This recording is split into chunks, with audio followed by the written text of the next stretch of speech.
Hello there, folks. Good to see you again. Or at least Mandabar. If there's anybody else out there, feel free to say hello in chat. If there isn't anybody else out there, you should also say hello in chat, because I really want to know how that works. Anyway, let's get back to where we were. So yes, Pavo. The Enigma artifact that we picked up got decrypted. Ah yeah, this is where we got access to the upgrade points. And we've got just a couple of them scattered around. 3 of them, it looks like. So yeah, this looks like it's a fairly tame start, because we're not really in immediate danger. We've got a lip up before it gets to our base. So we're in good shape.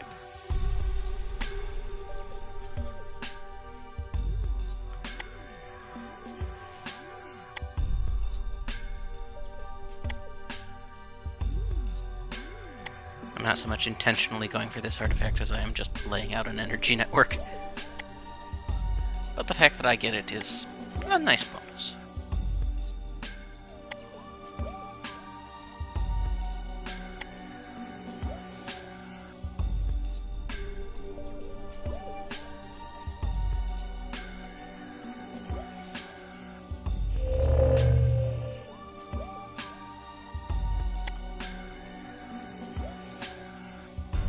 Yeah, when we pick that up, we'll get the ability to upgrade stuff, which is nice.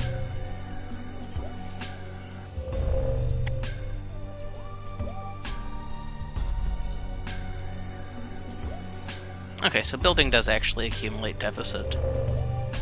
Must be something like the number of packets that it wanted to send recently and couldn't.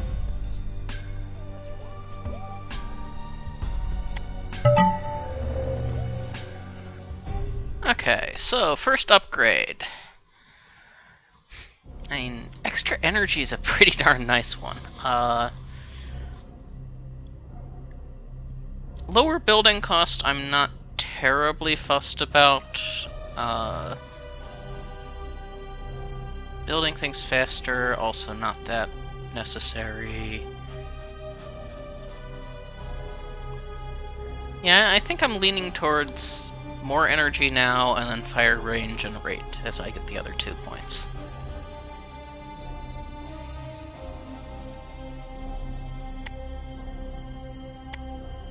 There we go.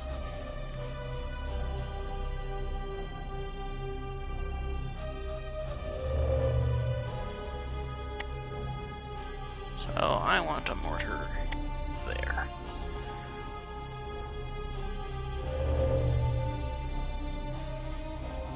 And that single mortar should be about all I need as far as defense for a while.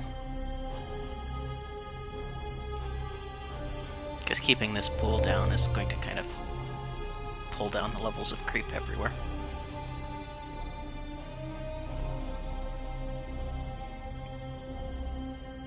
This is a much tamer map than the one that we had the other day.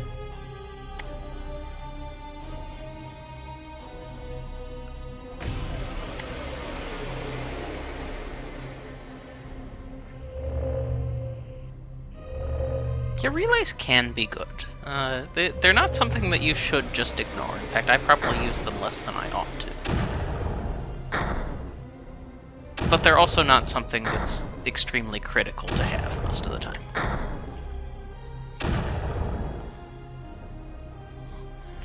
Okay, I want to start building reactors.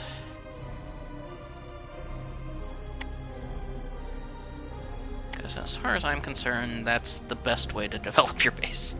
Build more reactors.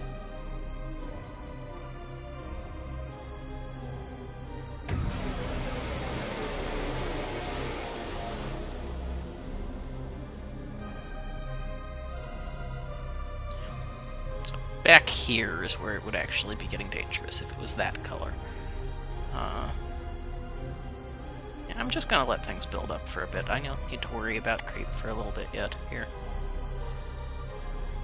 The reactors in this game are only 40 cost.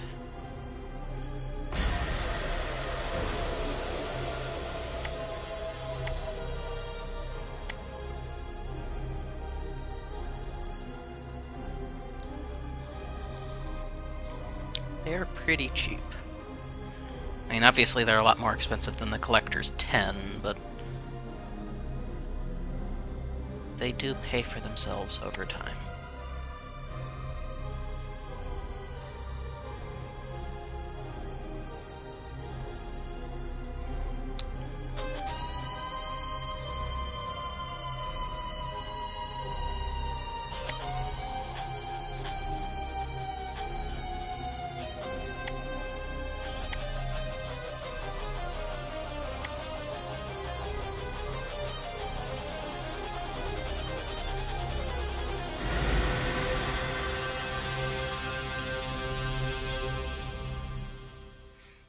Yeah, as long as you can sustain the building cost, you're fine on building them. You absolutely should, in fact, if you can. You don't ever want to be at your energy cap and not using it for something. Unless, of course, you're already so far on that you don't really care about efficiency anymore, which does happen.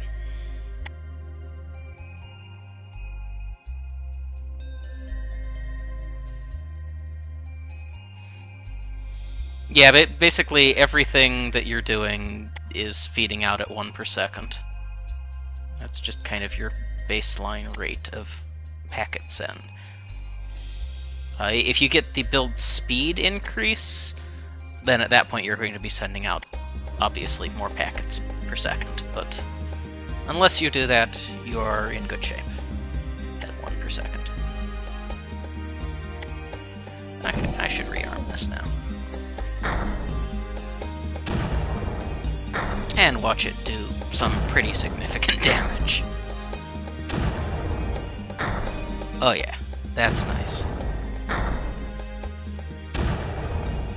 The faster speed tech is just going to change it proportionally. The building at 20% faster means you're going to be using 1.2 per second.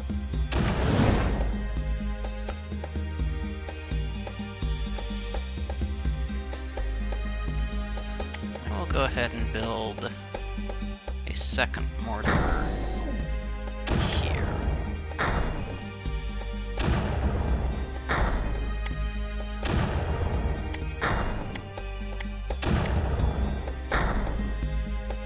Yeah, I'm doing pretty nice on the energy front now. Building 5 extra reactors and basically doing just fine on energy. Yeah, that's a good place to be.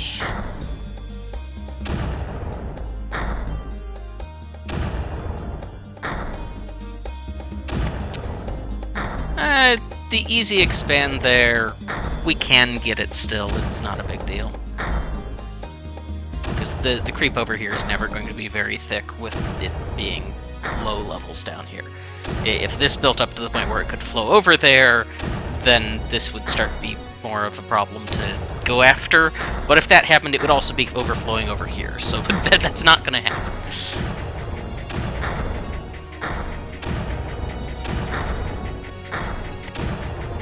Okay, so I'll go ahead and relay over the gap here.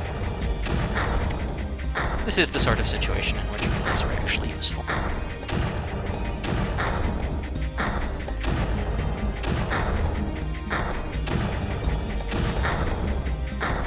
Yeah, reactors, you really need them if you are in a place where you can just hold back the creeper for a bit.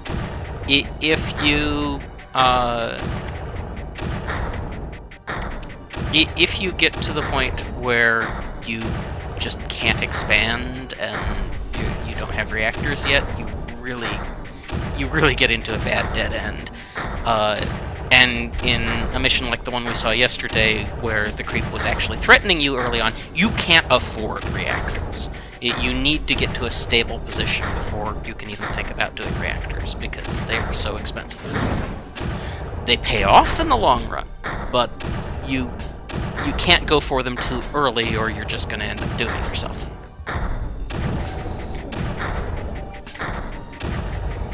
So yeah, we can now start expanding over here.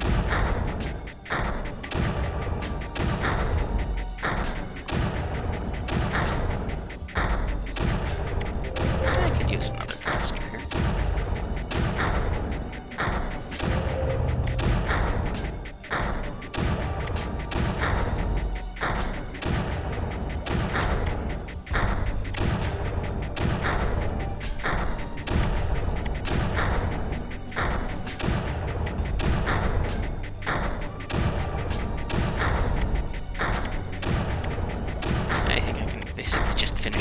This with those now.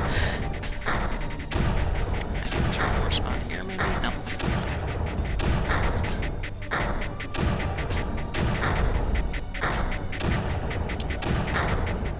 Yeah, up here it would be fairly easy. Actually, I think this one I might not be able to, just because, yeah, the totem there is blocking it. Over here, there are definitely a few places where I can drop one, but keeping them powered is going to be tricky if I do that.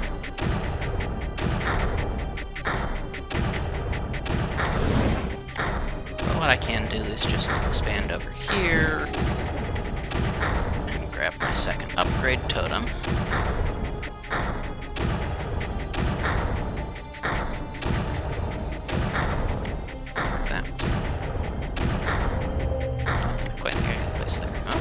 Apparently it's gonna let me.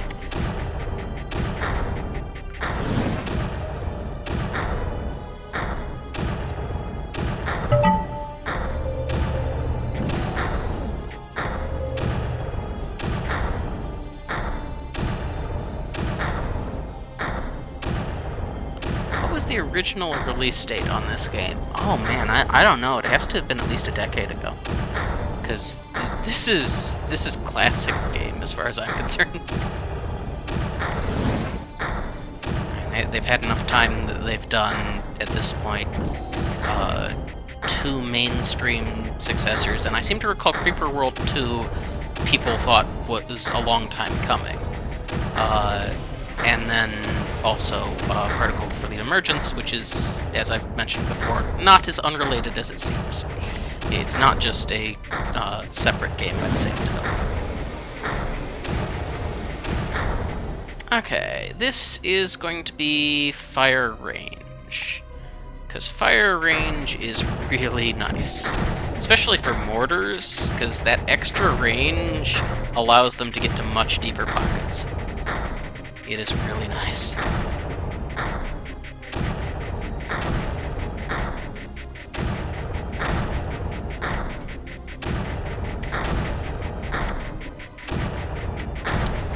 I wonder when exactly it was that this came out. I'm sure I can look that up. Let's see. Creeper World release date. It's trying to suggest Creeper World 4 release date. Apparently July 27th, 2009. So not quite 10 years ago, but getting close. 8 years.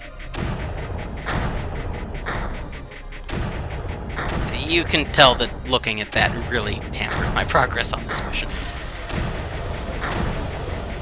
They've hit the point where they have unlocked reactors, but they haven't really made them terribly necessary yet.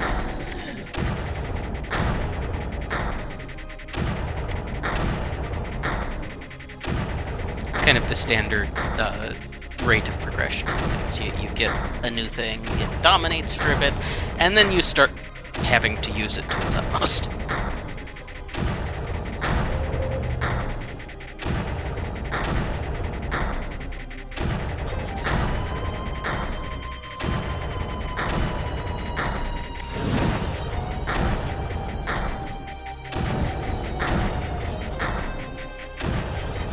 I want to say where I first ran across this was on Newgrounds, because I think it was that far back.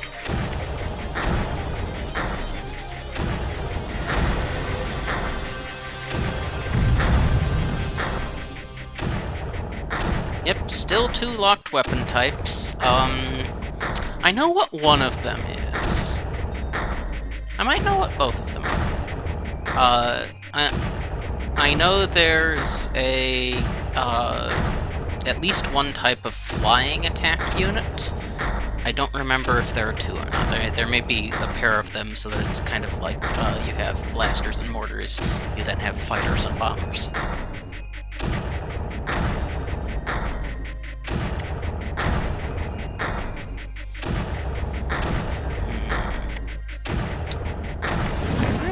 Here is I want a mortar up here.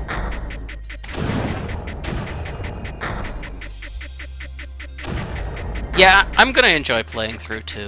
I've noticed that this game is lighter on story than I remember, so I'm thinking it's actually Creeper World 2 where that starts getting kicked into overdrive. There's a little bit of story, and you can actually kind of see the skeleton where it's going to be built on later, but it's thin so far. You know, we've heard, hey, there was an old man who gave us, you know, mysterious instructions to come do this thing, and it's kept us alive so far. So, great.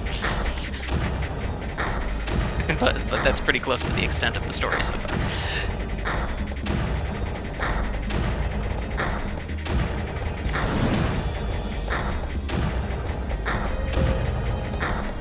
I wonder what some mortars dropped into the totem area would do. That's actually not a bad thing. Yeah, that's a decent thought. Of course, I'm going to have to build them over here because that area is just chock full of reactors. I'm going to set them all to be instantly disarmed. There's a lot of quality of life upgrades in 3 compared to this one. And I think a lot of them actually come into that you get things like, well, I suppose for 2 you don't get the ability to do anything to a collector because there isn't a collector, but being able to like select a whole bunch of units at once and move them as a phalanx rather than having to move them each individually, that sort of thing.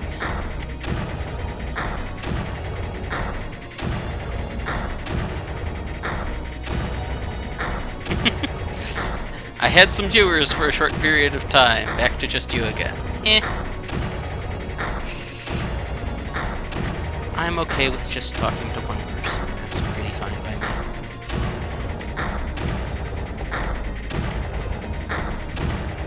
me. Some storage upgrades here.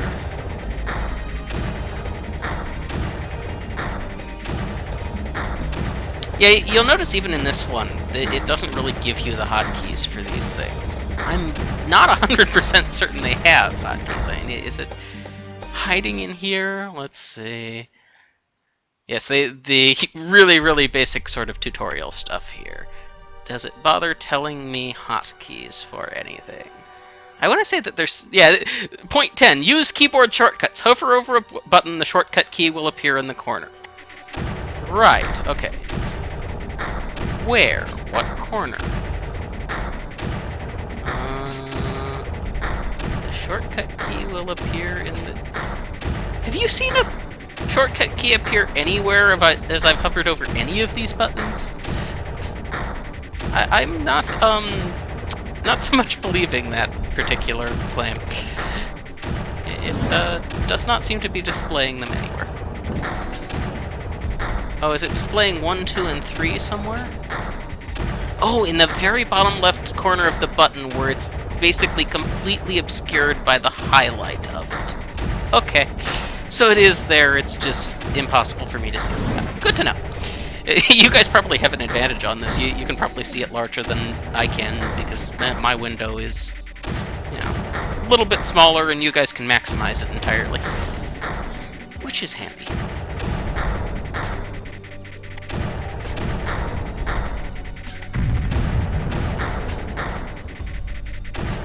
Okay, yeah, we wanted to see what happens if we drop these guys in over here. I'm thinking fun, and not in the Dwarf Fortress sense, unless of course you're rooting for the Creeper. You're not rooting for the Creeper, are you? Please.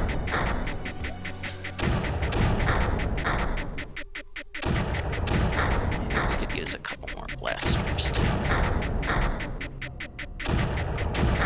Oh yes, and I want packet speed as well. Packet speed sounds like a delightful thing to have. Let's build a few of those.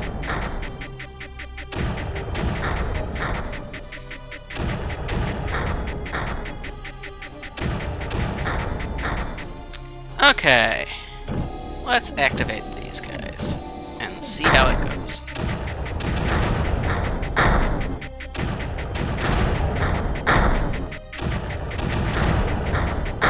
I mean, it's mostly digging into a reserve of Creeper that hasn't really been affecting me, but it's effective?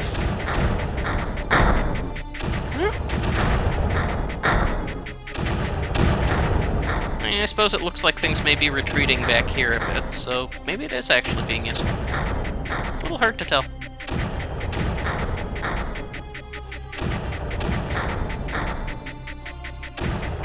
Yeah, they do have a little bit of cleverness in their targeting, so they aren't completely stupid. Which is, yes, very nice. Creeper World 3, one of the things that you get later on is a weapon that can literally shoot the entire distance of the map, and at that point you really start to see that the targeting is fairly clever, because they will fire at completely different sections of the map. They kind of go, oh yeah, that area is already taken care of, I should fire somewhere else.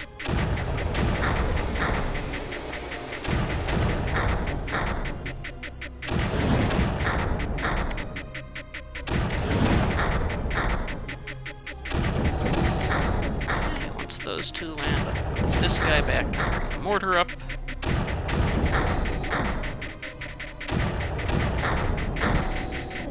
I should probably think about going and grabbing that last upgrade totem, but eh. I think I'll consider doing that after I get this area taken care of. Let's see, can I reach up here with my existing collector? Looks like the answer is probably no. So if I build another collector, say, there, that looks to be surviving, okay?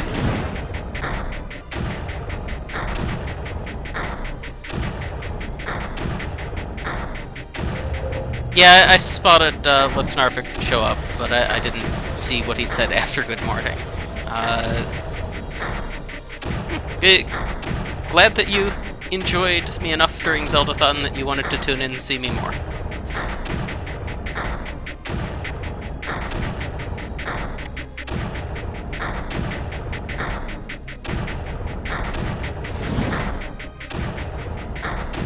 If you cannot tell, I'm still very out of practice being a streamer, but I'll get back there.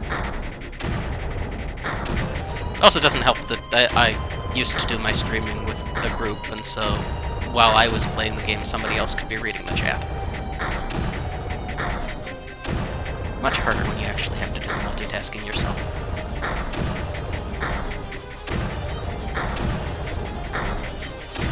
Yeah, new faces are good. It's always interesting to get to know somebody that you hadn't seen before or dealt with before. Boy, that one blaster is basically keeping those 3 down all by itself.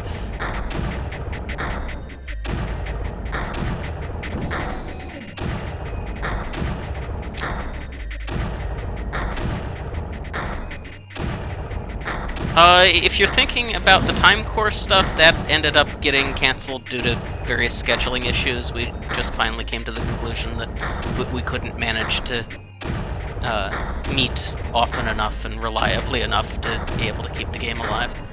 Which is sad, but such is life.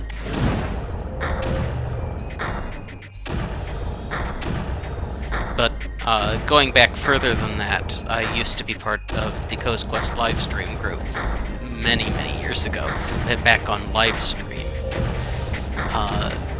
So that was a while ago. That was a lot of fun, but we kind of petered out because we just didn't have enough people streaming reliably to keep an audience. Again, kind of sad, but things end. It's the nature of the world.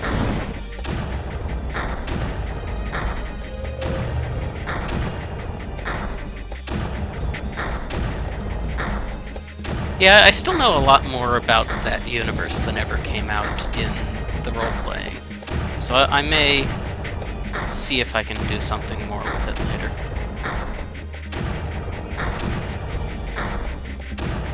But it's not a priority right now.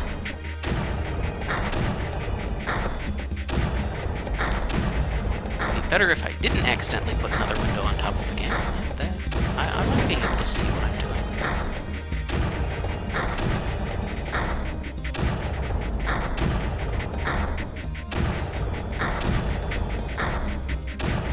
Yeah, I may get around to having some of the people who used to be on Coast Quest livestream in here to talk with me, because a bunch of them are still good friends of mine.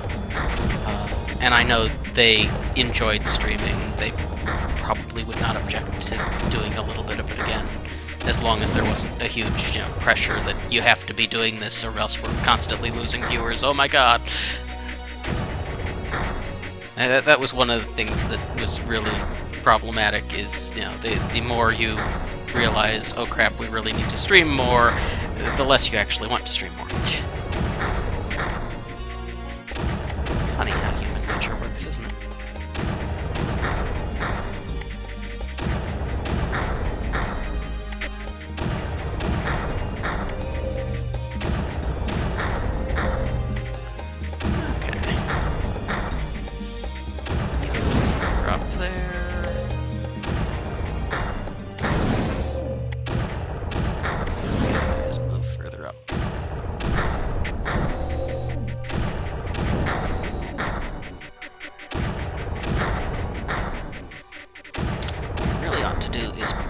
The size on my chat window so that I can actually read it a bit more easily. That seems like that's a good plan. Hey, now I can read it without, trying to lean in and see it a little bit closer. My current computer setup is not the best because my monitor is just a bit too far away, so everything is just a bit too small for me to see it comfortably.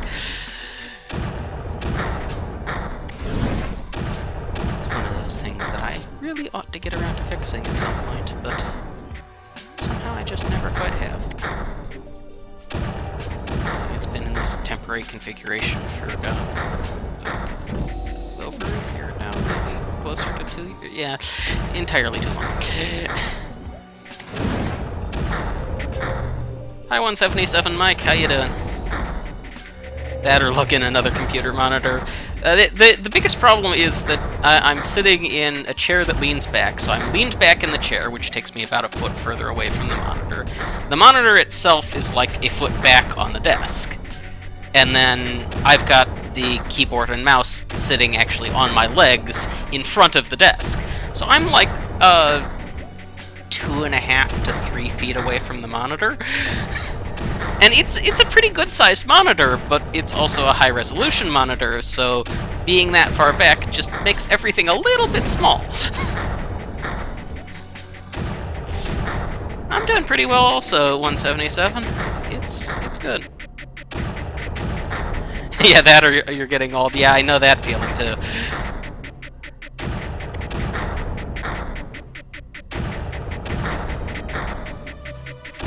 Yeah, I'm getting to the point where I'll actually be able to grab the tech without having to try too much. That sounds nice. I should do that. Also, I'll be able to shorten my connection path by a significant amount by doing that. Because I can just send it straight across the middle instead of out and around and back. Yeah, having one monitor be shared between 20 things isn't that great either. Yeah, it can be a little bit challenging. So yeah, let's see. I think the game itself is like about a foot across here for me, and like I said, it's 2.5 to 3 feet away.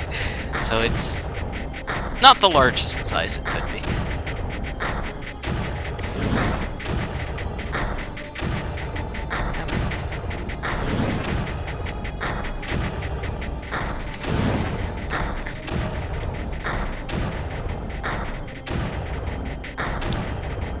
Getting close to being able to get that. I think once these guys land, I should be in good shape to pick up that tech upgrade. I might be able to sneak it out even before they're there. Yeah. Although having it there makes it significantly safer to do so. So once that finishes going, that gets me that. Fire rate up. And fire rate and fire range combined are just excellent. Yeah, it makes it a lot easier to deal with weapons when they're going just that little bit faster, shooting that little bit further.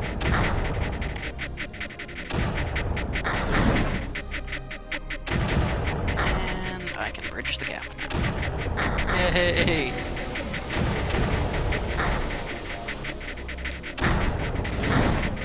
Okay.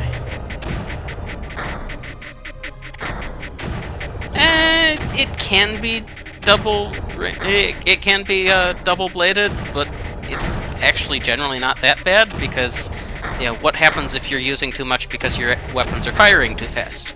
Well, you run low on energy and you start sending out packets less often, so your weapons start firing slower. It's kind of a self-solving problem. The way it degrades is actually pretty reasonable. The only way it's liable to be a problem is if it's like you're choosing fire rate over 10% more energy. Then you could be having a problem.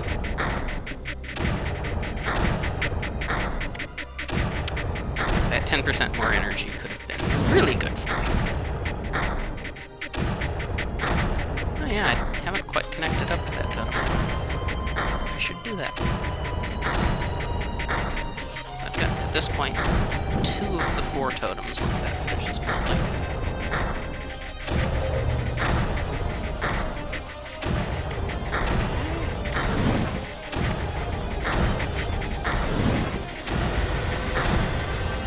So let me get up to the 3rd and also disable all of the creeper emitters, which at that point should mean that I'm in really, really good shape. Collector there, and you there. At that point, that should have all of the creeper emitters disabled, and I just have to dig down into the drench.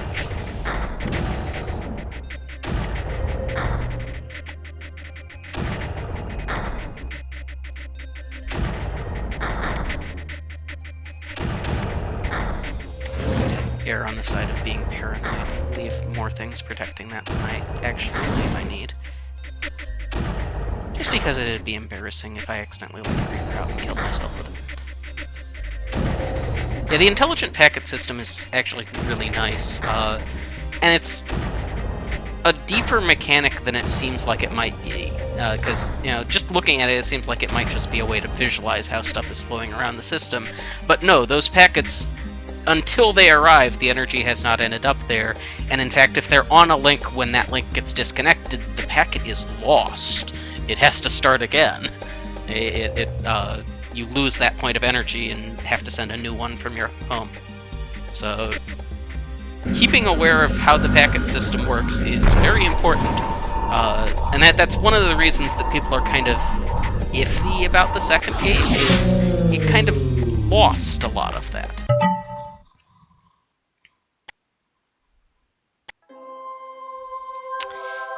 Yeah, I know what you mean about the clouds.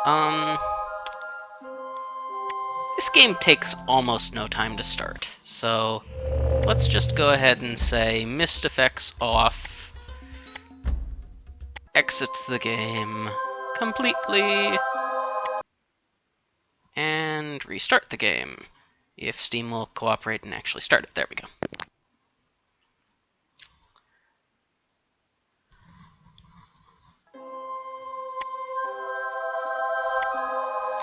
That should make it a lot easier to actually see stuff. Emergency! Commander! Commander, you must immediately move the city! We rifted in right on top of some creeper emitters! Get to the city to higher ground away from the emitters! Sensors also report incoming aerial creeper spores! Move the city and ready your defenses! Okay. So they're kind of giving me a choice here. Do I want to go left or right? The map that I pulled up first was just the tutorial map. Which side do I want to go to? I mean, there's a lot more upgrade points on the right-hand side. There's somewhat more usable land on the left. That's a little bit of a tricky choice. I'm leaning towards going for the upgrades.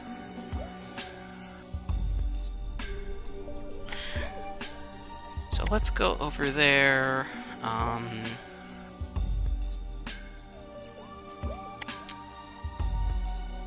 Yeah.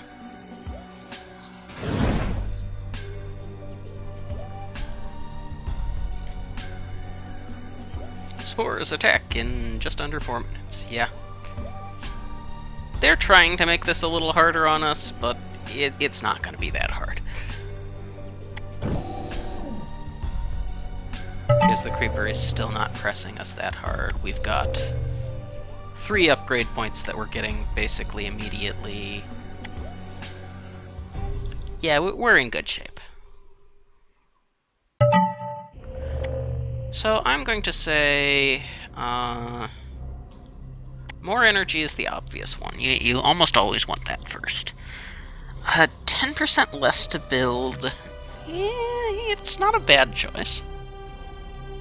I'm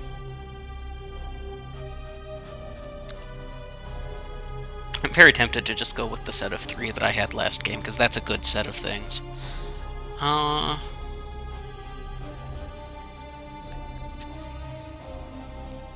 Yeah, I don't think I need the 10% less build cost. I think I'm good on that.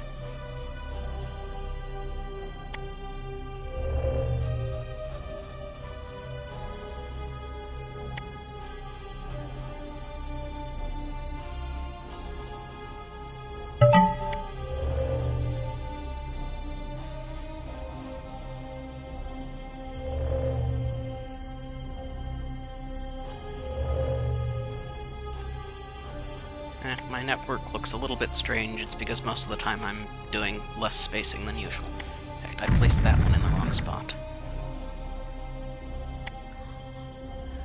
I again don't think I'm in terribly much danger on this map. I will get down a fairly early mortar, but I won't even have it armed. And I will build a couple of SAM sites right away.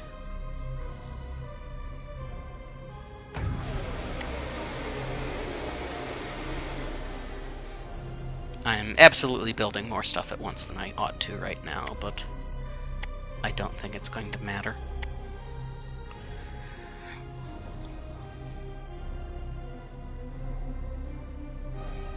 Yeah, faster building is not a bad plan. There are a lot of ways that you can go, but this is, I think, my favorite set of 3 technologies.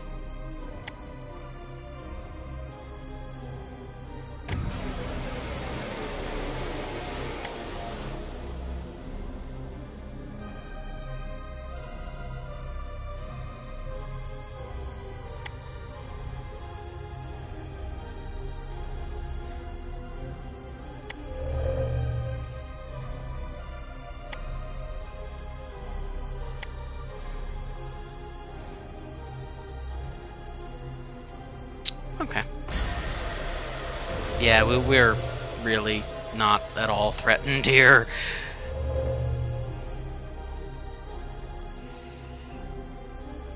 Honestly, I'm kind of feeling like I ought to blitzkrieg the center and just cap them. Because, really, we can. Let's go for it.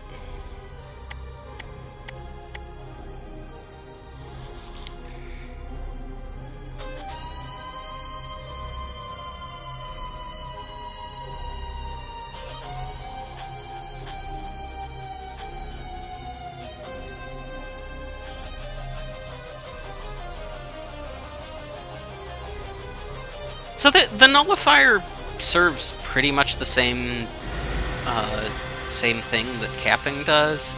It's a little bit less annoying in that, you know, you don't have to remember to not move the one. It doesn't produce this tiny bit of creep that might occasionally manage to damage something next to it, which is just irksome when it happens. Also, Creeper World 3 does something really neat with it, which is when you've destroyed something, it produces a little area of power-up under it, which, if you put something on there, it functions better than it normally does, which is pretty cool. It's actually a really nice mechanic. I like that one.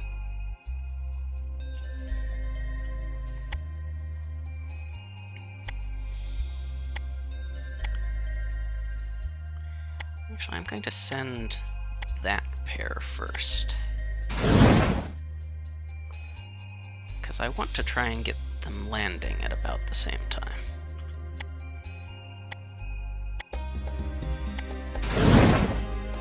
There we go.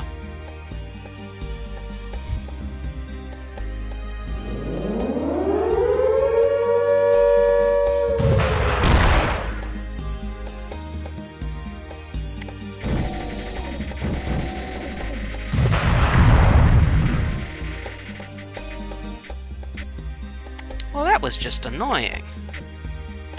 Really? Did you have to?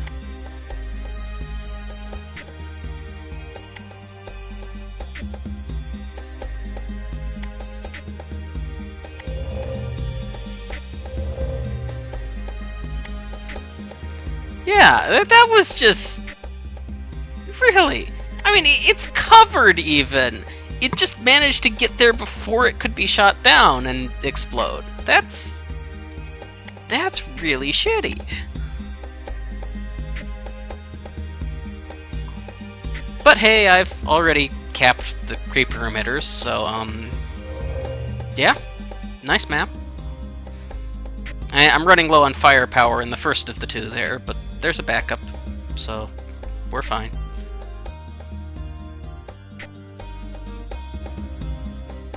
Yep.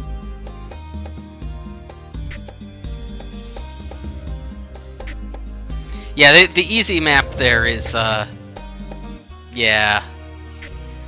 I wonder if just they maybe hadn't done a good job of learning difficulty curves yet at this point. That's entirely possible.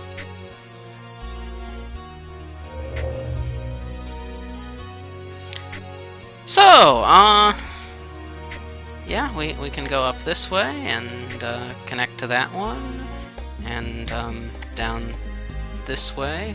I don't think we can quite just connect out to it. No, we will have to spend a little bit of effort clearing.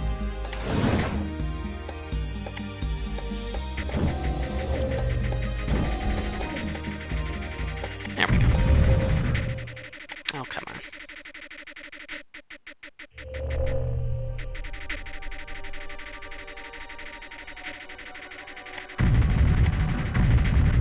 Come on. There we go. Now I think we might be good. Although it's touch and go here. It's almost flowing all the way back. Okay, yeah. We didn't quite get enough refill in there.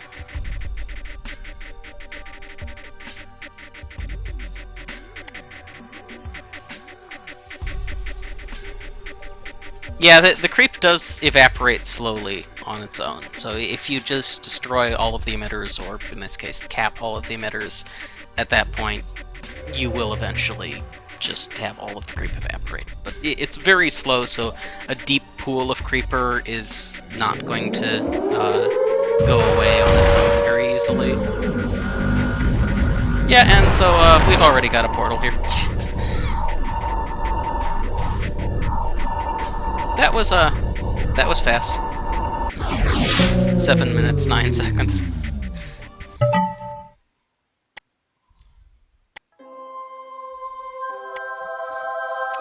Okay, this is the last one that we actually know coordinates for, so clearly we're going to get a... Oh, hey, look, it's an artifact in the ground. Scanners show an artifact on this world. If recent history is any indicator, we should retrieve this artifact. Commander, we've rifted onto lower ground. You may want to relocate the city as a first order of business. Yeah, it's not a bad plan. Man, they have dropped a lot of upgrade things for us here. So we've got, it looks like 2 creeper spawners, top left and bottom right. Oh no, top right as well, so 3. Okay. Well, that's not too bad. Yeah, they're giving us 5 tech things. That's a little bit nuts. That is a little bit nuts. Oh, and we do have spores coming in this time, so that makes it a little bit exciting. Not especially, but a little bit.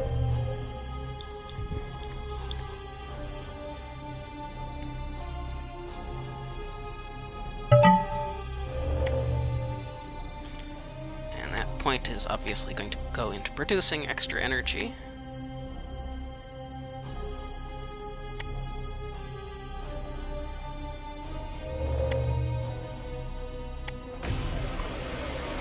And this time I am going to go for the build cheapness, just because I've got so many upgrade points available, I might as well get it, and the earlier I get it, the better. That's basically my entire rationale here.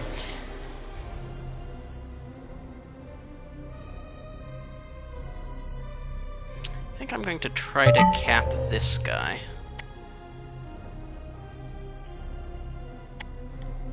Yeah, so cheaper buildings.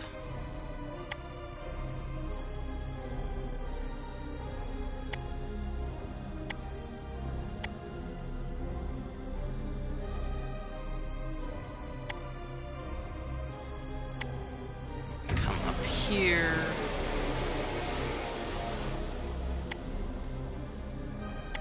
And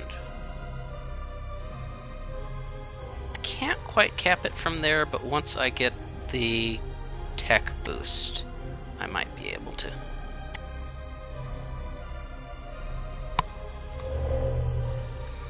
Oh yeah, and I've got extra energy coming in here, so I can go out this way. Connect up to another tech thing.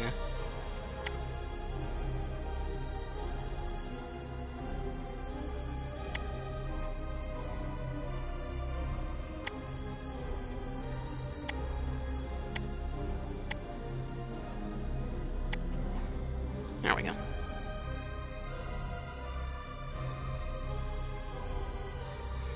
Yeah, I'll need a mortar at some point as well. In fact, I might as well go ahead and work on that, because I've got the energy for it right now.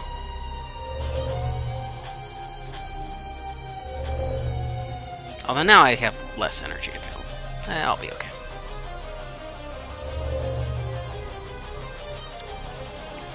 Yeah, this is not the most efficiently built grid. Oh well. I again am not terribly afraid of this map. Up here is a little bit concerning. So honestly, what I'll probably end up doing is as soon as this guy finishes, I'll probably fly him over here. Although that's getting a little bit deep too, so I may end up needing a mortar in 2 locations.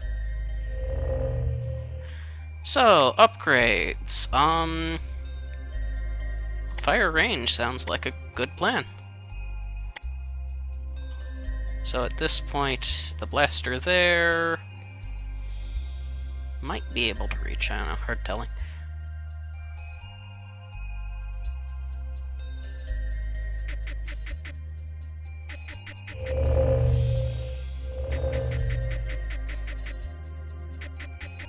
Yeah, build cost decreases the build time by equivalent amounts, because it's that many less packets to send. Yeah, that's basically the nature of it. I'm going to disarm you, because I think you're not that efficient where you are.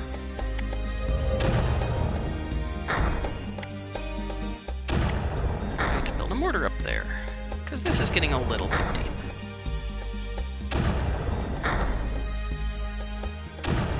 And I'm going to deactivate you. Move you over there.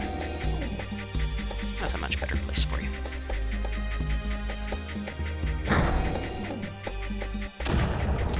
Ah, yeah, spore coming. I should worry about that, shouldn't I?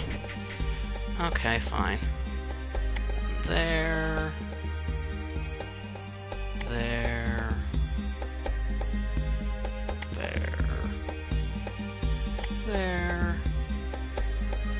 There. And there.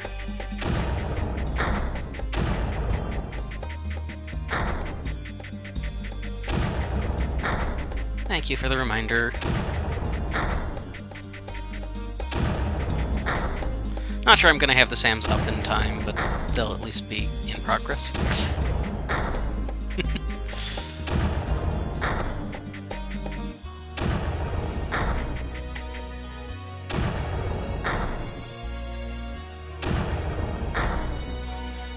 Yeah, I don't think they're going to be up in time. Oh well. We'll see what happens.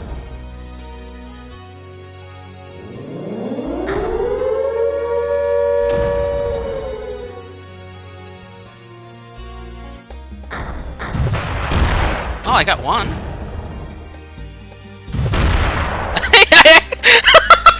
I actually got... What the hell?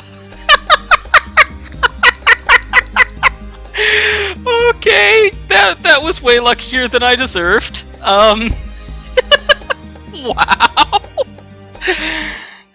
That was... That's about as last second as you can build those guns, I think. That was impressive. That was impressive.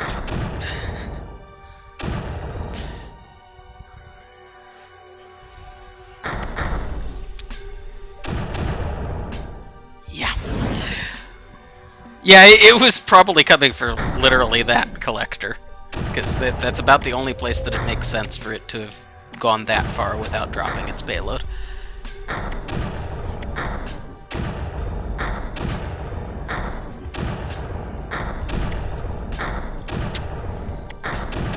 Okay, so now that I've been incredibly lucky, let's see about actually winning this map. Yeah, that was a thing.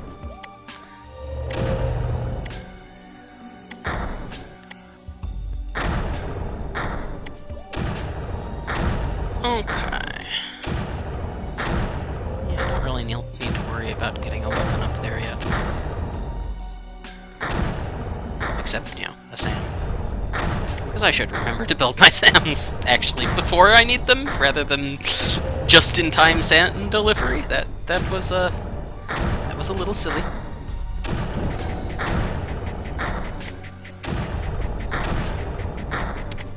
You just don't quite have the range there, do you? That's really annoying. It comes so close to having the range that I need. But then there's not actually anywhere on the lower ground that I can place him. There would work if I can get stuff cleared out of it. And moving the mortar up there may actually accomplish that.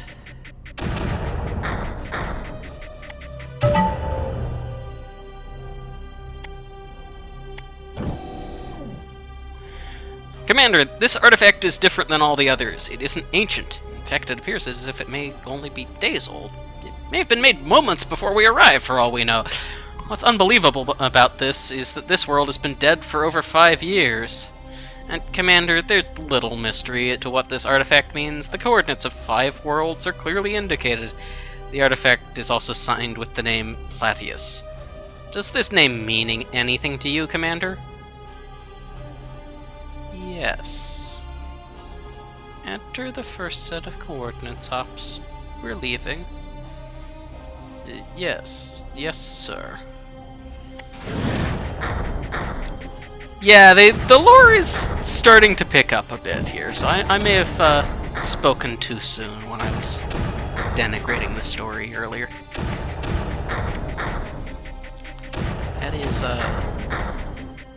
That is an interesting setup, yes.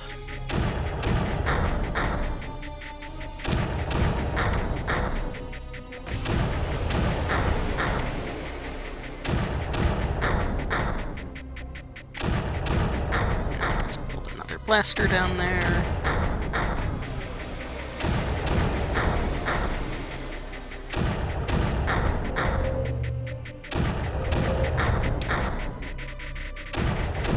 Totem-wise, we do need to get up here.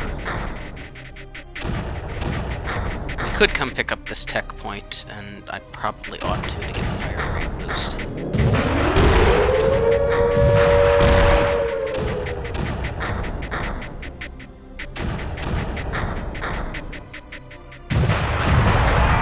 Oh, come on. Really? Really? It was like half an inch from being hit by that missile.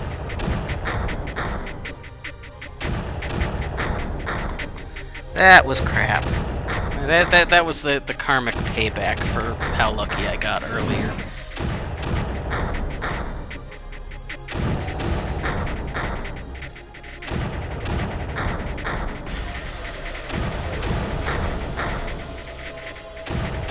Yes, the city was bumped by it, and therefore went, ah, panic, panic!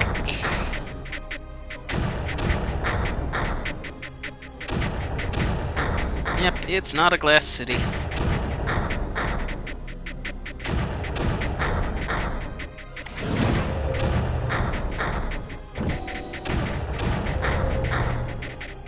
Which is a good thing. Okay, so that should get me that upgrade point. I don't know why I'm still building these in the reduced grid. It's not as efficient for generating power based off of the collectors themselves. The only reason to do it really is so that you can slot in reactors as efficiently as possible, but you'll notice how many reactors I've bothered to use this map.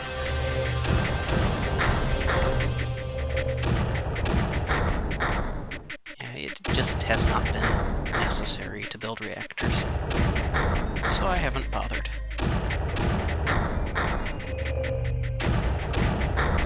That is kind of one of the things about this game, is you don't always need all of the tools that are given to you. In fact, you very rarely need more than a handful of the tools that are given to you. It's your choice which set you use.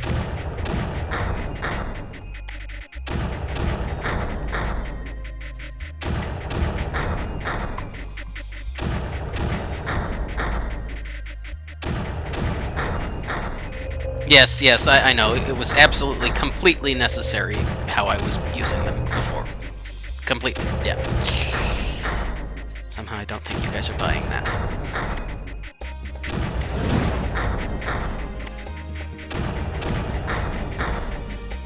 But part of it is just that I kind of change from map to map. Sometimes I feel like doing that. Sometimes I don't. Sometimes you feel like a nut. Sometimes you just are a nut.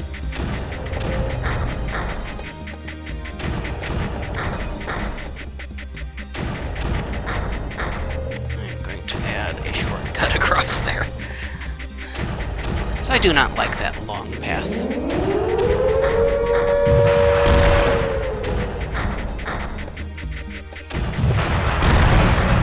Oh, come on. Keeps firing them into places where it just isn't quite able to handle, which is irksome. Oh yeah, I did manage to pick up a tech point at some point. Fire rate. Shoot faster with all of the energy I don't have.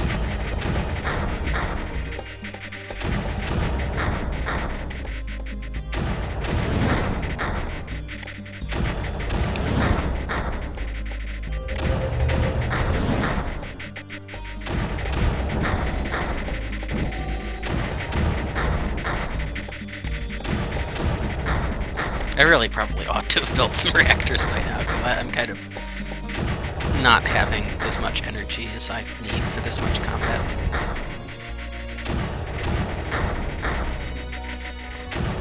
Yeah, SAM range is not really a great predictor of what it covers. But you'll also notice that the SAMs have not been especially devastating, even as they do land in inconvenient places.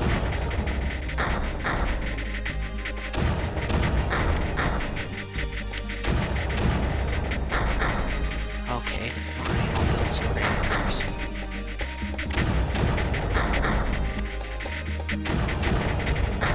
A ridiculous number of them, of course, because it's me.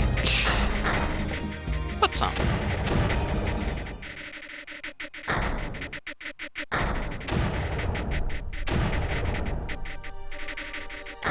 You pull back. You're not getting enough power to stay alive down there.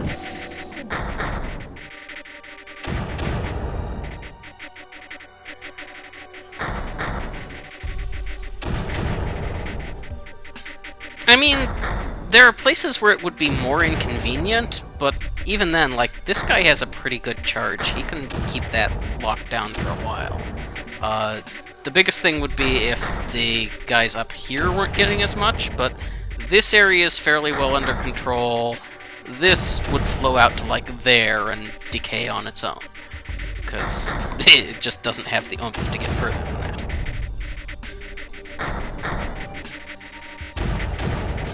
Hey there, Warlord, how you doing?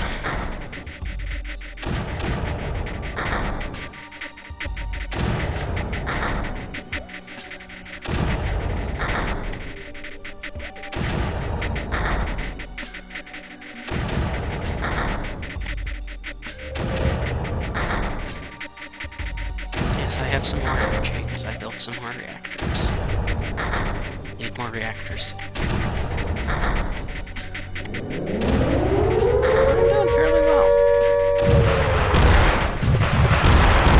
The other thing you have to note on the SAMs is they have limited ammo, so 2 shots and they're empty. So you really need to have more than that in one area if you want to defend safely and, you know, make sure that you're absolutely in perfect condition somewhere.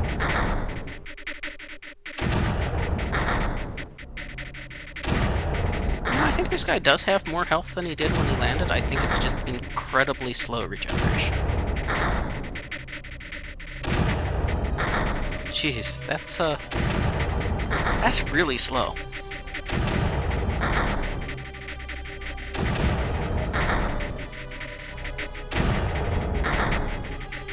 That is really, really slow. Okay.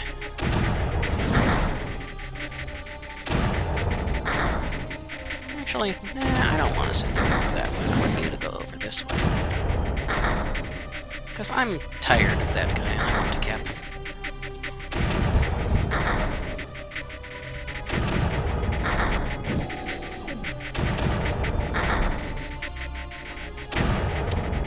He's just been a pain in my side for entirely too long.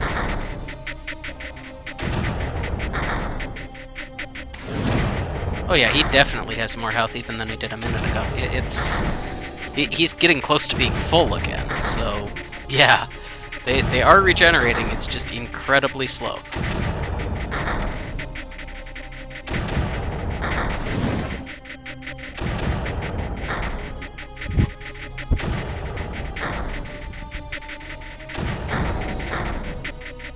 Boom.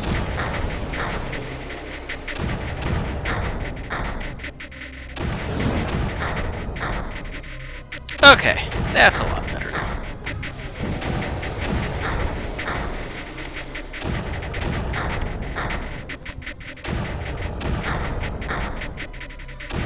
Yeah, they repair over time, just not by a lot.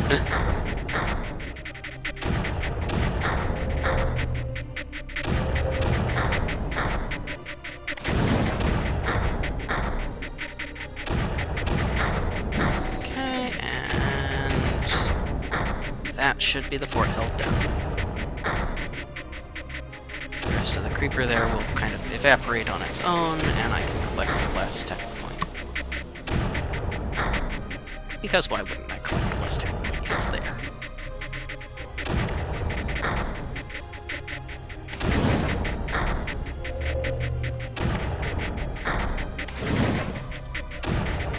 Now I can return my attention to this side and getting to the final tub. How much is this? Right now, the Creeper World Series is actually on pretty heavy discount because of the Steam sale. So, it cost me... I mean, I already had the last 2 games in the series, so for me it was only like $5. I don't know how much the entire thing is.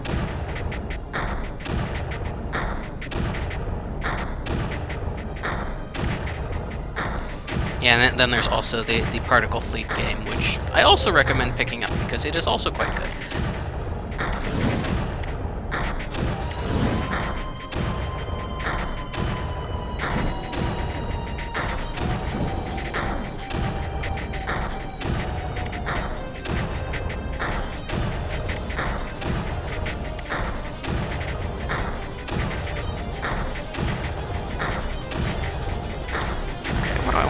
Last upgrade point here. I mean, honestly, I don't care that much on either of them. I guess build a little faster?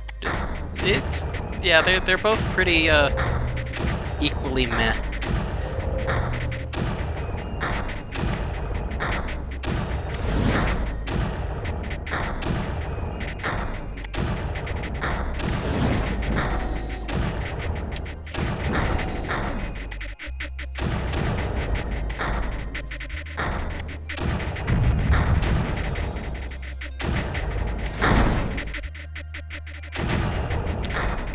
Annoying.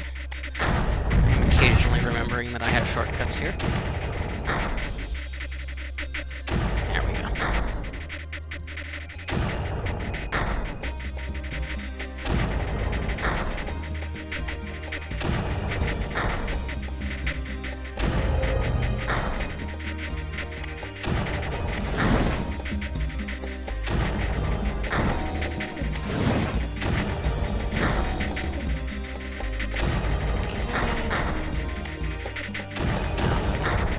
Keep that one safe for a bit, which I think should be possible, especially if I fly in a third guy. There we go. That should be all of my totems connected, and we can leave.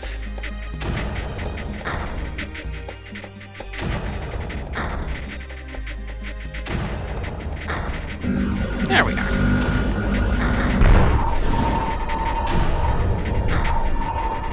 Time 18:46, and we are out of here.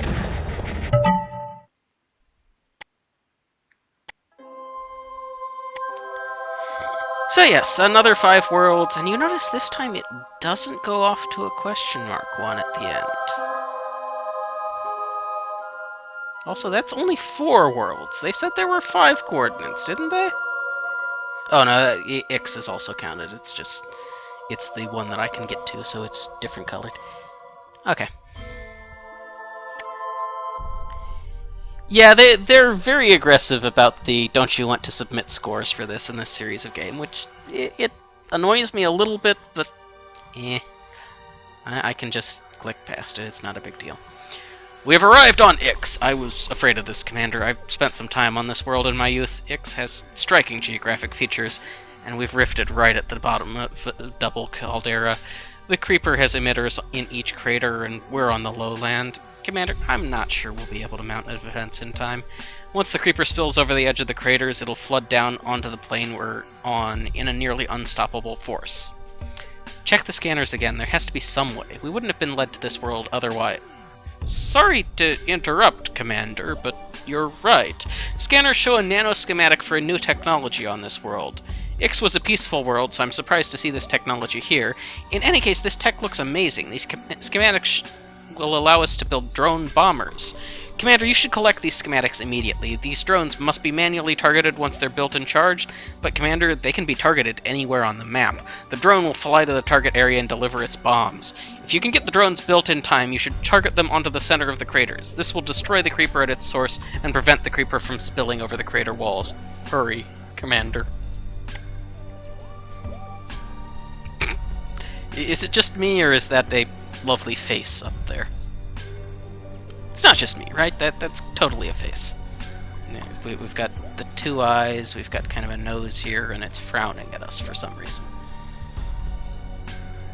We are being stared at by the Elvis of disapproval. Or, I meant to say the E.T. of disapproval. I'm not sure where Elvis came from.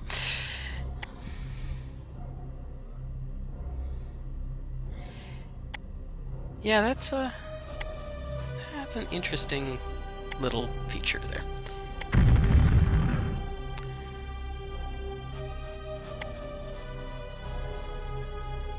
No, that's not what I wanted. I wanted collector, not relay.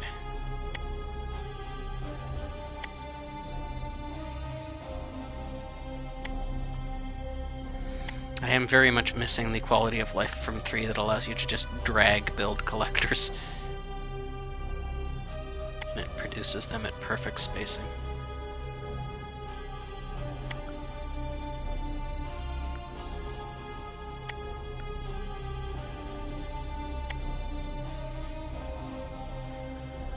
So, how soon do I build that? Well, I suppose I have to get over to it, at very least.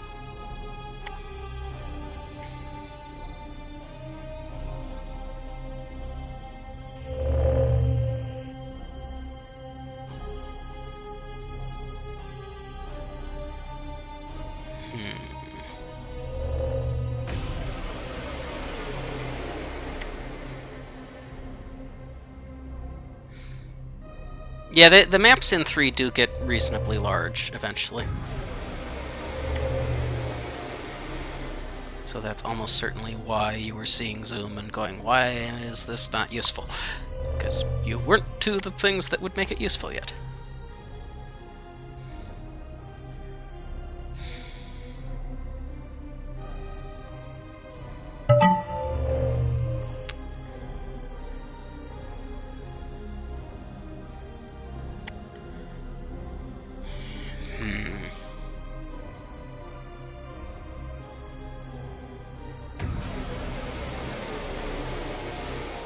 Yeah, those caldera fill up really fast.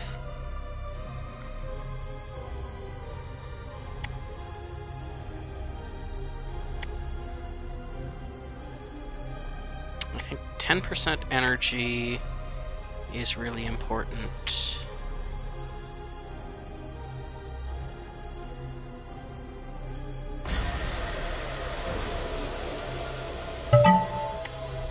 % cheaper is also super important. Because these things are cost 45. We will need to invest a lot of energy in them.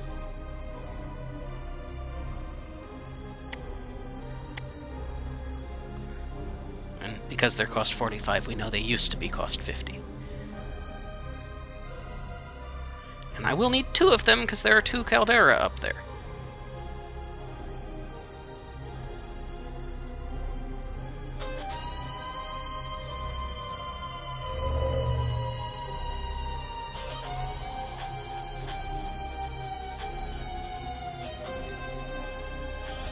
Yeah, they are expensive. They're the same price as the mortars. Oof.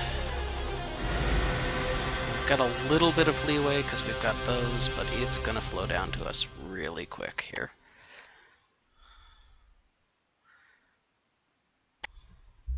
Okay, we definitely can't build out that far.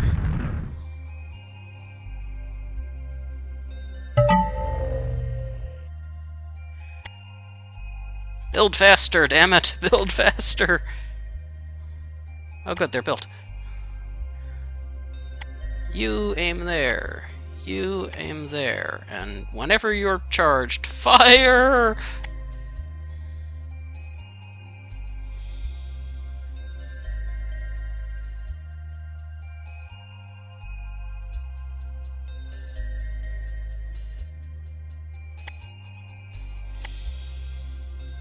guess it doesn't want to actually queue it. I have to do it when they're available. Okay. That's a little bit irksome, but sure.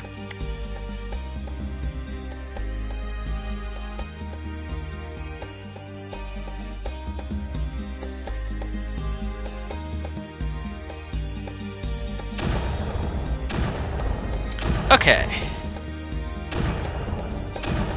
So now there's not any extra coming out.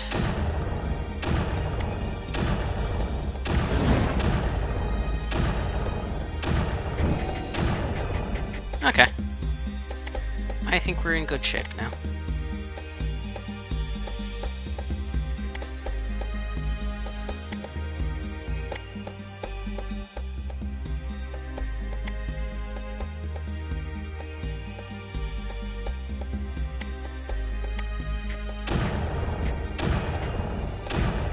Yeah, they load up and they drop a bunch of bombs, so...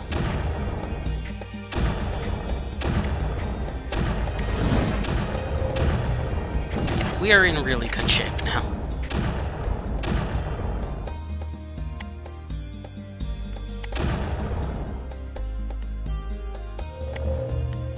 Yes, and it's basically just a matter of building our way out to the totems. Because we can just repeat this. We don't have to rebuild the bombers. They will be recharged in time.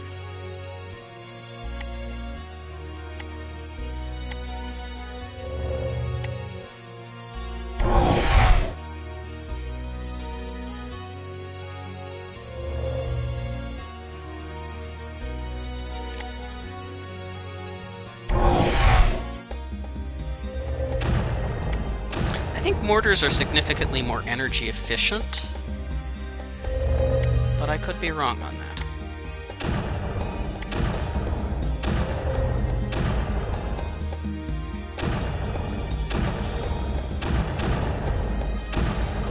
But yeah, these are very strong. I think they got balanced a bit in 3. I don't remember them being quite this ridiculous.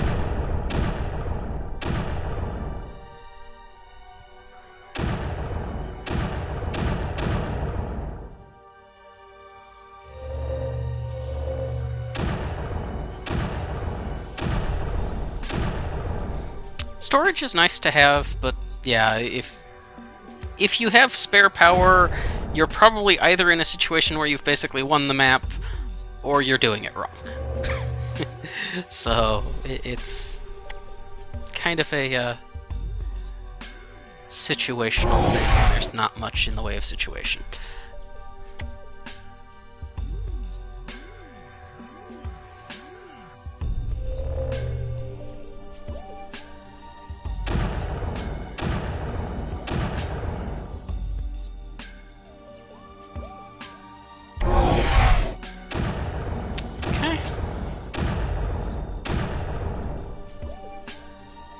I'm literally just waiting for the line there to finish so that we can get off of this map. Because we've solved the map. We have taken care of it.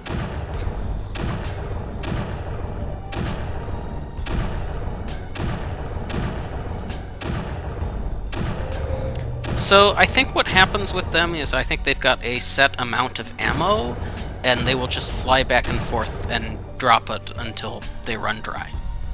So the kind of big disadvantage on them is they don't automatically target deep places, but if you're the one automatically targeting deep places, or, well, manually targeting deep places, then it's not a big deal.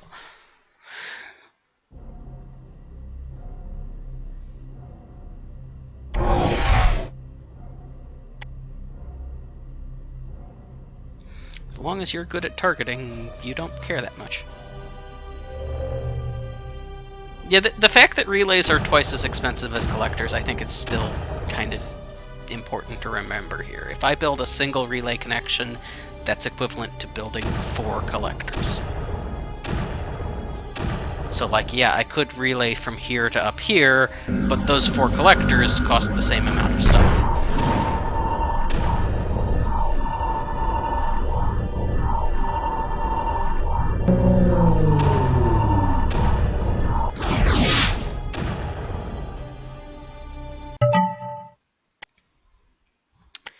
Okay. Sculptor. Excellent job on that last world, Commander. That drone tech really came in handy. But even with that tech, all would have been lost had it not been for your quick and decisive actions. We're in a pretty bad position on this world. I really hope you can pull off another miracle, Commander. It seems that on each world we visit, the creeper gets worse and worse. I fear if this trend continues, we'll eventually not be able to survive a world. Hang in there, Ops. Just hang in there. I know exactly what's going on, even if you don't, because I am the commander, and I know exactly who you were talking about just now. Trying to remember what the name was. Starts with a P. I've lost track of what it is.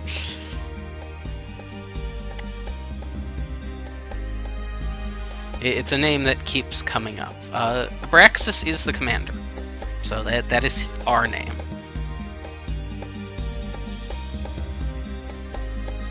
Yeah, Placius or something like that. That sounds right.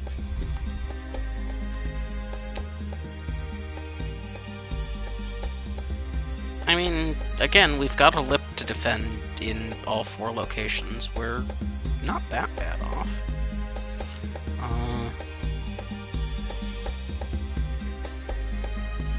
Yeah, only the 2 upgrades, which is a little bit irksome, but we'll survive.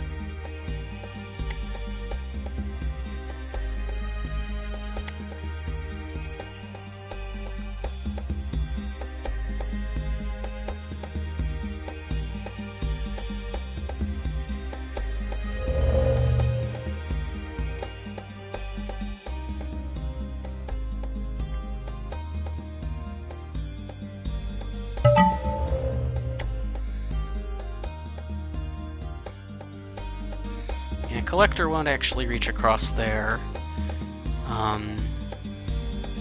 But I really cannot afford relays right now. It's not happening.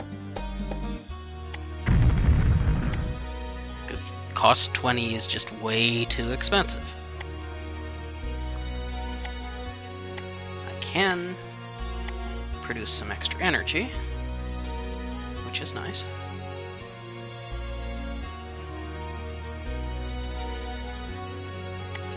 And you're not wrong that relays are useful, but you need to be able to afford them, and with as energy strapped as we are here, yeah.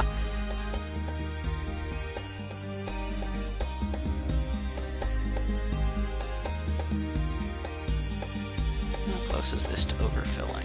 And not especially, it's like halfway full.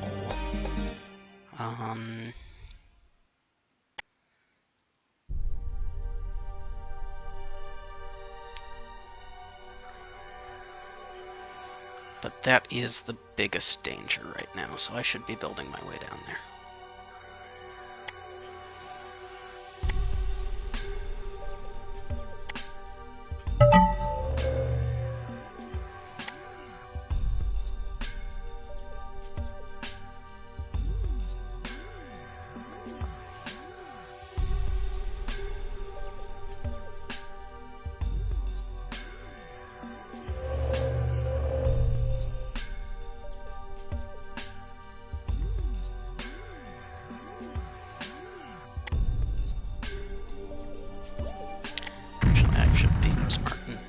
Build it in a place where it's already useful.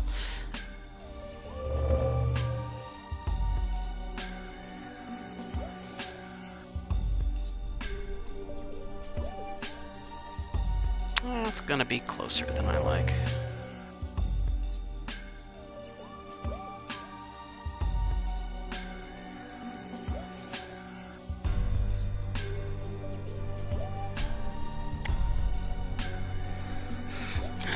Fire range.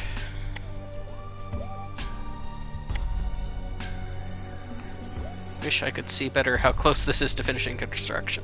There's a progress bar on the bottom, but it's kind of hard to see because it's underneath there.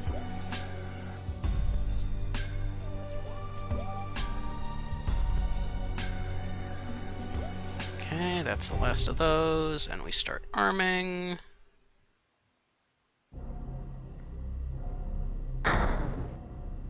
Ooh, that was cutting it fine. Okay! That cut it really fine. No, you can't actually see that yet. This is still too early on in the history of the game, I'm afraid.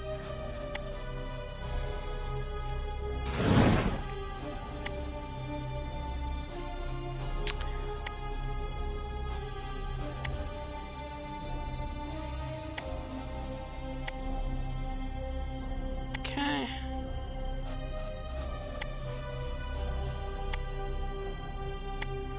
There we go.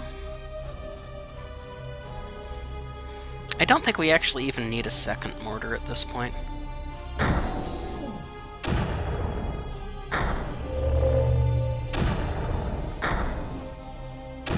Because, like, that one's shot a few times, now I can move it over here. I think we're in good shape now.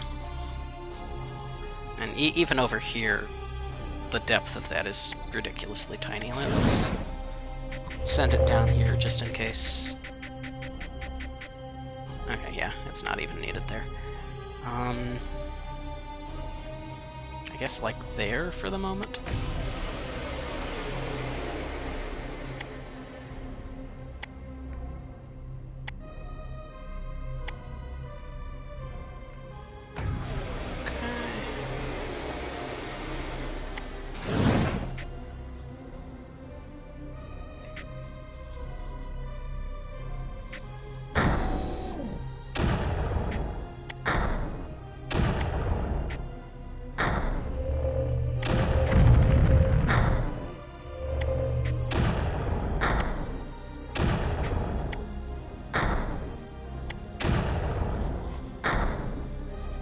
Honestly, I'm gonna be able to disable a good few of these things really, really quickly here. Because those two are the only ones that I can't just reach. So, this is going to be an early squash for a lot of these, I think.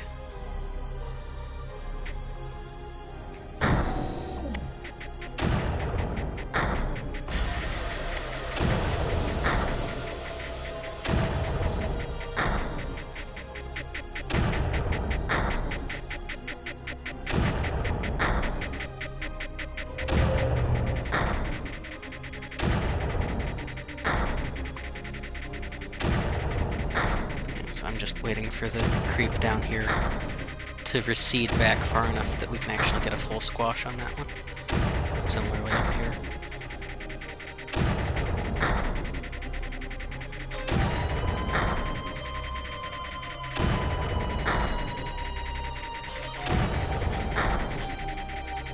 Yeah, this is going to be a very quiet map soon. We're only going to have 2 things left to fight.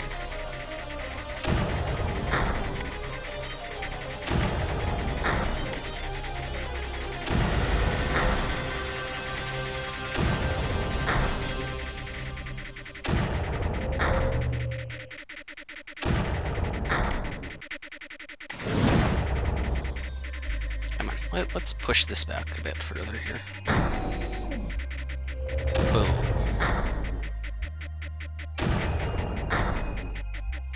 There we go. That's a nice calm area now. And you come up here.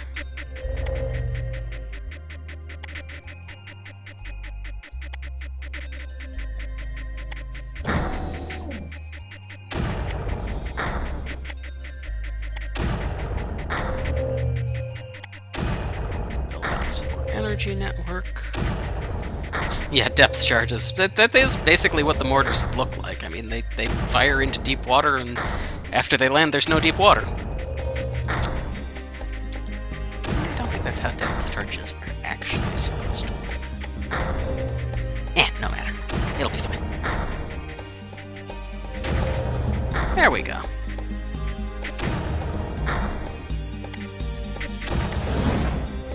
There, just to push it back a little bit further.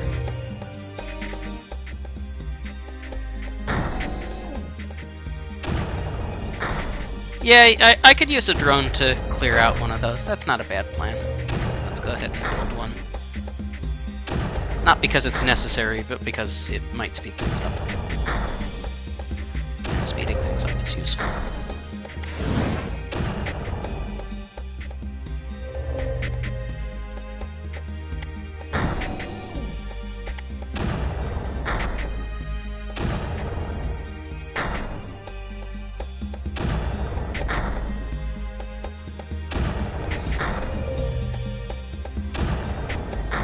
Yes, gotta increase that mission score. Make sure it doesn't run low.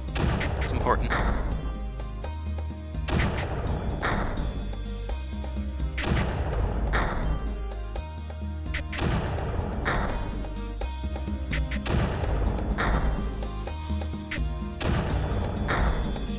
Okay. Up there or so.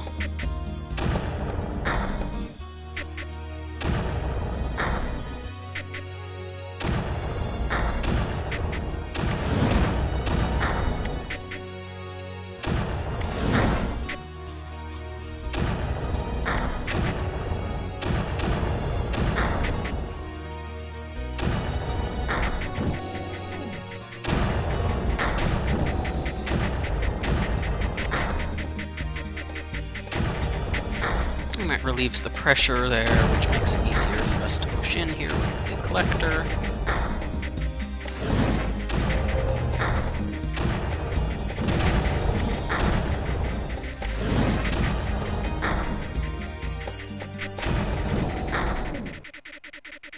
Yeah, the full energy storage, the fact that I'm not even terribly worried about it, that is a pretty good sign that the map is going well. I'll build some storage tanks just for the hell of it.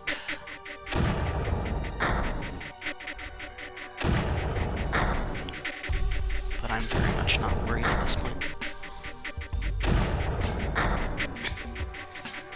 Yeah, the bottom pool... it's getting kind of full, yeah. I should move something down there to say hello. Say hello to my little mortar. He may not be so little after all.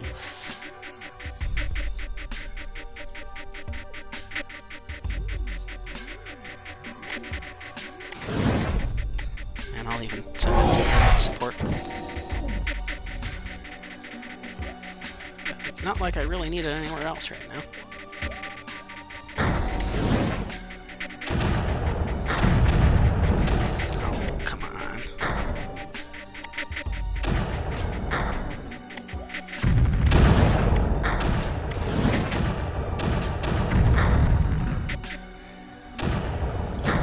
Okay, so maybe it would have been nice to have up here.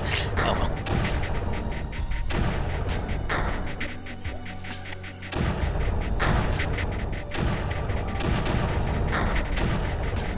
It's okay. I know how to fix this. More blasters.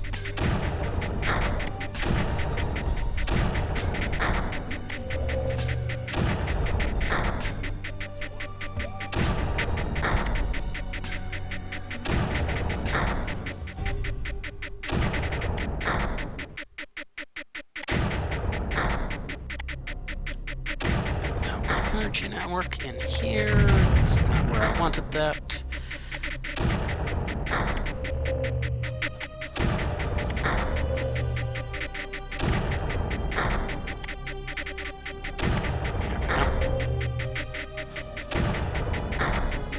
Not a blaster party till you have 6, as I always say. Yeah, I can sort of see that. Yeah.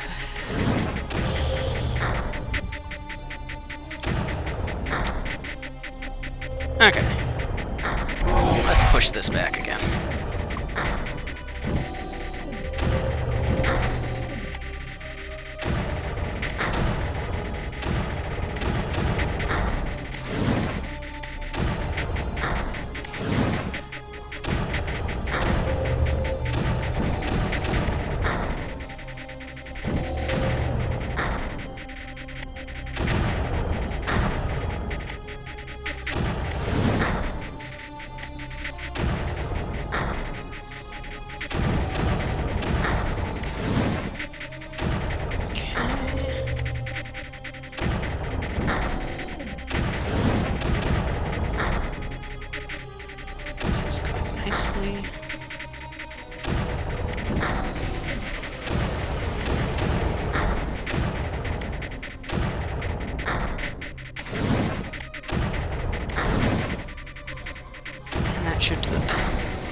Yeah, the city being centrally located definitely helps with the energy distribution.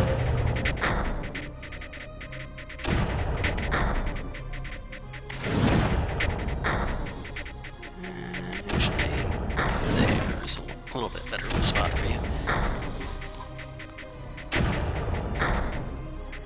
Let's kill off some of this creep.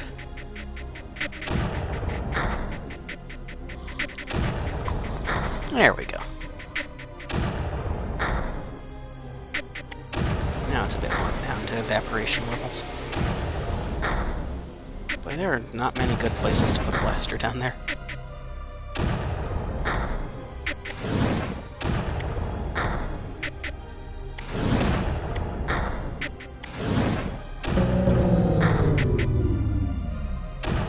Really? Okay, fine. You get out there again.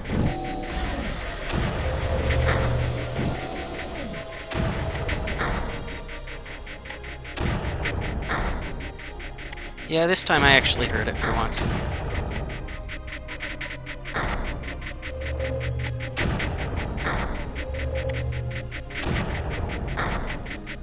Which meant that I was right on top of getting things restored.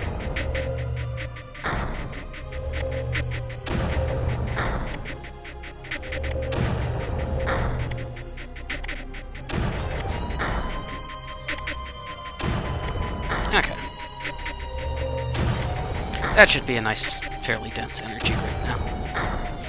Let's create a couple more redundancies here just to make it that much harder for things to break. And while I was watching that, this area has improved tremendously, so I actually don't think I need to do anything more. Just build out to the totem and call it good.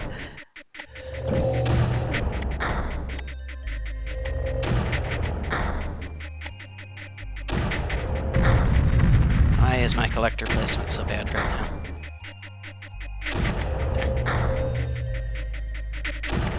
There. Build all the collectors.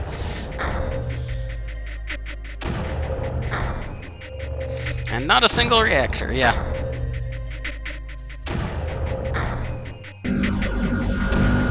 There we go.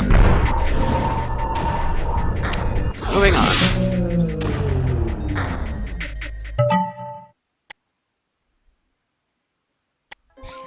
Do we have to totally dominate? No, but the creeper likes it. Not so sure about that, but okay, I'll accept it. Scanners show a single survival pod! The pod appears to have landed within the hour. Commander, if there's a survival pod, then there must be other humans and ships nearby. This is possible, Ops. Or the pod could have been on an automated course to its homeworld. Either way, we're going to collect it. The creeper is very intense and is deployed strategically, Ops. By the way, I can't actually read all of these readouts that you've been using to describe things to me. Your job has been pretty much completely redundant the entire game along. We're going to put the city on general alert, because this is going to be a rough ride. Okay. Interesting.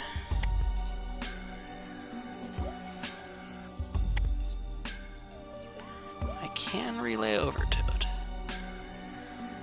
I probably should, because objective. And relaying over to that is also not a bad idea.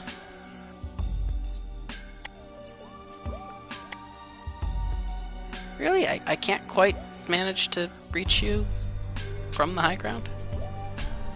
That's annoying. I don't think relays have any higher connection to those. No, they don't.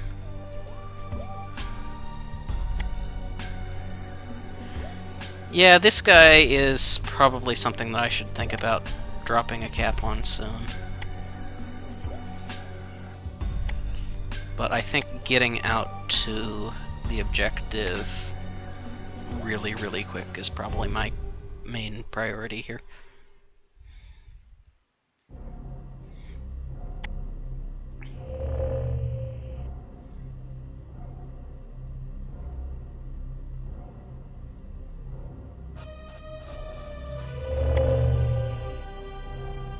Don't forget to collect your commission on those relays, Mandabar.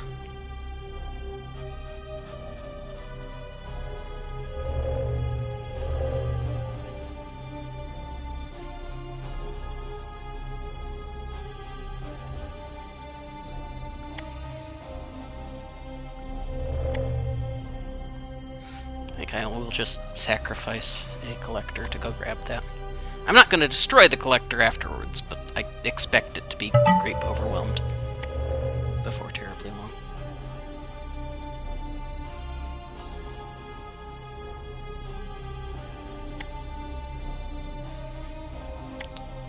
More energy, please. Especially this early on. Very useful.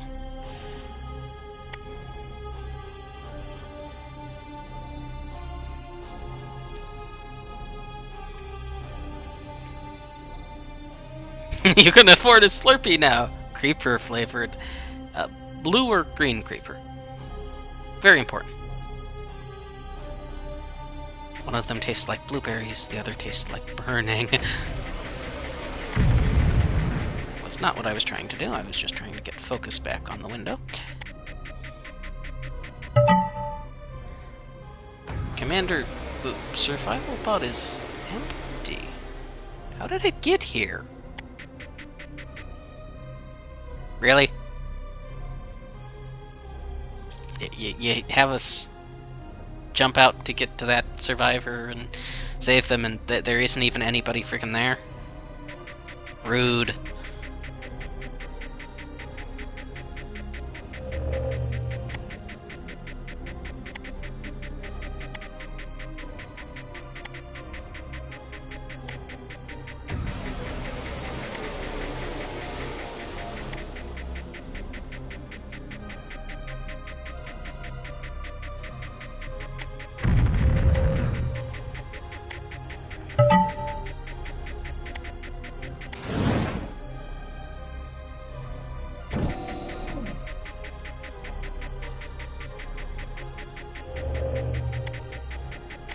Okay, I need more support to be able to do that.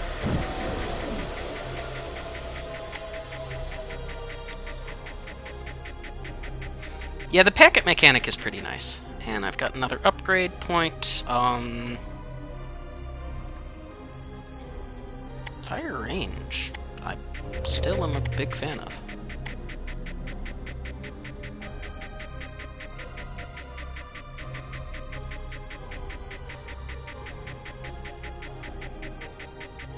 Yeah, we're in good shape over there. Okay.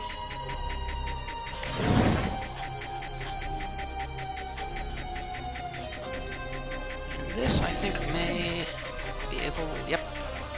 We have cap, ladies and gentlemen.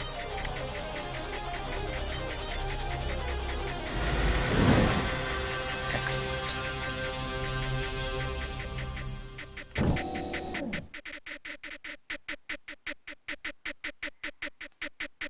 Yeah, the mortar's fine. The overflow rate is like back here still. It's slowly advancing, but the mortar will be done before.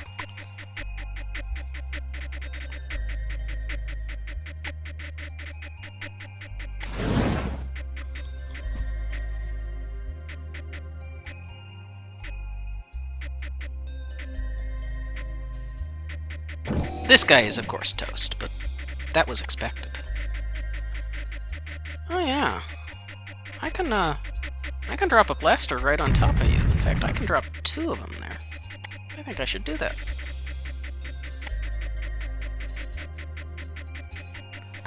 See, there goes the mortar. Boom.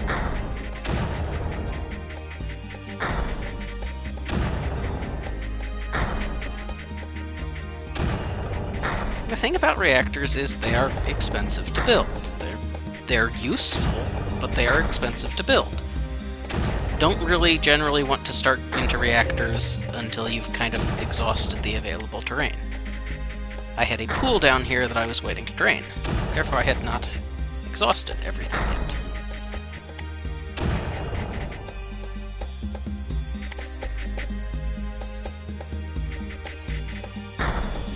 There we go.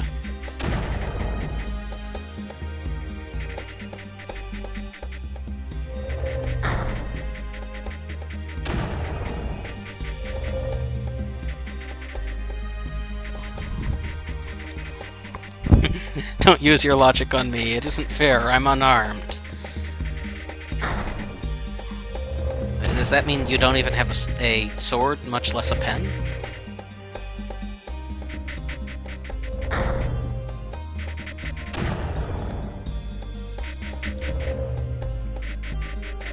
Okay. Should be paying down the deficit now. Yes, yes we are.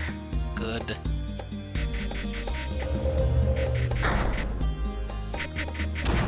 You, I'm going to move back a little bit.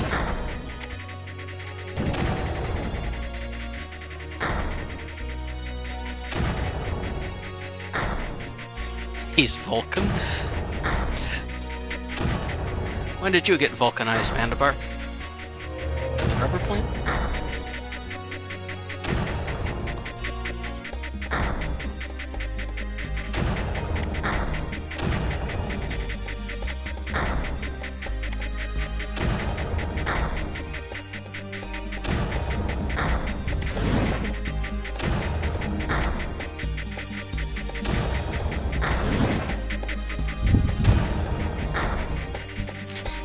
Creeper knee breakers coming for their loan payments. Yeah.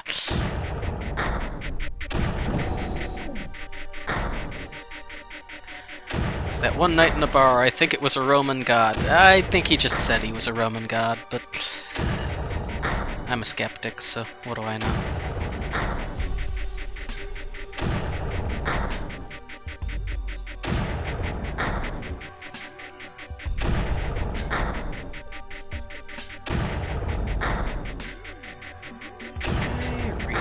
Finished there. Mandibar is being very surprised because I've yet again been using a relay. What? Me? Huh? And as I keep trying to say, I use them when the situation calls for it.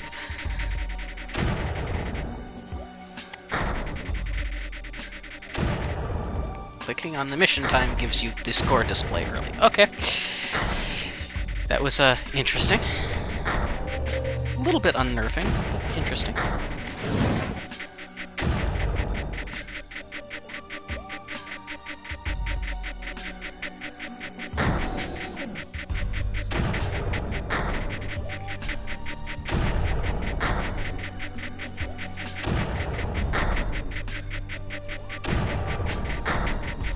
Yeah, huh, I accidentally won. Yeah, it was surprising. I will put it that way. It was definitely surprising to see that display come up right then.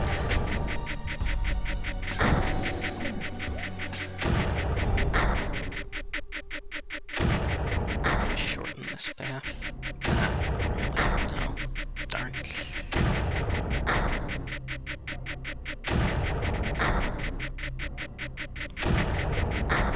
Here's another interesting question. Can I connect up here?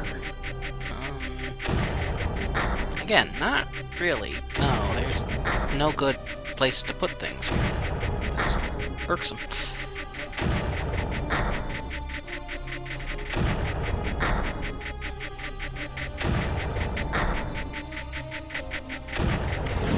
A little bit further that way.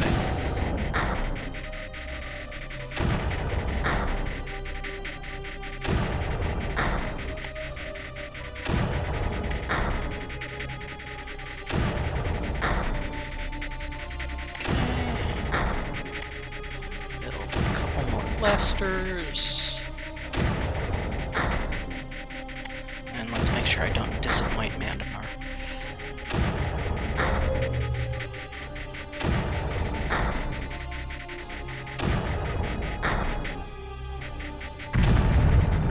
I was a little afraid I might lose that clip.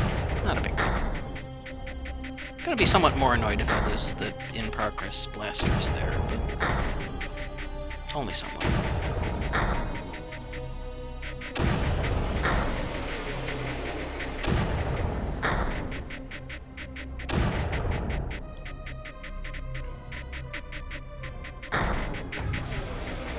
Apparently they do actually have health even before they finish building in this version. Interesting.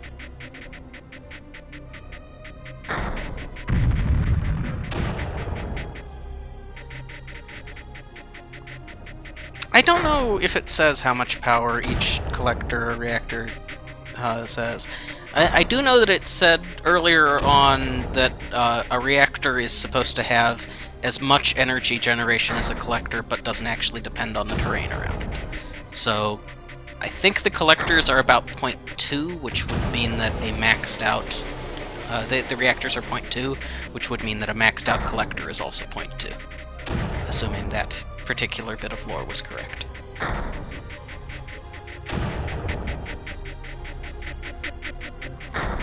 But of course, most collectors aren't actually going to be maxed out because they don't have access to their full area, there's overlap between them, that sort of thing.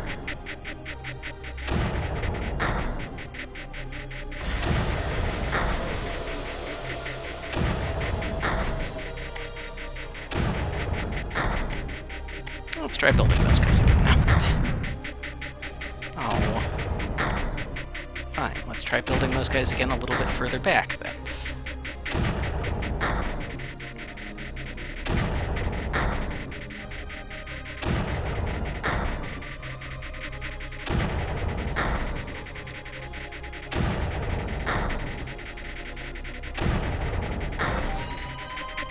Yeah, packet speed is a little bit grim out there, especially with the weird bouncing path it's taking here.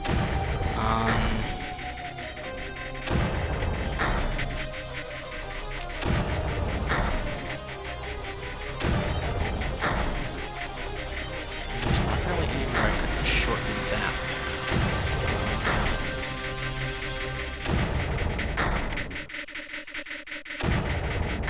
I guess the easy thing to do would just be say, let's build a set of collectors that are going out in a little bit more natural of a path. Still not a great path, but it's a little bit better.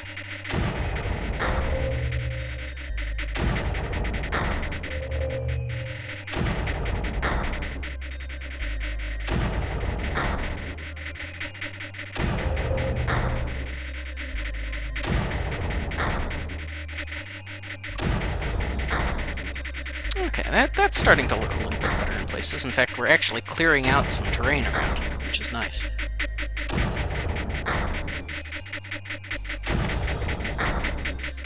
That might actually mean that if I move a couple of these guys in, I can hold back the creeper and cap that guy.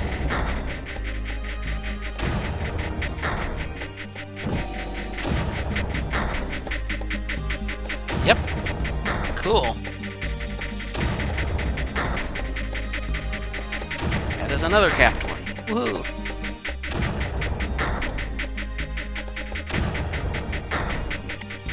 More reactors. Need more reactors.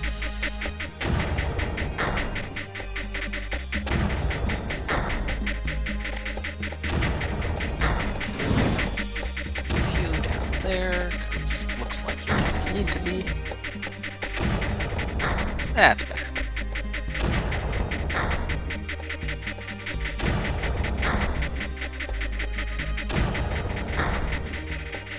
And sure, I'll go ahead and build a drone, just because I feel like doing it right now.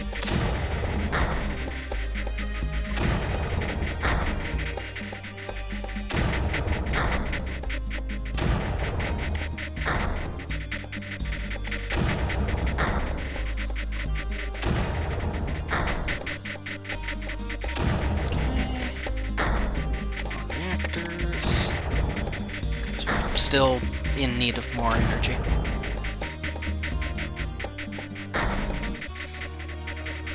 I mean, drones, I think if you used them perfectly, would be really, really good, because they can actually deliver a pretty large amount of firepower for the energy that you put into them.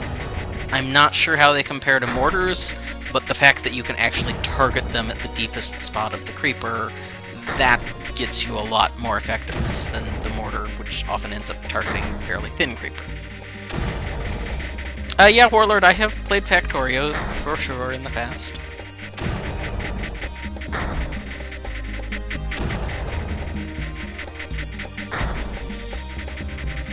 That is one of the nice quality of life things that you get in Creeper World 3 is the drones and the fighters both can just be set to automatically continue firing. You select a place for it to go, and it can just keep going there forever. Would you look at that?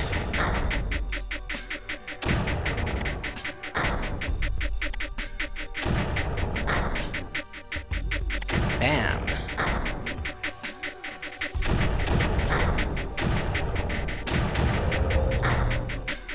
That is going to be a much better path once that finishes. Oh yeah, there we go. Much better.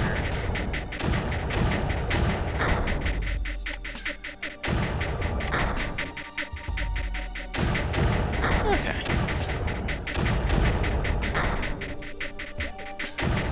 So...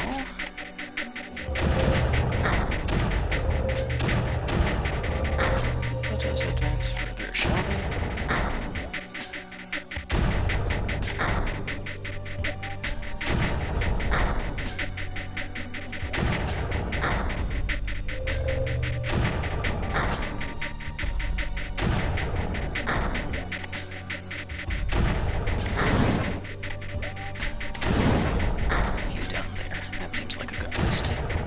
Have somebody who's basically intent on just keeping that safe.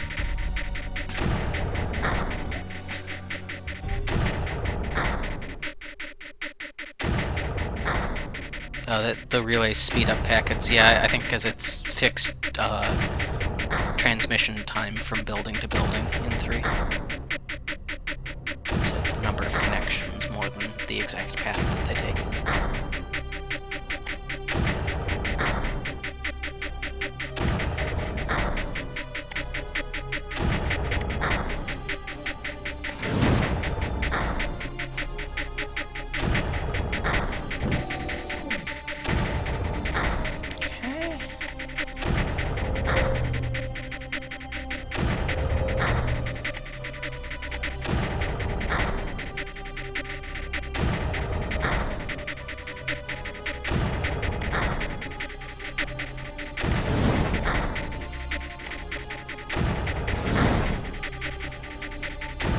Let's go.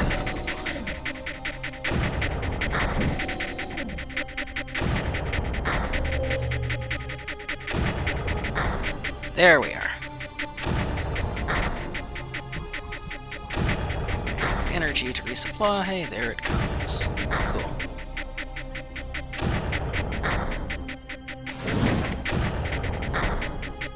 So...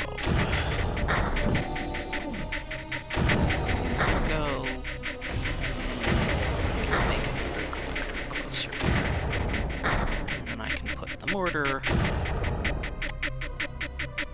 right there where it can actually hit. That looks like a good spot.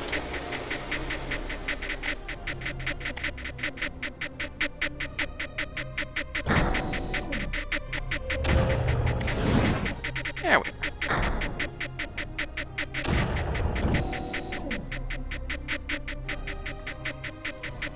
Okay. Second one down there just so I've got more ammo while I'm waiting for the connections to build. And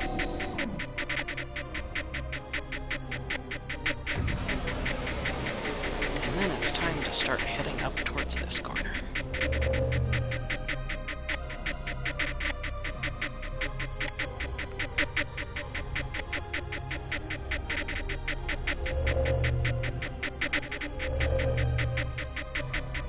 Excellent.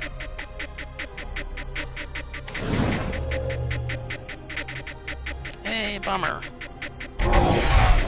Make her run.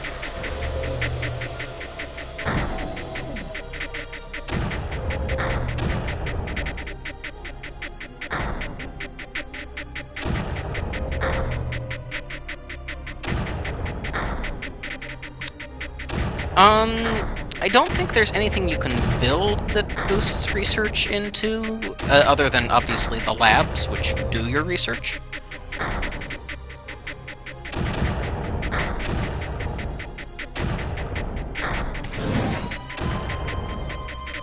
Really? Why are you shooting that way? That's a dumb way for me to shoot. I think there's a packet speed research in there, yeah. But it is specifically a research, it's not something that you build a building for.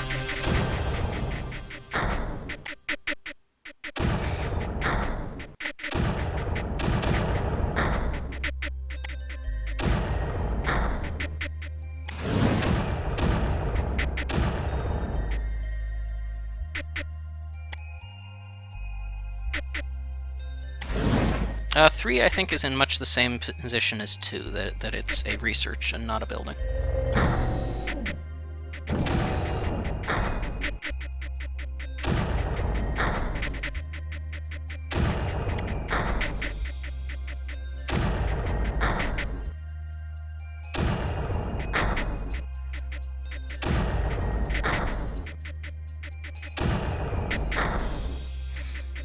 That looks pretty good.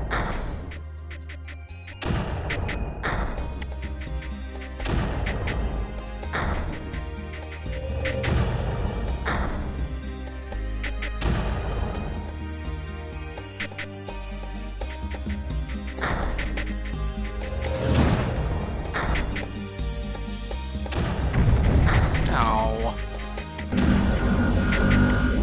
Oh well, I'm leaving anyway. Still annoys me, though.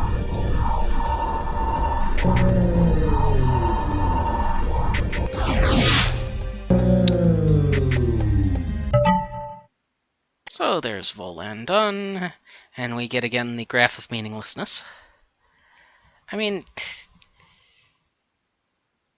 there's probably useful things that you can pull out of this sometimes, but most of the time it's just, hey, look at the weird funny lines.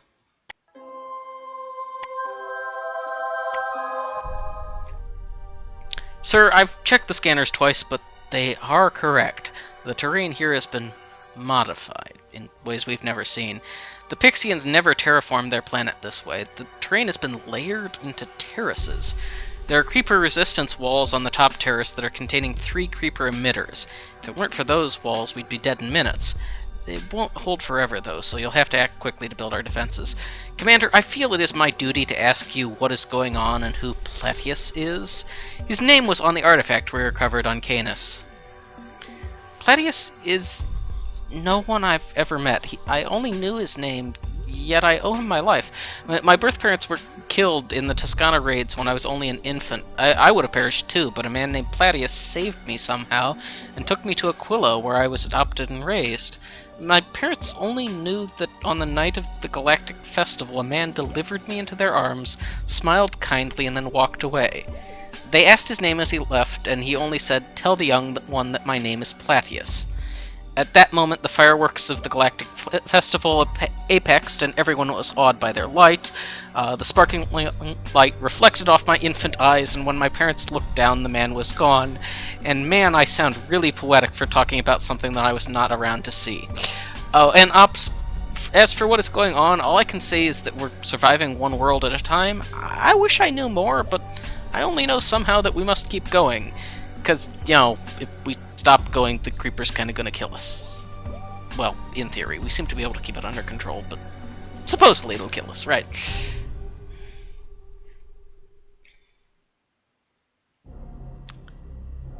Name of the planet, too? I don't think so. Yeah, Pixians and Platius. I don't think it's the same thing. And I can check and see if it was the name of a planet. Yeah, this is Pixis, not Platius. None of the existing planets were named Platius. Okay, so... well, that's interesting. We've got an artifact. we've got really dense stuff. Really dense upgrade points to both sides. Interesting. I want to know what the artifact is first. Building straight to it may or may not be a good strategy, but the first playthrough, I want to know what it is right away.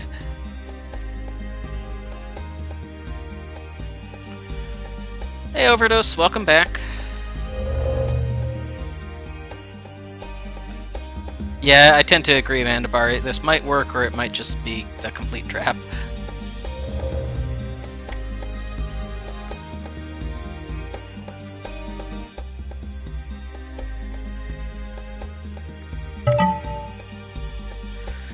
Commander, this artifact contains a message addressed specifically to you.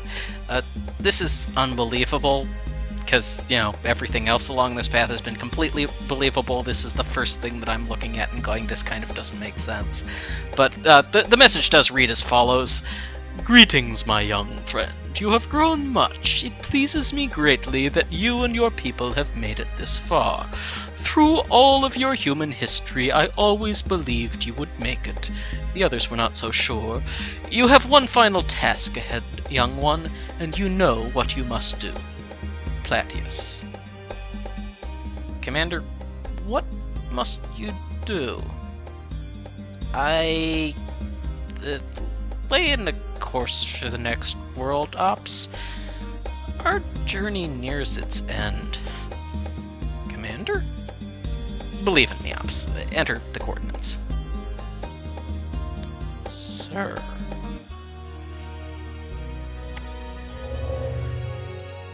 Okay, so Ops is kind of looking at us like we might secretly be the spawn of Satan. I'm sure that's completely normal and healthy in a captain-ops person relationship. It'll be fine.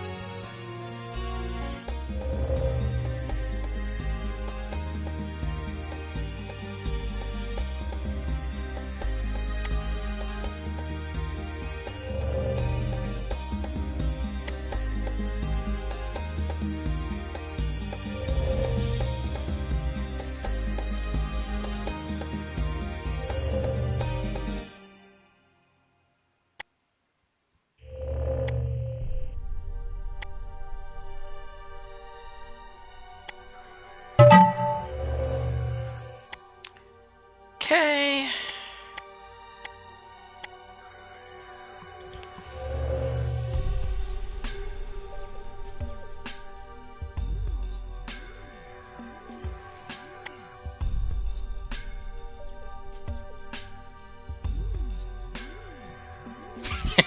Ops, eat more pork. We need to fatten you up for the next world.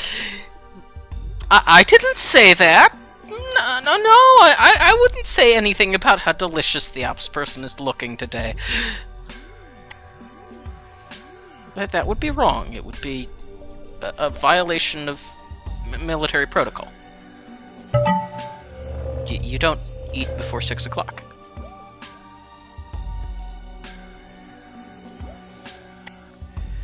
Build faster.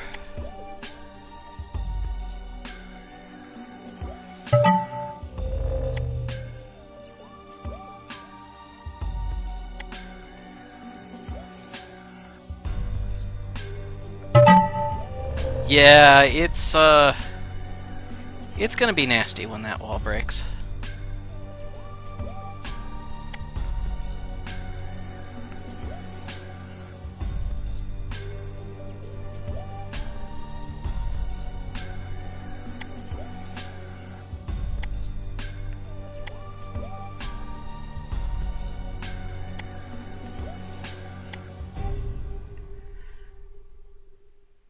Yeah, mortar would be a good thing.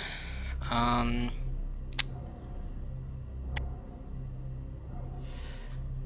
close can I get?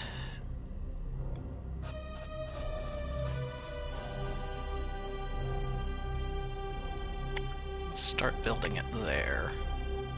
And then drop that guy up there.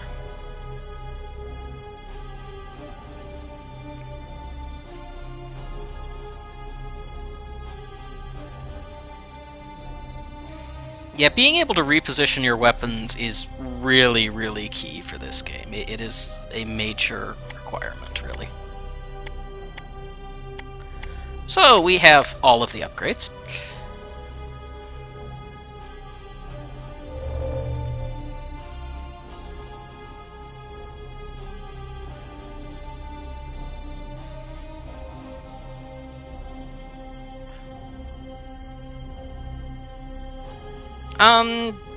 Building close to base for a weapon is kind of good and kind of bad. I mean, it's good in that, yes, it will be completed quickly, but you have to keep in mind the flight time as well. They are not fast-moving objects, weapons, so not necessarily the best to build it close to base.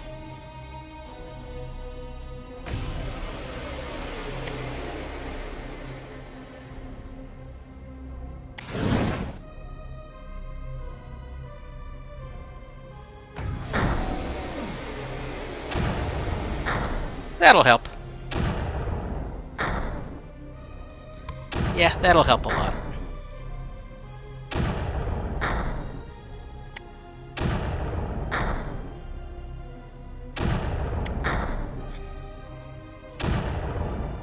Okay, it looks like I actually was overly paranoid about the creep coming in on the sides here, so looks like we ought to be able to just advance up here.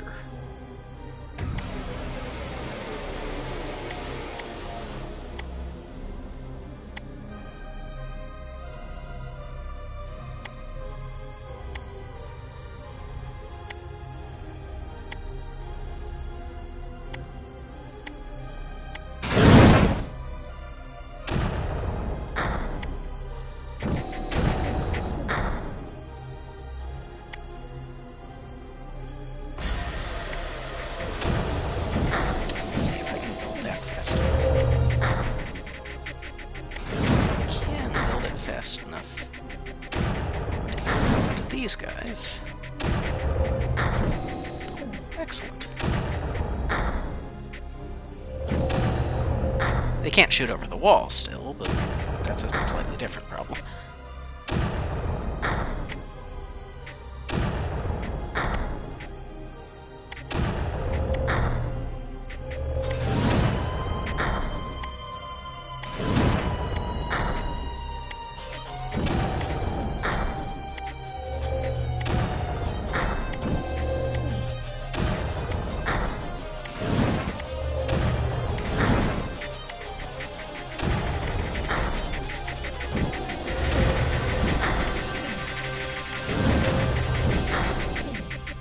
There we go.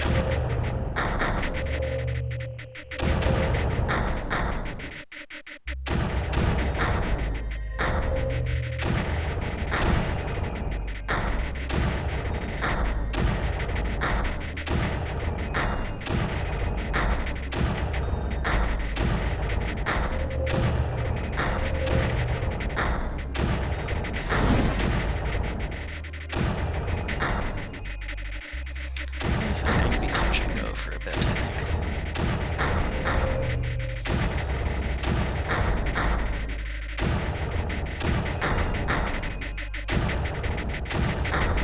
I think we might be on top of it now. Okay, cool.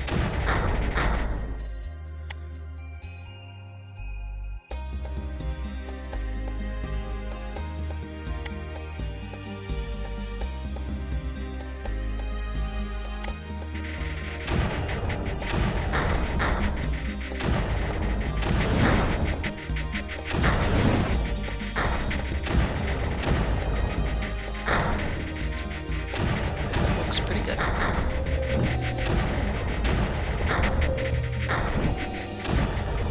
There we are. Center deposit solved. That makes things a lot easier.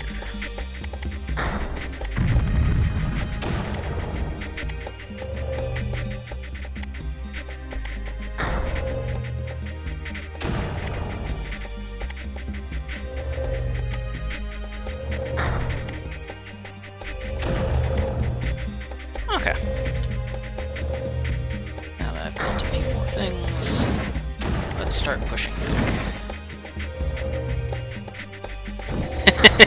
No reactors. Yeah, I'm not bothering right now. I don't seem to need them. Honestly, I've got so much build area down here that the reactors are not a big deal. I'd be better off expanding my collector network instead.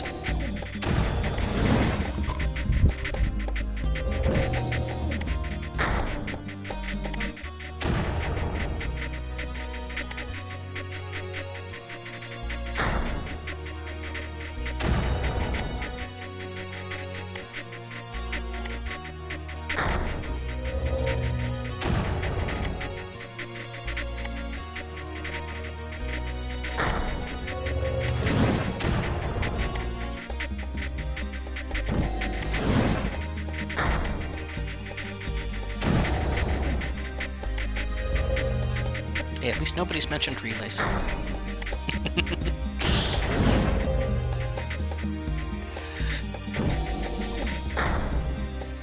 Okay, that looks pretty good.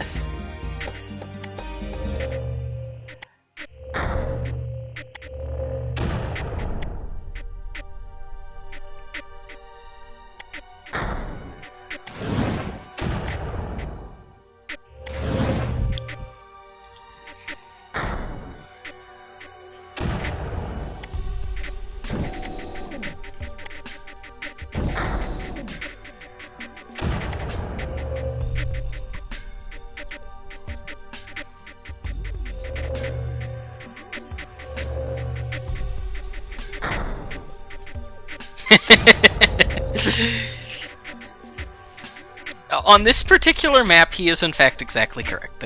There's not much in the way of a point for relays on this map. On some maps there are, on some maps there aren't. It really depends on the map.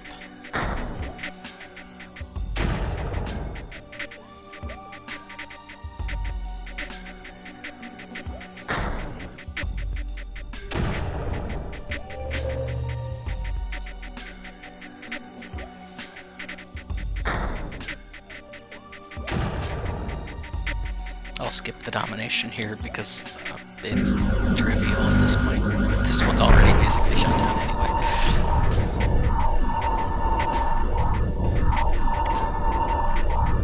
Oh, it won't actually let me place it. Apparently the city is still officially there.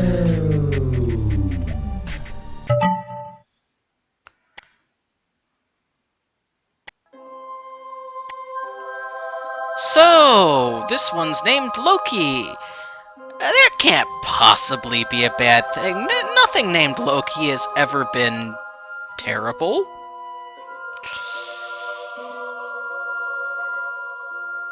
Oh god, this is going to suck, isn't it? No! Commander, we've been led into a trap! The creeper on this world is the most intense we've ever seen. There's no way we can defend against it, much less reach the totems. Steady ops, there has to be a way. I don't see how. Maybe you can immediately build a few collectors and place a single blaster at the opening in the bridge just to our west.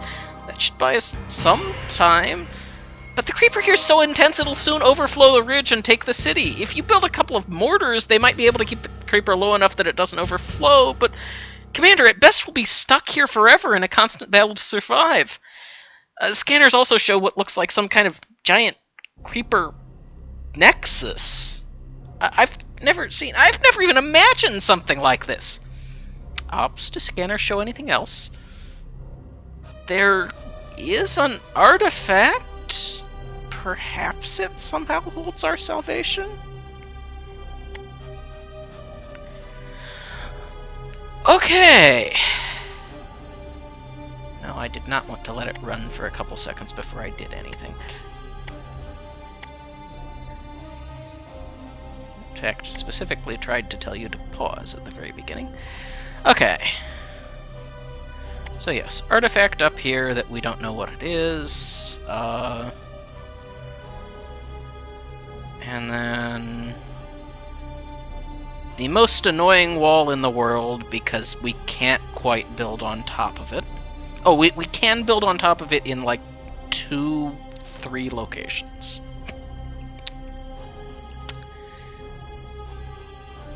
Yeah, that is a nasty looking thing. That looks like a boss, doesn't it? Yeah, that looks like a boss.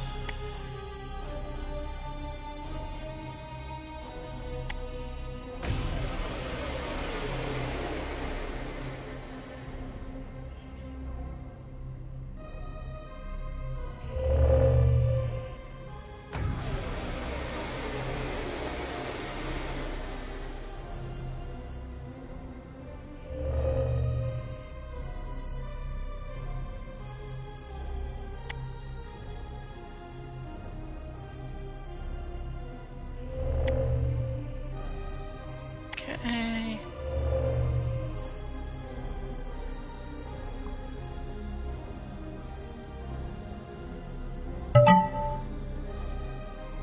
Commander, the artifact simply says, "In the end, no answer is ever as elegant as its question." Ops, I think I understand now. All of human history and its future are in our hands. Our next actions may very well be the end of everything that ever was or could be. The memory of every person that has ever lived sums to a singular question. Why? The creature has no purpose other than to end that question by erasing everything we've ever been. We're the very last embers of this question that must never cease to be asked. Odin City must not fall. Ready everything we have, Ops. We'll hold back the creeper with everything we have. Reading the message has filled you with determination. Oh, sorry, that's a different game.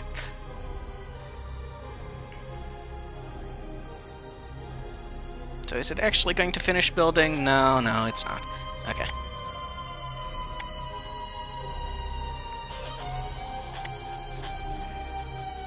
So let's try that again, and this time be a little bit more aggressive in getting the blaster down.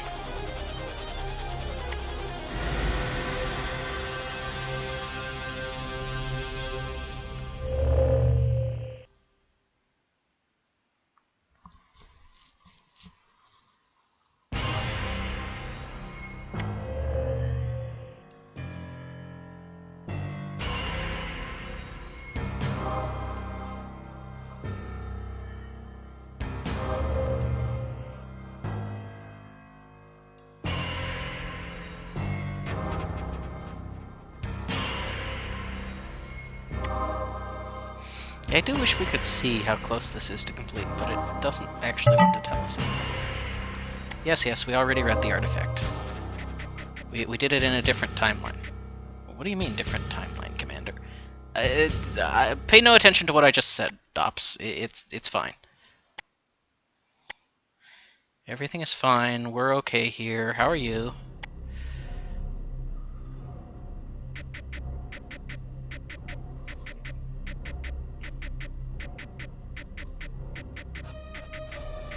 I'm not entirely sure domination is going to be possible on this map.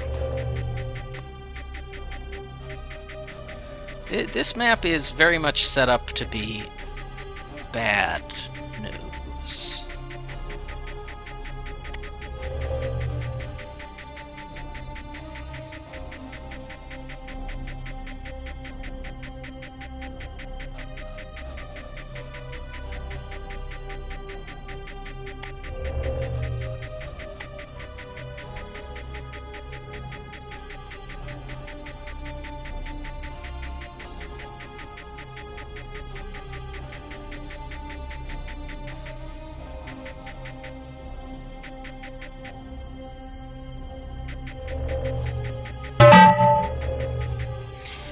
And we've got a few upgrades.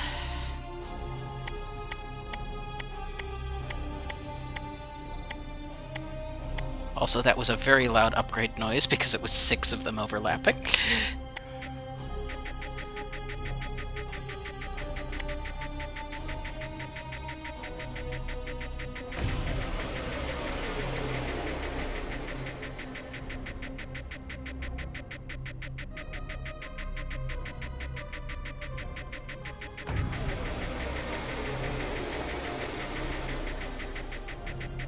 Okay, this is a too high wall. So we do have a bit of time once we start thinning out the stuff that's right next to it there.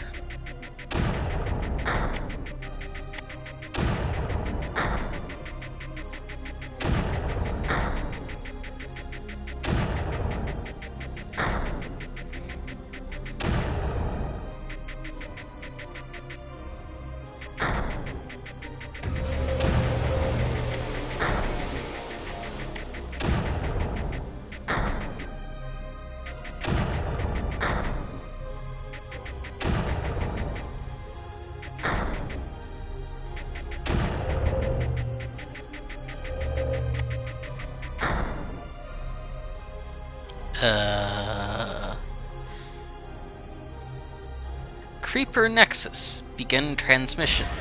All that you were has been undone. Now you deliver the rest of your irrelevance to us. You too will soon be undone. End transmission. Well,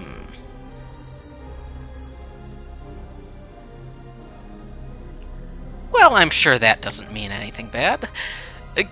Commander, I don't know how that transmission came through.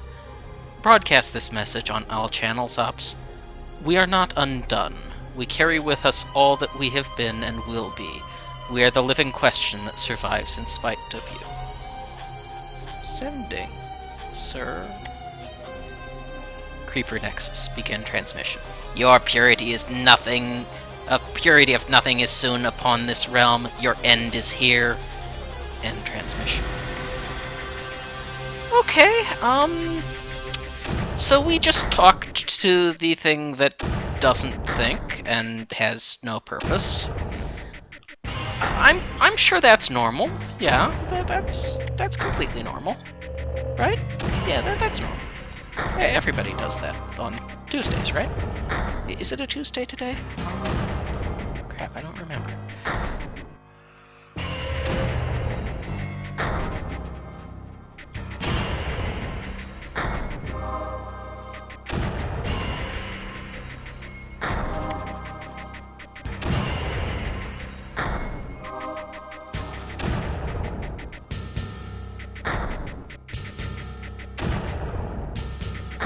It's not Tuesday because you get free stuff on Tuesdays. Well, maybe they'll accept it on whatever day it is anyway.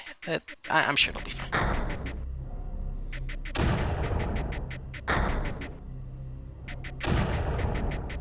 There's not, like, any bad prophecies about what happens if you do it on the wrong day or anything.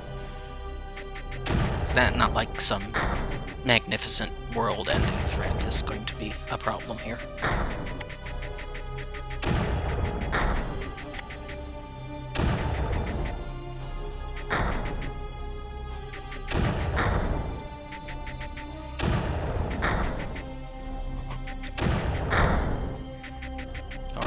Universe-ending threat.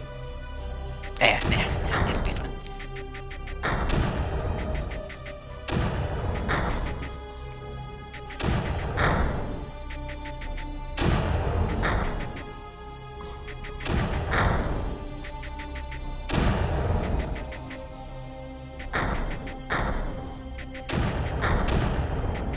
So let's see. Creeper coverage is still increasing. We are increasing the amount of creeper that we kill pretty dramatically here, so maybe we're doing okay. Commander, I'm not sure what we can do. There's just too much creeper. Our weapons can't harm that creeper nexus. I won't give in, Ops. We must fight. There must be a way.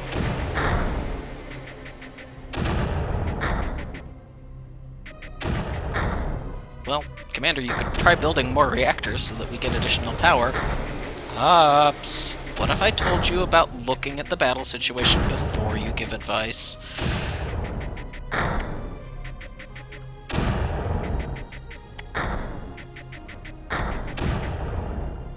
Warlord did suggest a very good thing. Resistance is futile? Nah. Oh, sending bombers in after the core. Yeah, that's not a bad idea.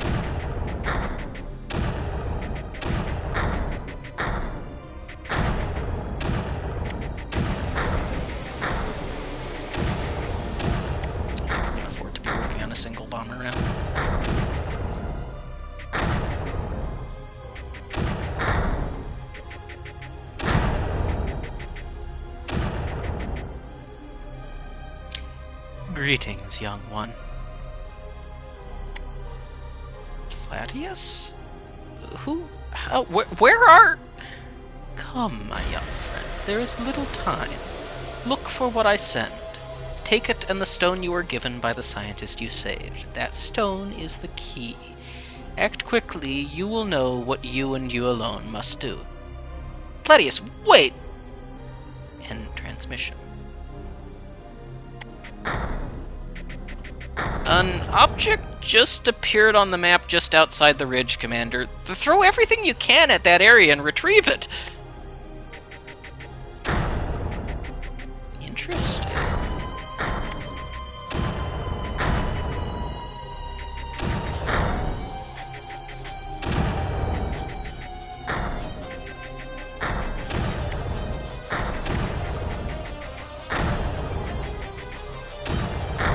Is this not a fascinating development?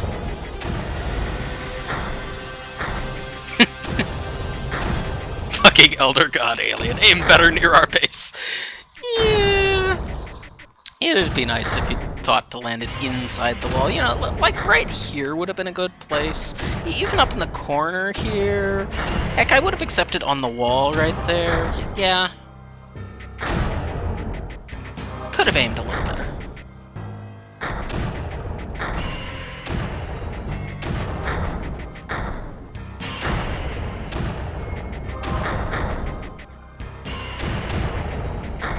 But meanwhile, I'm gonna keep building reactors because holy crap, we need reactors.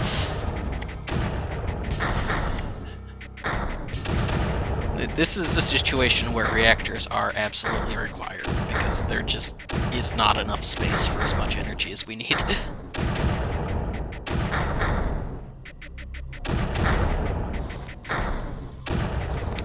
Hey look, we have a drone. Go bomb this mess over here.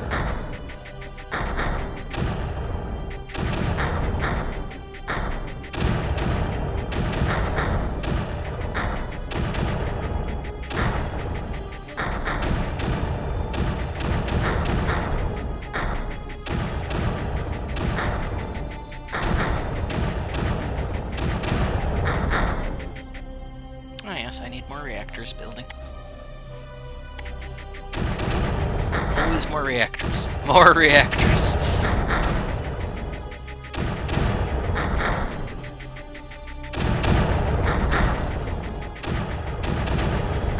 You say it almost does nothing, and then we look at the creeper killed chart. So this was the spike when we dropped the 2 extra mortars. That's the drone.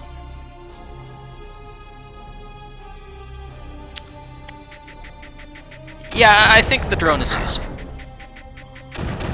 Just saying. I think the drone is useful.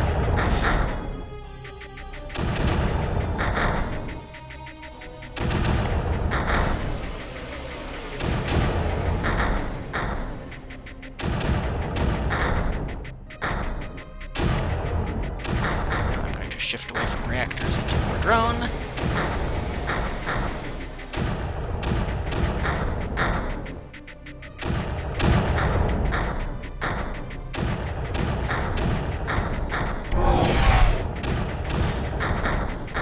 Yeah, I'm still not convinced that we're actually overtaking the creeper here, but it definitely helped it not advance faster than it was going to.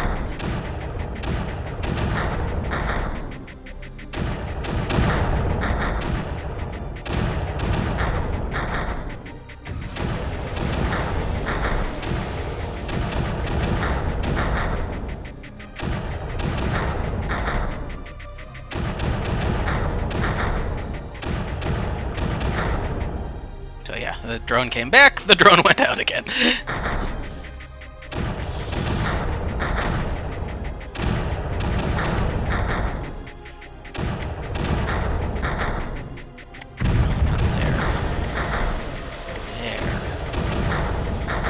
Very precise about my placement of these things. Send it off to the flanks where we haven't been beating it down yet.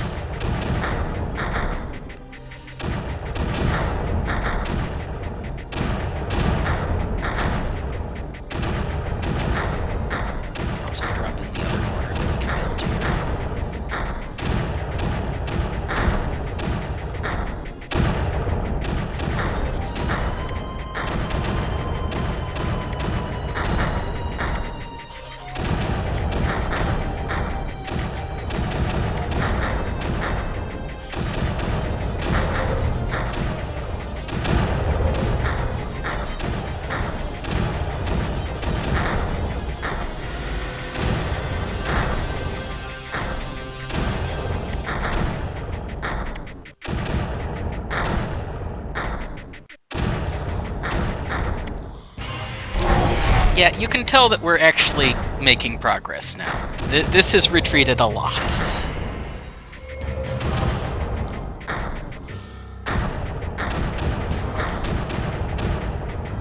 We've actually beaten back a lot of the creeper now.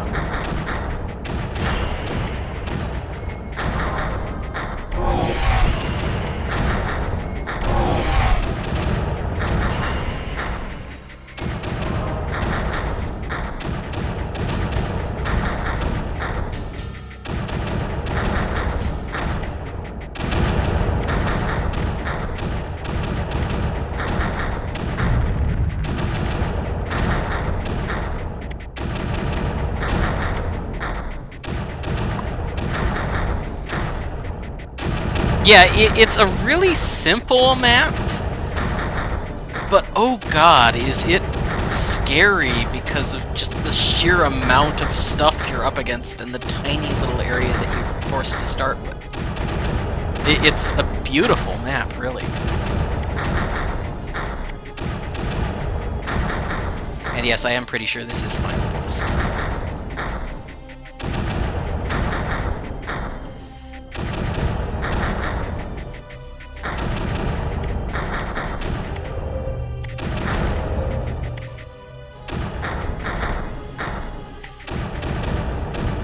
So I'm going to be building a few of those to fly out. Just a couple.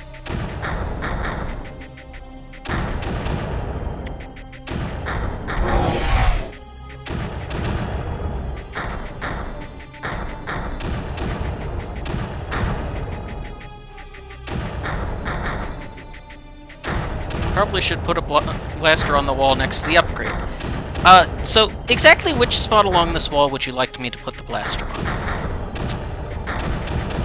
Yeah, I know it looks wide enough to put a blaster on, but it's not, and it's really annoying. Yeah, it's a little misleading there. Okay.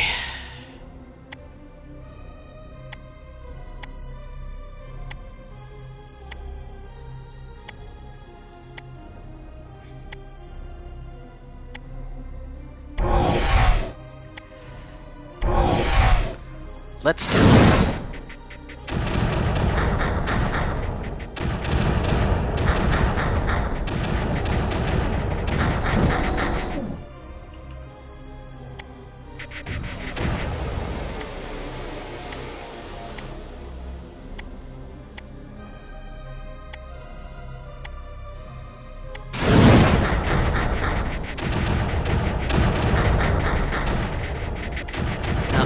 Multi-select this early on. Commander, we've retrieved the object that appeared after you spoke with Platius, but it doesn't seem to do or mean anything. Take this stone, Ops. Integrating the stone now, Commander. Unbelievable. The stone is integrated into the object and it's activated. A nanoschematic for some kind of super weapon called Thor has been integrated into our computers by the object. The object itself appears to have become some kind of extremely powerful energy source. The readings are off the scale. Commander, this new Thor weapon will require an unimaginable amount of energy, but this object appears as if it can somehow produce the required energy. Also, this weapon appears as if it will require a pilot. Ops, there isn't much time. I'll start construction of the new Thor weapon. I may have to clear away some of the network infrastructure. This beast is going to take space and large amounts of build packets to complete. Do everything you can to boost the city's output. We need everything Odin City can deliver. Once complete, I will personally pilot the Thor and end the Creeper once and for all. Sir, I'll do everything I can. No, you had to be listening to what Abraxas said. To what Platius said. We need to do this ourselves. We are the only one who can. Why we are the only one who can is an interesting question, but apparently we are the only one who can.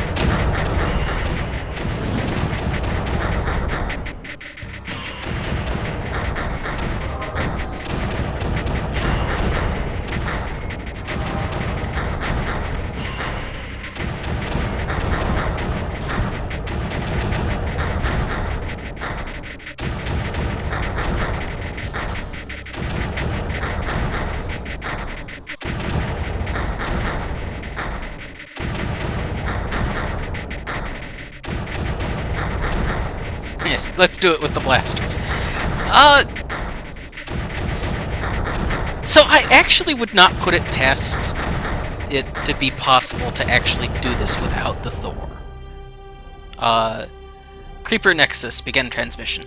The weapons of the others are irrelevant, they will be undone as well. End transmission. Okay. But then again, I also would not put it past the game to just make it impossible to do so. Like, if you get close to it, it starts producing more or something. I don't think so. That's not really the kind of developers these are. They seem to prefer to play fair. But it seems unlikely that we would be able to overcome this completely by ourselves.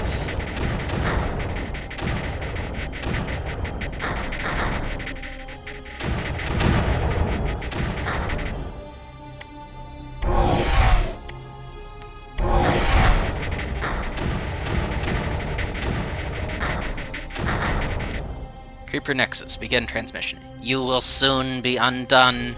End transmission. Well, you're getting awfully desperate there, Creeper Nexus. Are you worried?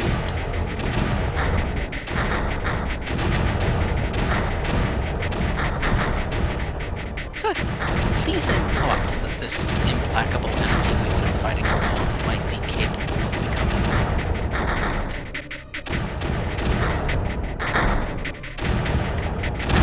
more reactors always. Yep.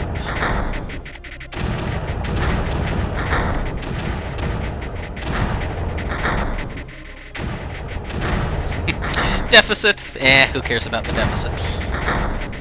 I'm taking the US approach to deficits here. We don't need to worry about how much debt we're running.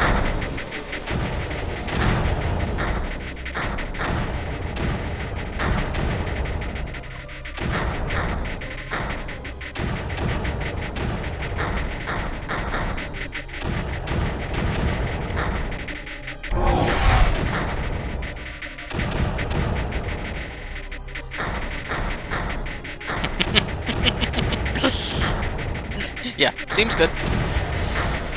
There's nothing wrong with this idea. It will work perfectly fine.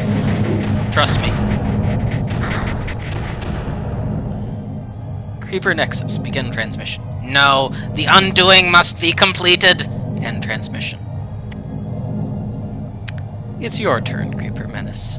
You will now be the one undone. Commander, the Thor is unbelievable. With the Thor, you can clear away unbelievable amounts of Creeper. I have no other words in my vocabulary at this point. It's just that unbelievable. This will allow us to build a network and reach the totems, but what coordinates do I enter?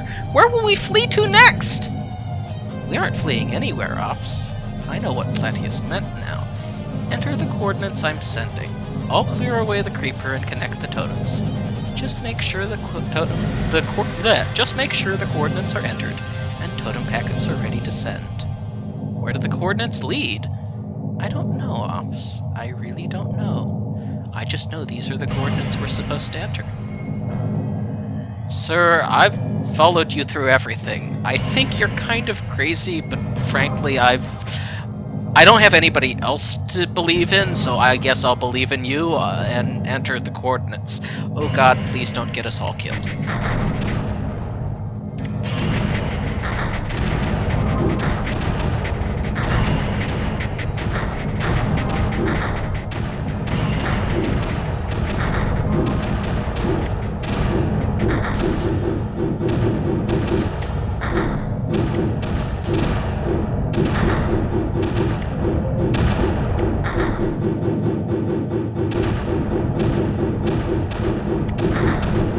So,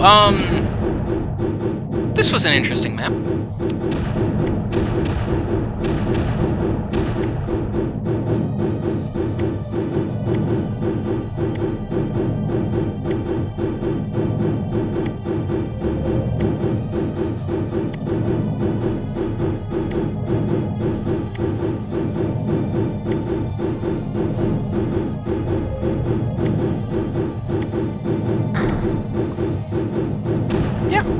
map.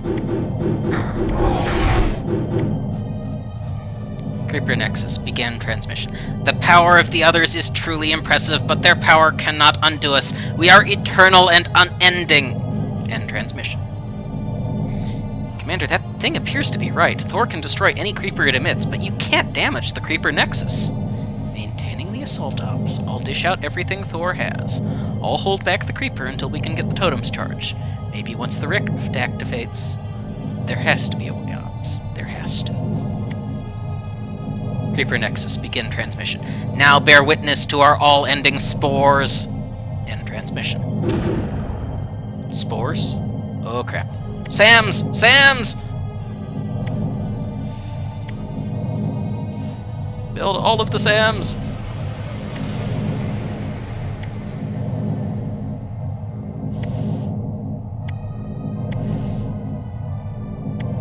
Build all of the Sams. We are going to Sam's Club.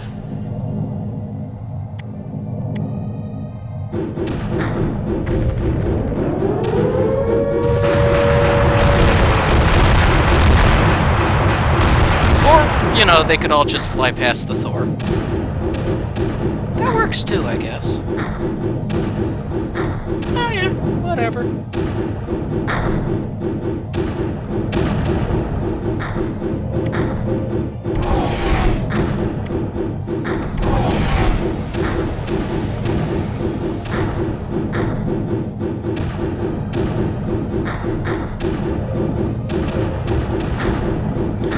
Yeah, they kind of just fell apart. Just fell apart there.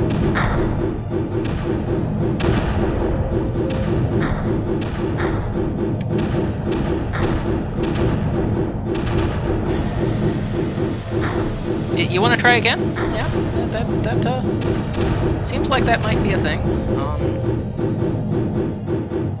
Also, your creeper that you had put out all across the map is kind of mostly dead now and evaporating. Yeah. Seems to have worked out well for you.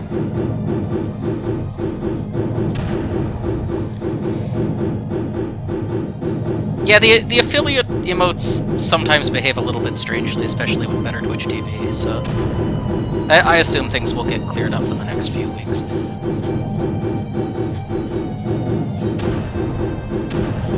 So we'll just charge the last one of these totems, and let's see what happens. Commander, the rift is open. The coordinates you gave me have opened the rift onto the black hole of the galactic core! This has never been done! It can't be done! The rift channel is conducting massive amounts of gravitational attraction back to the rift on this end. Everything will be sucked in and destroyed! Oops. No!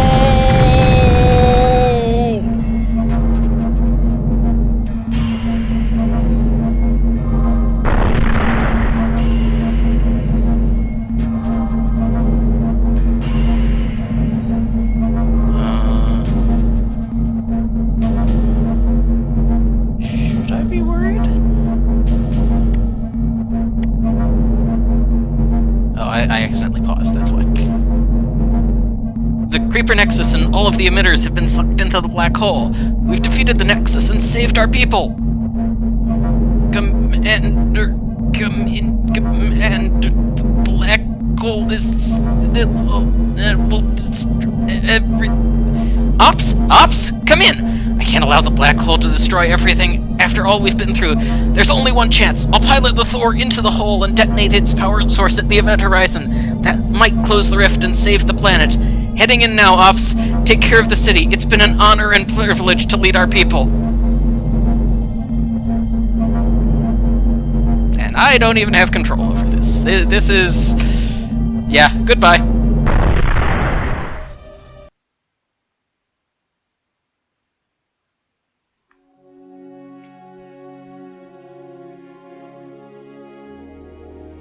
Hello again, young one.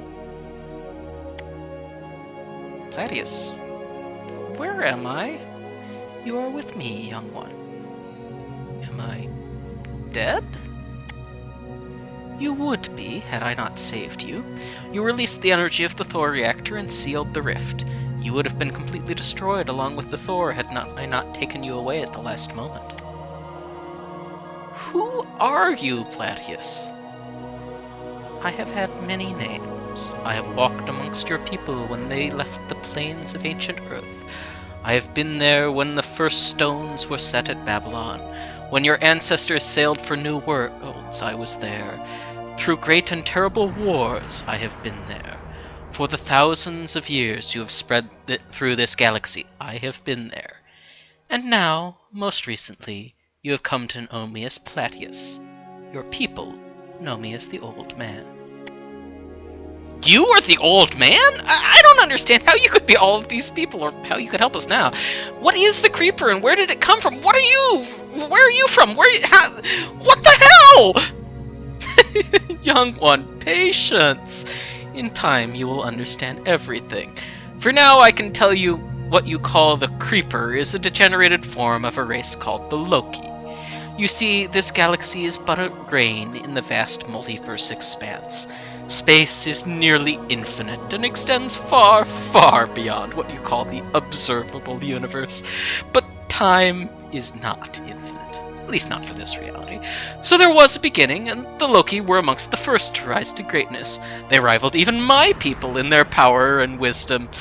But long before your world was even formed, the Loki changed. They peered into other realities at their greatest moment, and when they looked away, they were forever changed. They became a force of destruction that sought to destroy all the other races. They desired the purity of nothings above all things. My people fought them for millions of years, but their power was too great. My people are now gone. I and I alone carry their memory. My people sacrificed everything to weaken the Loki as much as they could. Had they not done so, all beings everywhere would have fallen to the Loki. In a cataclysm that spanned the galactic cluster, all of my people fought and sacrificed themselves to destroy the Loki. Only I was chosen to stay behind. Only I would bear the task of continuing the memory of my race. Only I. Platius, that is incredible. But the Loki are not all destroyed?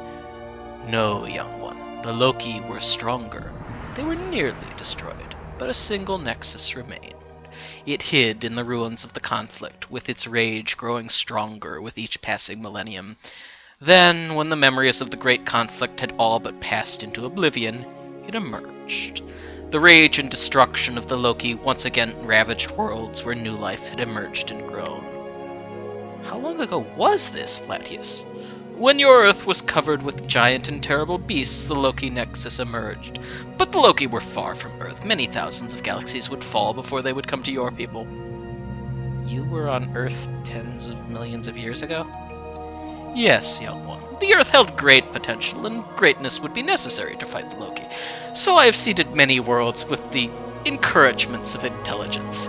I do mean seeded, by the way. It's a private matter. Don't ask too much about it. For your Earth, only a small impact would destroy the beasts and open a path for your emergence. Well, I say that.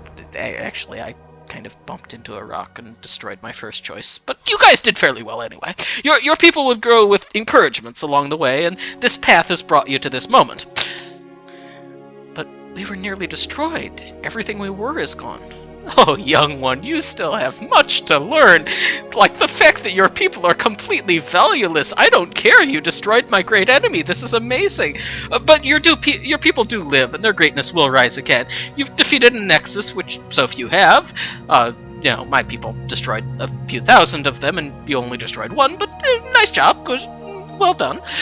You will grow from this world in the millennia to come, and perhaps one day we'll all stand in victory over the last of the Loki. Platius, what about... It is time for me to go, young one.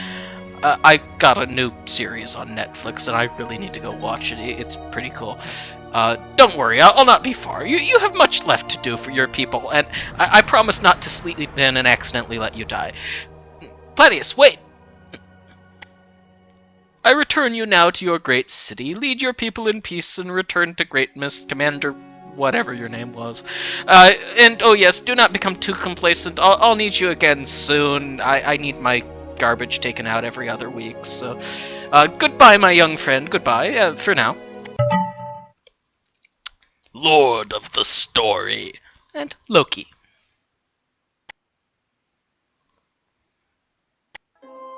Well, okay then. And we have credits. Oh god, do these look really old style, as we've got the lovely Windows XP border down here. Awesome title music! Sweet prelude music! Excellent Mission 1 music! Perfect credits music! Yeah. Milky Way galaxy image! It wasn't perfect or awesome or anything like that. The testers and idea machines were also kind of meh. Honestly, really, everything but the music was kind of mediocre, so we're just gonna mention it here. We're not gonna add any superlatives to it.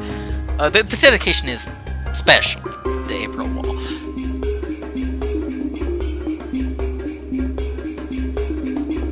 Words of wisdom. Diplomacy is the art of saying, nice doggy, until you can find a rock. War is an art, and as such is not susceptible to explanation by fixed formula. Make your plans to fit the circumstances. Fear accomplishes the possibility of death. Calm shepherds its certainty. Yes, this is basically a one-man game, so he's getting all of the credits up there. Computer science degree holder, virtual wall. Still watching? So, how about those screenshots to the right? Those are from early stages of the game. As you can see in the beginning, it didn't look anything like it did in the end. But the core idea was there from the beginning to the end.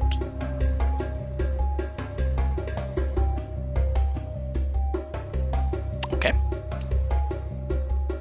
Yeah, they finally got in the galactic spiral there.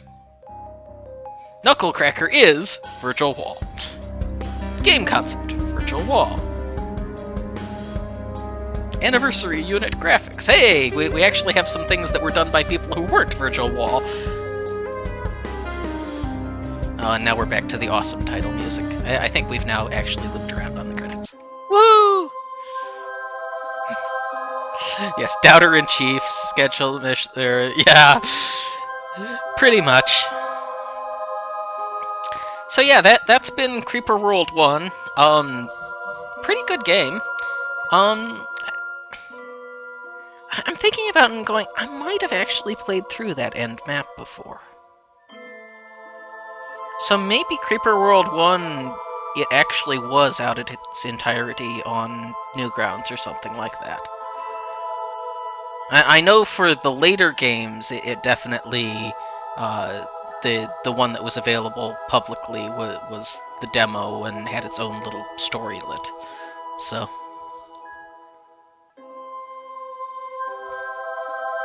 I'm going to take just a few moments to stand up and move around and all that. I've been sitting here with a blanket on me for the last few hours, and I'm actually getting kind of warm, so I need to cool off for a moment.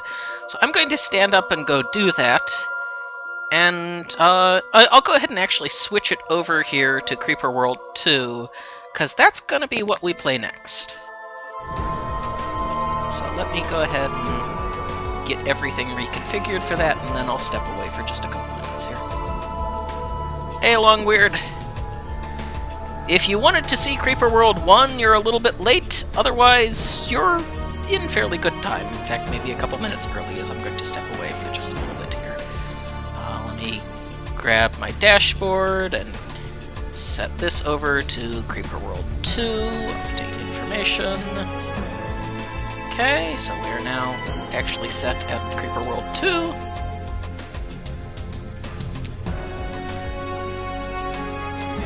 To hear some slightly different music here now that we've got the Creeper World 2 thing. And I just accidentally went over to a YouTube tab, and so it decided to load and start playing the beginning of Let's Play Pre-Dynastic Egypt from Quill 18. But yeah, okay, I've gotten that paused now. I'm going to stand up. I'm going to be gone for just a few minutes here. I will go ahead and put something up to let people know what is up. Monitor capture. That needs to go all the way up into that corner. And I can be right back. For a couple minutes. Imagine a fancy countdown here. So yes, I'm going to go ahead and mute my mic and stand up, and I'll be back shortly.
Well, the good news about that Mandibar is I am now back. I should turn off the monitor capture, otherwise that looks really freaking weird. Hello again, folks! So yeah, we've completed the first Creeper world, we've destroyed the last of the Creeper Nexuses. Clearly everything is good and right in the world now. You know, we've defeated the Creeper once and for all, right? Right? Oh god. It's back, isn't it? Oh dear. So I already played through this last time, but I'll go back through it just so that we can see the story at the very beginning. Welcome, citizens, to our destiny. 30 years ago, as I led the remnants of the human race on our great exodus, I never would have imagined such a day might come. Today we stand poised to retake our rightful place amongst the stars. We have all lost loved ones and friends to the Creeper. I wish my daughter Eliana could be here to see this day. Perhaps more than most, she made this day possible. I ask that we take a moment to reflect, to remember all of those who have passed in our service. Citizens, I now present to you Commander Dax Joven. He, along with nearly 100 others, were promoted to the rank of Commander earlier today. They will take up the tasks that we have put before them. They will take us back to the stars and back to the future. Wait, sorry, that's a different franchise. Commander Joven, you may proceed. Thanks. Thank you, Admiral Abraxas. It was, is an honor to be so introduced before our people. Thank you, sir. Private comm to Dax Joven. Steady, Dax. Throttle back, relax, and get to the presentation. You'll do great. Citizens, I will now demonstrate the capabilities of the New Human Alliance's Liberation Ship. These vessels represent the pinnacle of NHA technology pioneered by Dr. Abraxas. Without Dr. Abraxas, we would not understand how the Creeper functions and would not be able to combat it so effectively. Without further delay, I will now demonstrate how a typical planetary scrub is expected to proceed. Fear nothing and bear witness to a new destiny, the Creeper's demise. Okay, I think I got through the entire speech. Tex, your mic is still on. Shit. This is your liberation ship. It's perhaps the single finest piece of technology ever constructed. Protect it with your life and it will return the favor. You will travel from world to world in this ship, and on each world you will destroy the creeper that has ravaged our civilization. On each world you will need to build reactors to produce energy. Energy is the lifeblood of your campaign. You need it to build structures and weapons. Select the reactor in the menu and build 3 reactors where indicated.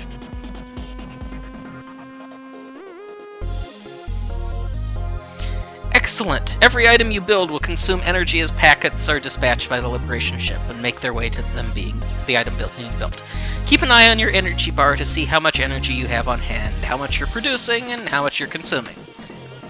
Ore is another resource you'll need. Well, needs probably putting it strongly, but thanks to the late Dr. Aliana Braxis, we've learned how to create a benign version of the creeper from ore. We can use this friendly creeper to combat the insidious creeper that destroyed our many worlds. Ore deposits will usually be deep in the terrain, and excavation will be necessary to reach them. Yes, and we can click here to dig out to it. This will be essential to our missions.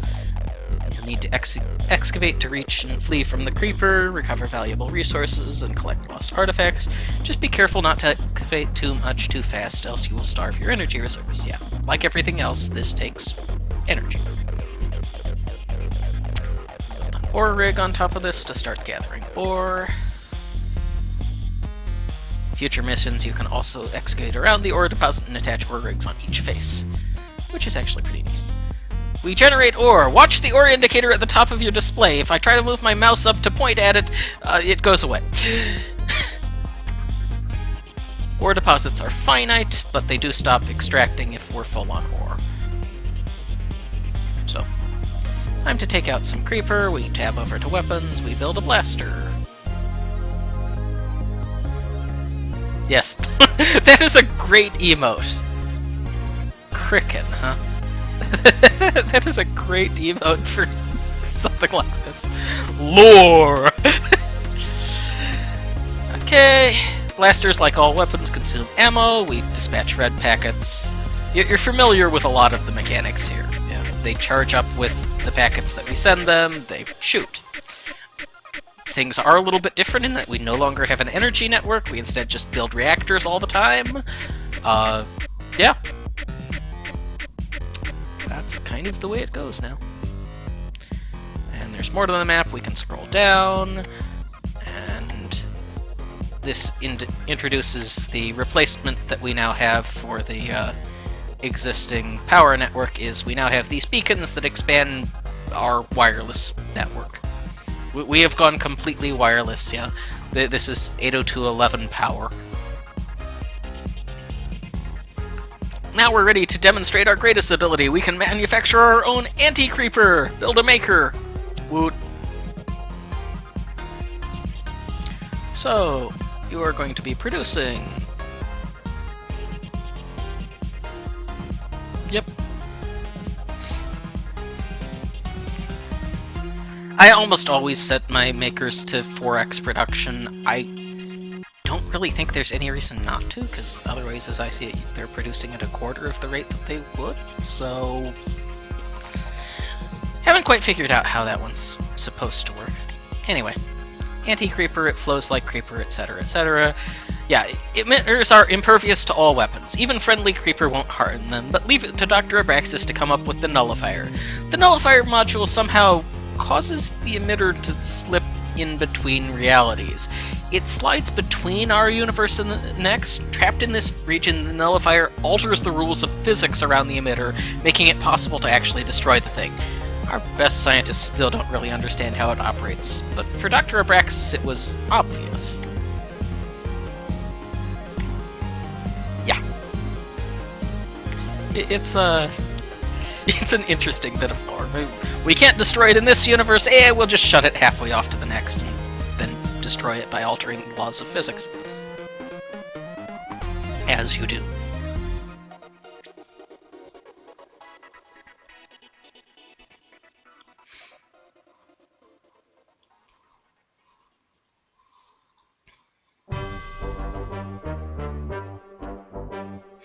The relays won the relay versus collector war. well, sort of, but I think the reactors are the real winners because we built so many of them.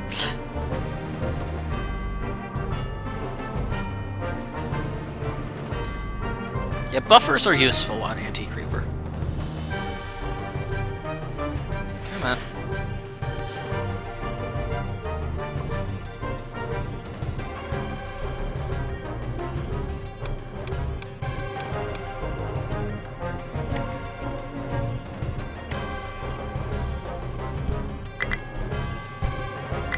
Really? You won't actually let me build it? Wow, they're restrictive in what they let you do this game.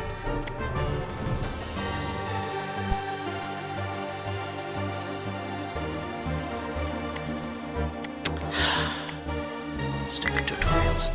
Oh well, victory.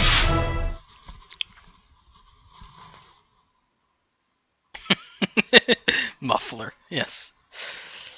Okay, and again we see it very much wants you to actually submit scores for things, which I really don't give a shit about.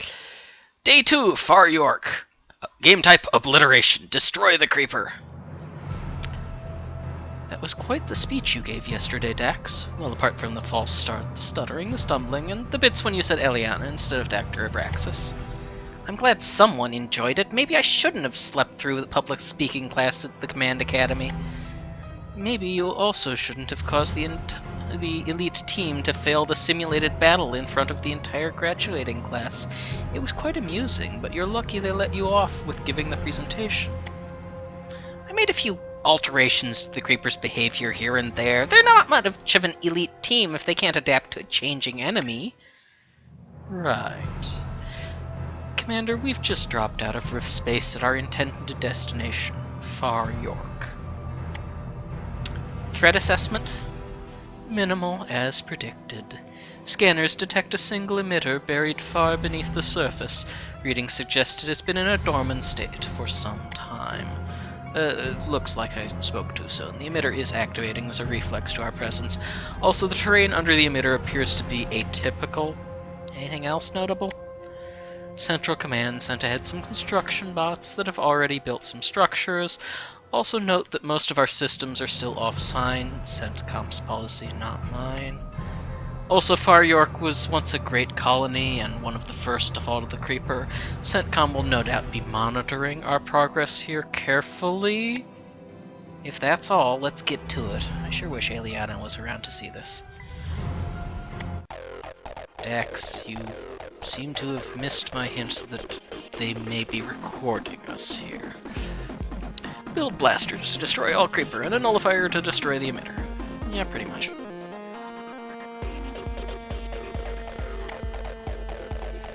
So we do have some anti-creeper available here. So it looks like it's eating down into the ground. Yeah, so they're really making this easy on us. This creeper will just eat downwards and form a pocket there rather than actually rising up and becoming a threat. Okay, so let's start building reactors on pretty much every horizontal surface.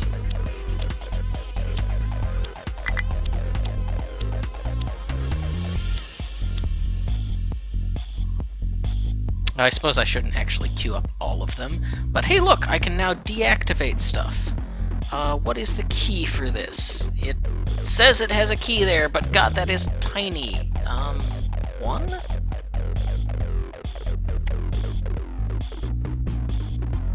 What on earth is Q? Okay. No, that one I still want active. So I can build, I think, 4 of these at once. Yeah, 4 of these at once. For sure.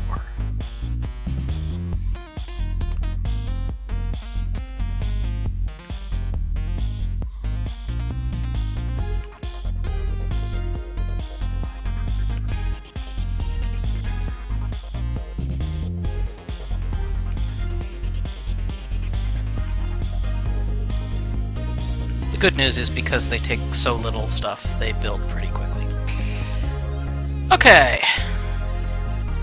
I think I'm already pretty prepared to go ahead and start making some plasters here. And digging down.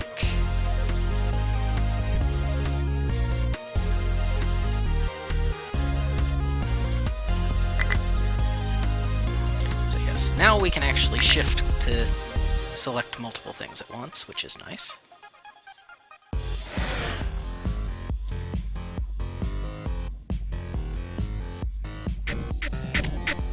And I will build a beacon down here.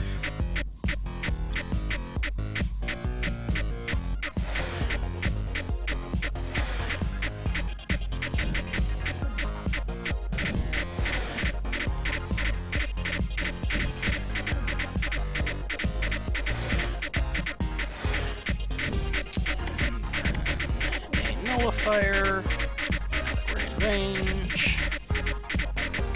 You can come down there and fire at the last little bit of creeper.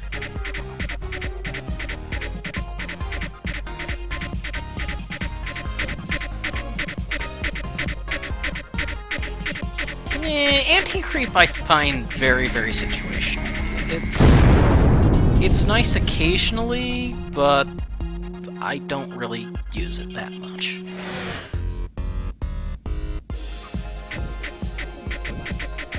It is worth noting that weapons that are moving do not currently fire, so yeah. Even though that doesn't make sense because it looks like when they stop they land, but there's nothing to land on because we're looking at things from the side, so really kind of bizarre that they don't actually work while moving.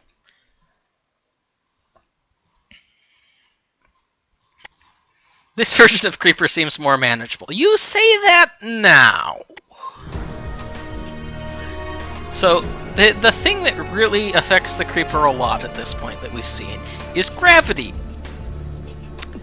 Think about this for a moment. This is a two-edged sword.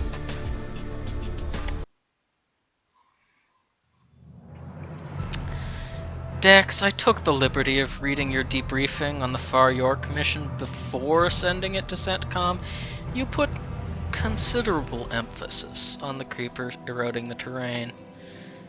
A lot of good it did. CENTCOM said they would take my battle report under advisement and ordered me to continue with the next planetary scrub. Admiral Braxis would never have been so dismissive. CENTCOM is governed by a bunch of bureaucrats. Dax, we're broadcasting live to CENTCOM. Report on our current situation, Lieutenant. Faro, cut the feed. We've arrived at Taurus, the first world Odin city passed through on its flight from the Creeper. 2 deep emitters has just become active. There's also a number of Creeper pools to take care of, and a significant amount of ore on the planet. Lieutenant, are there any other details I should be aware of? Cut the feed, Faro, cut it. Yes, Commander. CENTCOM have enabled the Tech Dome structure, which allows us to upgrade key systems. Feed cut. I've managed to disable the feed, Dex. I'll start it back up in a few minutes and blame it on solar flares. I sure hope they didn't catch everything you said. I guess that's where we differ, Varro. I hope they did. Reactivate the feed in a few minutes and let's give them the show they're looking for.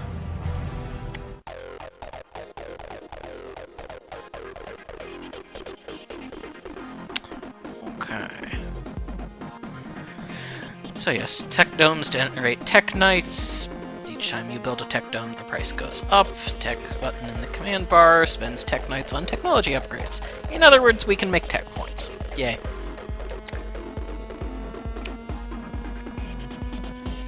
Yeah, gravity in a different direction, changing directions, or hell, just the gravity is down and you're below the creeper. We know this sort of thing is going to happen, right? Right? Yeah. We know that it's going to happen. I'm actually going to force a restart here because I think time was running for a bit when I thought it wasn't. Okay, reactors.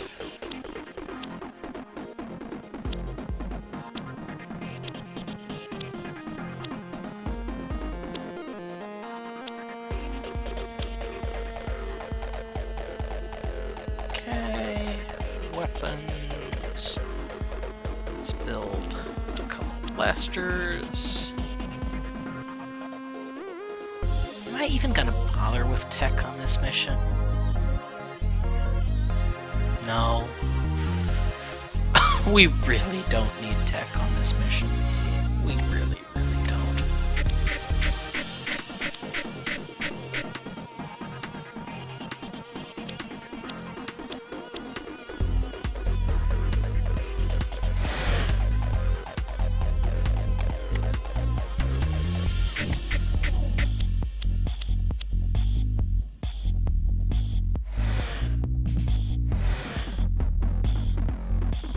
This mission, no, we do not need technology.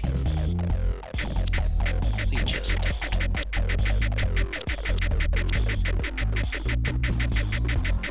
Heck, I'm probably overbuilding on energy. In fact, I'm almost certainly overbuilding on energy.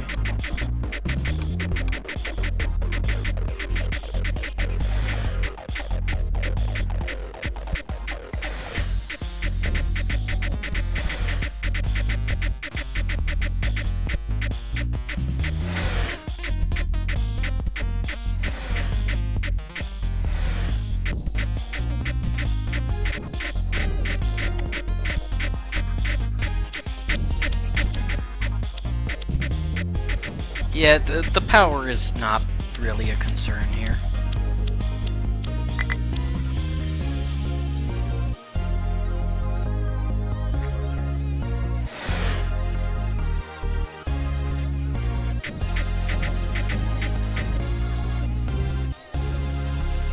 I'm trying to remember, can I control group in this game?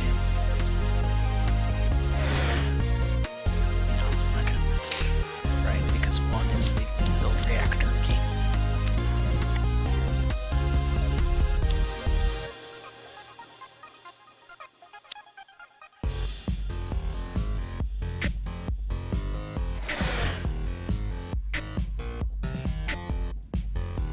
Ah, double click to select them all. Yeah, I vaguely remember that.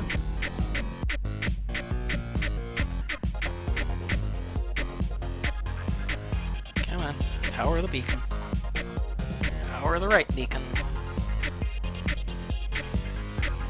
There we go.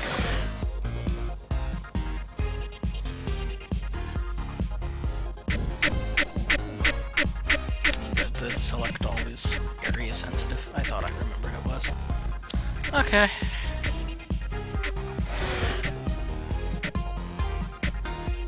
Once again, we can sort of cap a thing by having a single blaster sitting next to it. I don't think it works nearly as well as it did in the first game, though. The kind of person who would see my foolishness and say, "Yes, well," dismissively. Yes.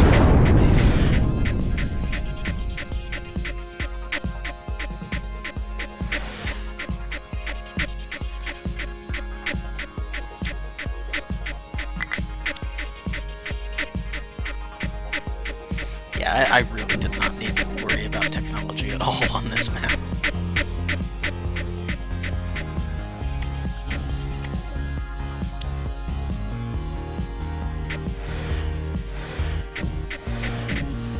These emitters are not at all threatening.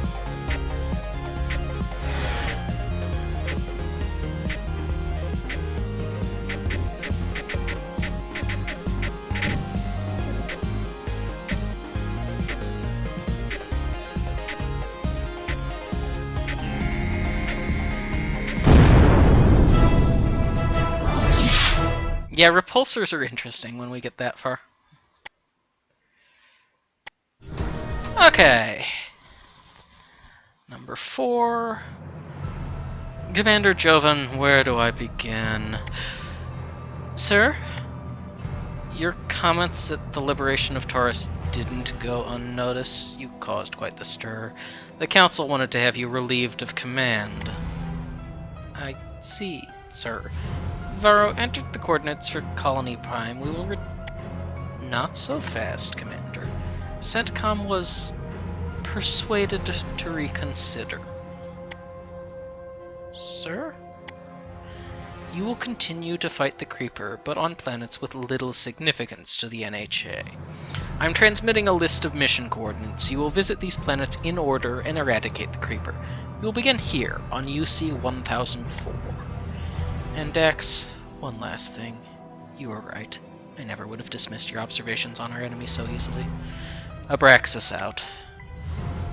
What is that on your scanner, Lieutenant? This world never had a colony? Wait a sec. You're right, there appears to be a technological remnant here, but if there was never a colony here, how could there be some remnant? Perhaps Admiral Abraxas didn't just allow CENTCOM to reassign us to insignificant worlds after all. Let's check it out, Faro, and clean this rock up. So, interesting.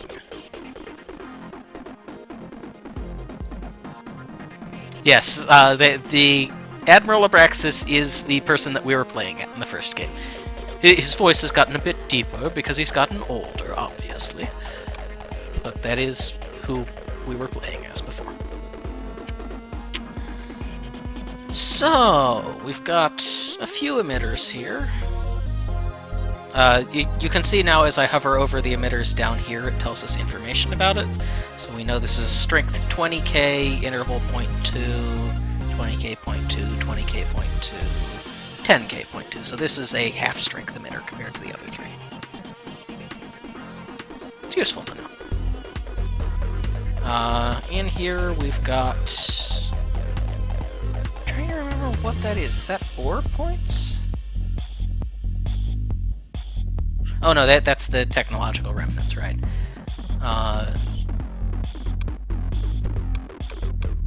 We don't know what it is yet. Okay, I am going to say that we should beacon there.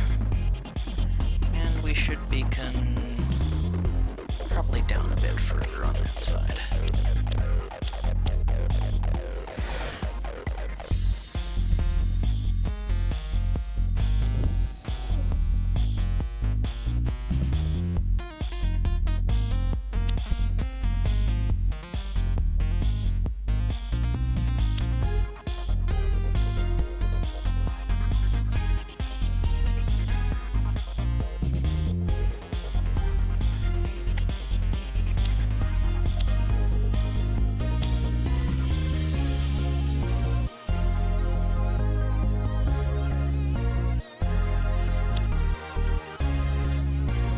I don't know what the emitter rates are.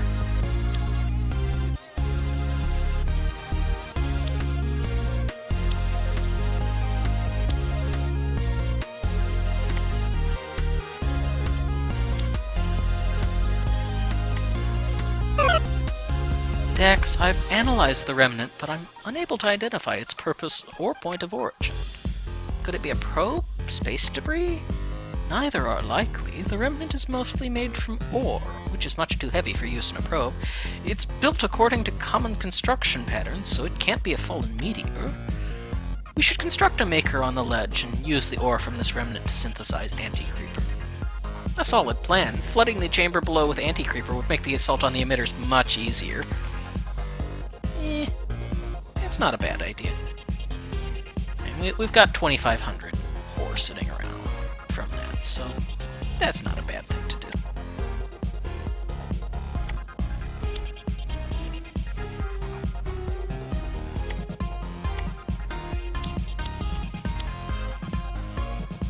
More reactors. Always more reactors.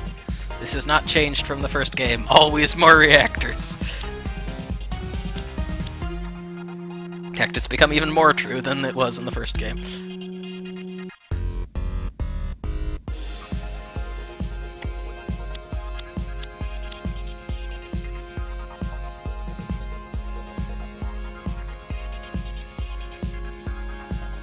Who's the scientist mastering quantum technology? That would be Eliana Abraxas, who's apparently dead, yeah. Let's say everything we've heard about her kind of sounded like they were mourning her loss, so...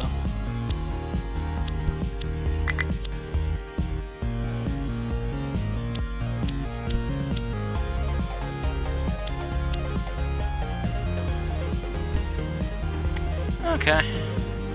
Blasters.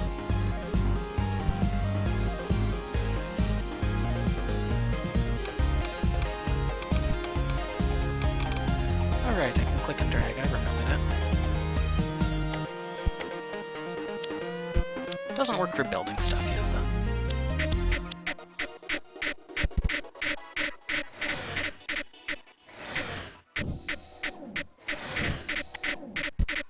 And build a nullifier.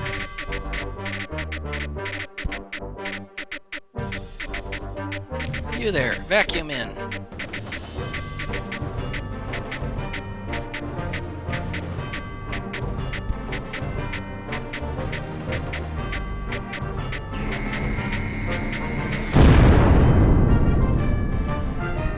Okay, that's one down.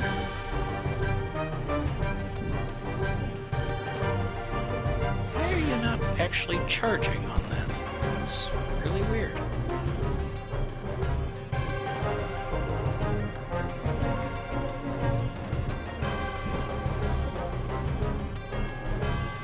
It ought to be sucking in the anti-creeper from around it, and... yeah. That's weird.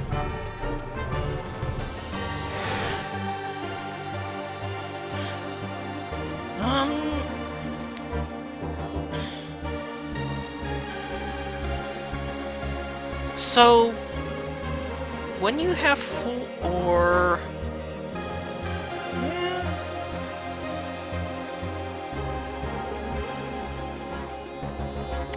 is that an option somewhere, maybe? I recall there being a setting somewhere for whether it would get rid of it. Maybe that's the Creeper World 3 version of the Maker that I'm thinking of, then. Could be. That would make a fair amount of sense.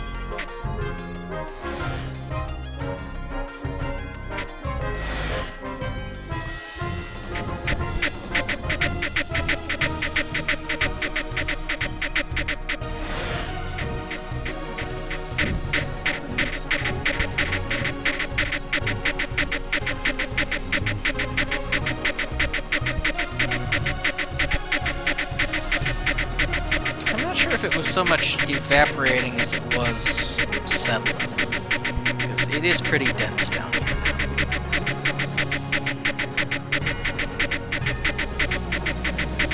And once again, I really don't think we need to worry about technology yet.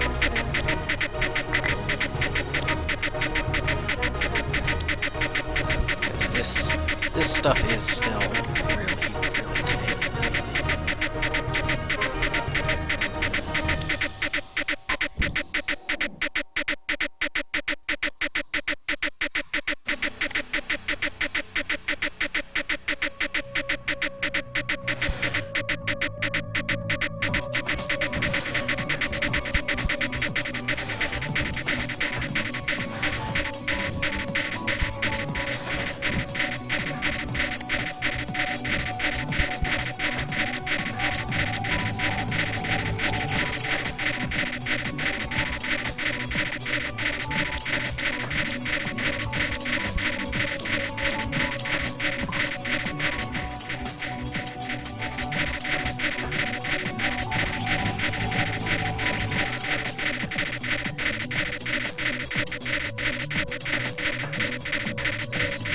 Yeah, learning what the tech does when you don't actually need it is a really good idea, so if this is your first playthrough, yeah, doing it now would actually make a lot of sense. But in this particular case, I know what they do already. I don't need to worry about that.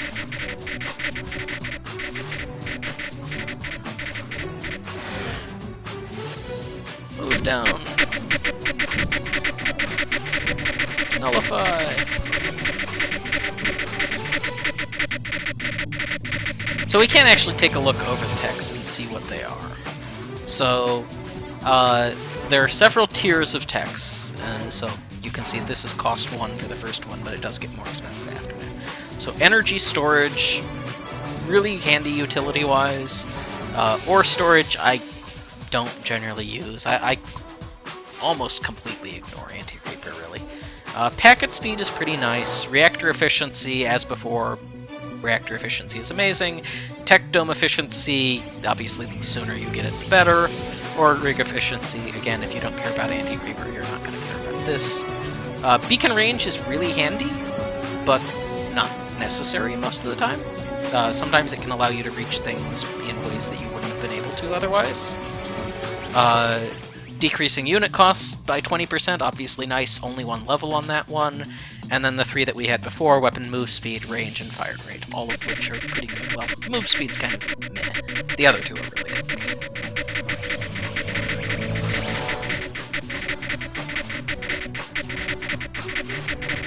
Maker and anti-creeper is going to be the new relay stack. Yeah, sort of.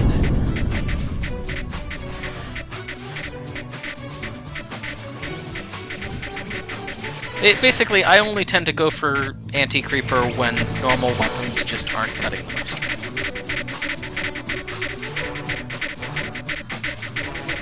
You would think that would not be very often, because mustard is not terribly hard to cut. It's a liquid.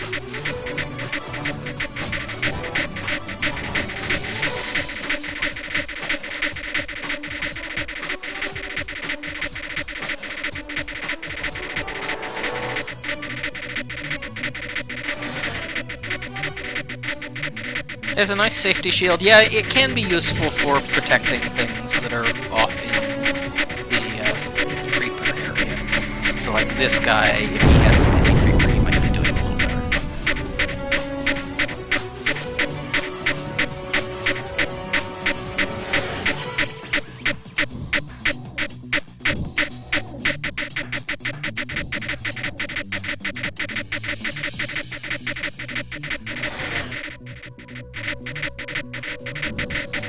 Anti-creep is basically support for normal weapons. Yeah, that's pretty accurate.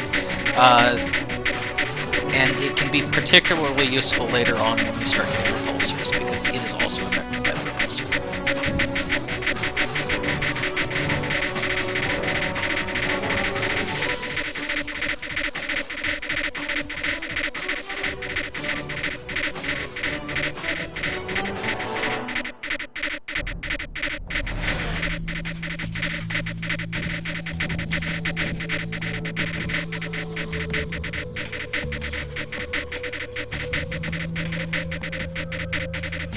Glacier seems stronger in this game. I mean, we haven't really tested it yet, because at this point in the game, we haven't come up against a serious creeper threat. Honestly, these guys are tricky.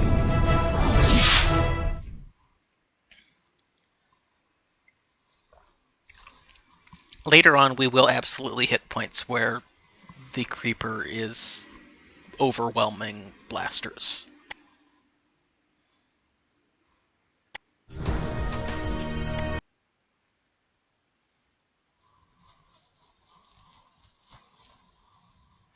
The Maxia choice. What was CENTCOM's response to your report on what the remnants we found? Their response was a protracted silence, after which they cut the feed. Why would they do that? I don't know, Varro, but I don't like it. What's the situation planetside? Commander Farston was charged with a standard planetary scrub here on Maxia. Apparently his ship's packet construction lathes failed, and he was forced to abandon the mission. Our job is to take up where he left off. Commander Farston built his structures in a valley beneath some elevated creeper. Foolish, if you ask me. I advise using that maker to construct a blanket of anti-creeper on top of the shields. Sound advice, Varro. Oh, yes. I know what I was saying. I'm the commander. Don't question me. That there are a number of creeper the number of crystals buried underneath the planet's surface. We can retrieve those to boost the ship's energy levels. Is there anything else? One thing. Although our systems haven't been cleared for shield technology, I have been able to reverse engineer the schematic from the shields Farston built.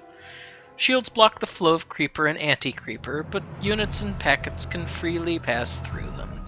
Keep in mind that the creeper will eventually dissolve our shields, so it's best I consider them a temporary defense. And that holocube on the scanners? Probably just a message from Farston outlining what we should do and when we should do it. You know what he's like. It might be worth checking out anyway. The commander gets more nervous, yeah. I really do see him as just being a panicky sort. He doesn't keep his cool easily, this guy. Certainly not the caliber of commander that we had before. Really? You put a beacon there so that we can't actually get to the other face there. You are a stupid commander! Really? So stupid!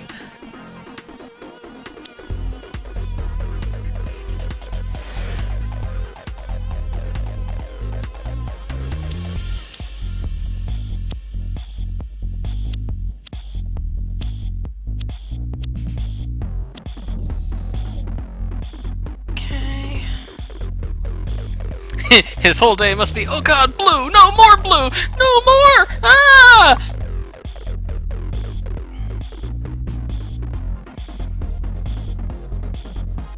Okay, so produce, Burstall, and 4X. I will use the maker, they gave it to me there. This one's probably just gonna sit idle and not actually do anything.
Go over to that side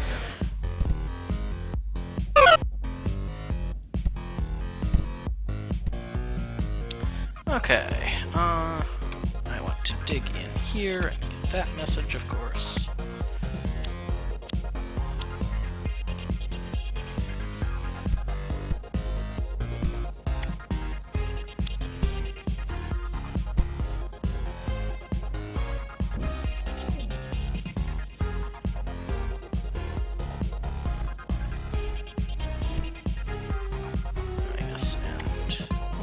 There. Reactors.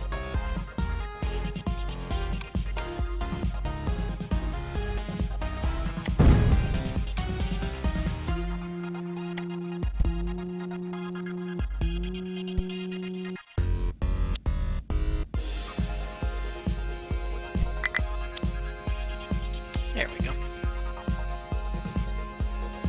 Oh hey, look, we have more energy crystals up there. Okay, so weapons.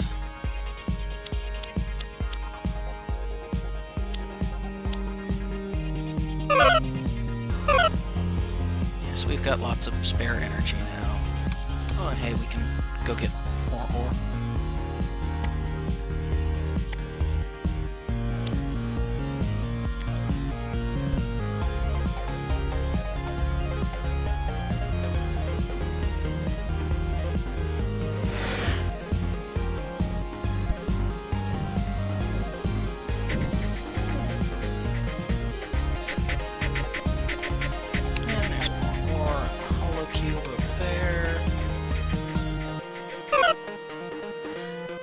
we've recovered the hollow cube. The message it contains is encrypted with an alpha-level security algorithm.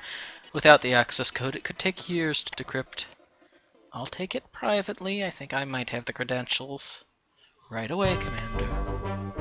Holocube recording. Commander, apologies for delivering a message in this way. I asked Commander Farston to leave this holocube here for you to find, right before the equipment failure that caused him to be recalled. I've long suspected that the Command Council is withholding vital information from me, information concerning Eliana's death. Eliana had long suspected that there might be anomalies in the Creeper's behavior, things that just didn't seem right to her over the last couple of years. She didn't have any hard evidence, but there were too many small things showing up on the scans of one world and then another. One of those worlds was UC-1004, and as you found yesterday, she wasn't wrong. Dax, we all know the story of Eliana's mission. She was on one of the first pilot missions to gather data and test the new nullifier tech. During this mission, her rift engine spiked, which caused the emitters on the planet to pulse emit Creeper, as is their reflex. The Creeper flooded her position before her rift engines could come online, you know the rest. But Commander, what I could never explain is why Eliana never got a message back to Command. We have her ship's logs, but nothing from her. The official position is that she was too overwhelmed trying to save her ship to send a message. I ask you, did you ever know Eliana to be overwhelmed? Ever? Never. She was always bigger and better than everything. Dax, I think she did get a message out, and I think the Council received it and has buried it. I intend to find the truth. By the gods, I'll have my answer. The Creeper couldn't stop me 30 years ago, and some fool Council won't stop me now.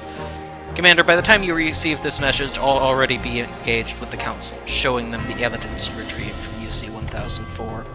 Dax, I'm asking you to violate your orders and rift directly to UC-1339 when you leave Maxia. This world, more than others, was one Eliana had been watching. Perhaps UC-1339 will hold more surprises to sway the Council to give us what they know. Abraxas out.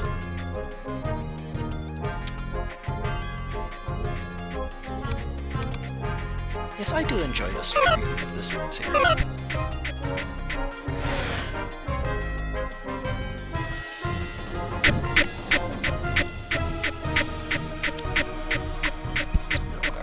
Here.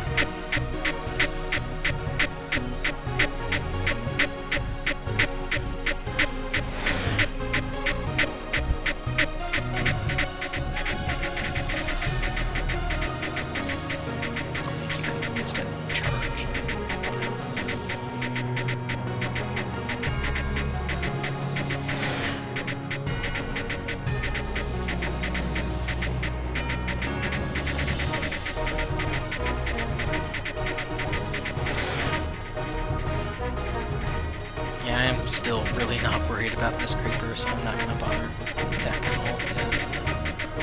Eventually I'll get around to tech. I really do like tech in this game, but if it's not going to actually make tech worth getting, I'm not going to get tech. It just seems fairly straightforward to me.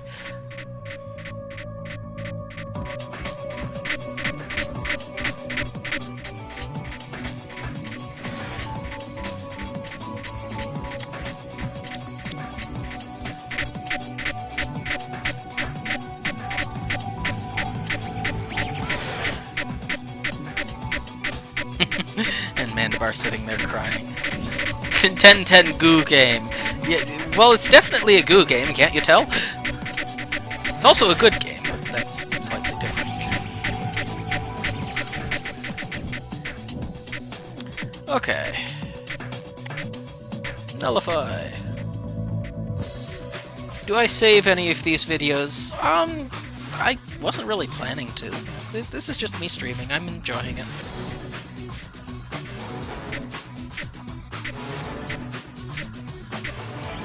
Countdown. Not enough hentai. Yay!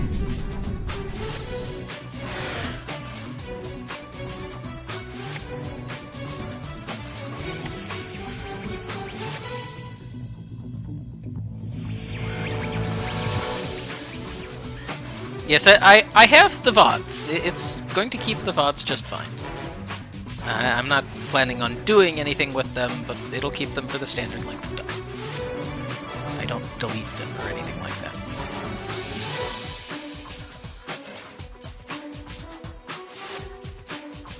Is this the prequel to Slime Rancher? Sort of? I mean, I really don't think it's supposed to be, because I'm pretty sure they're by completely different groups, but sure, we'll say it is.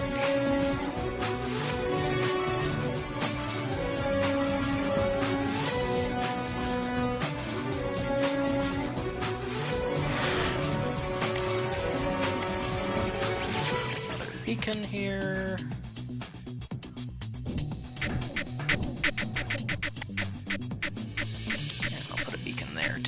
Just so I've got full coverage on the way in.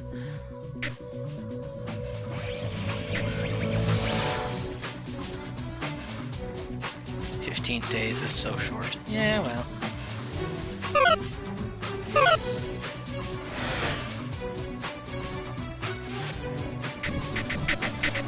I mean, I suppose I could do the YouTube as an export if you guys want me to. I do have a channel where I can link on there. That does seem sort of fitting given who I am.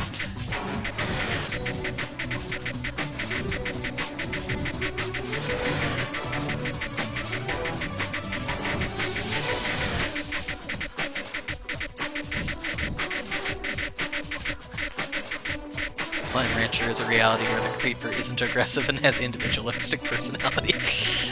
That sort of seems unlike the creeper as we know it, to the point where you kind of have to wonder if it is actually creeper.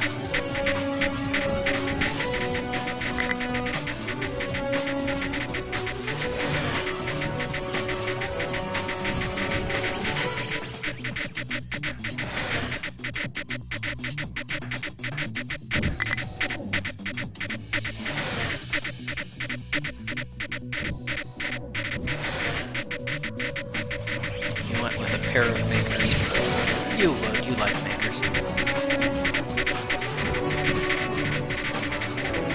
I think makers are interesting and occasionally useful.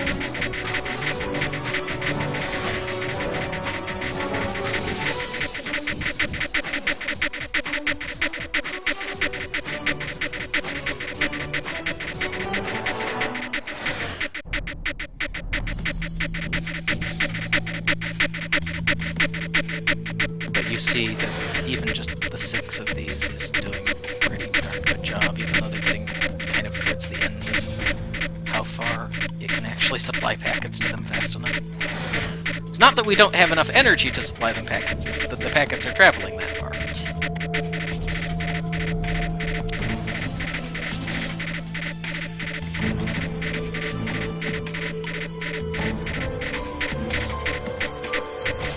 Honestly, the only reason I put this down here is I had a thing full of painting. Might as well get some use out of it.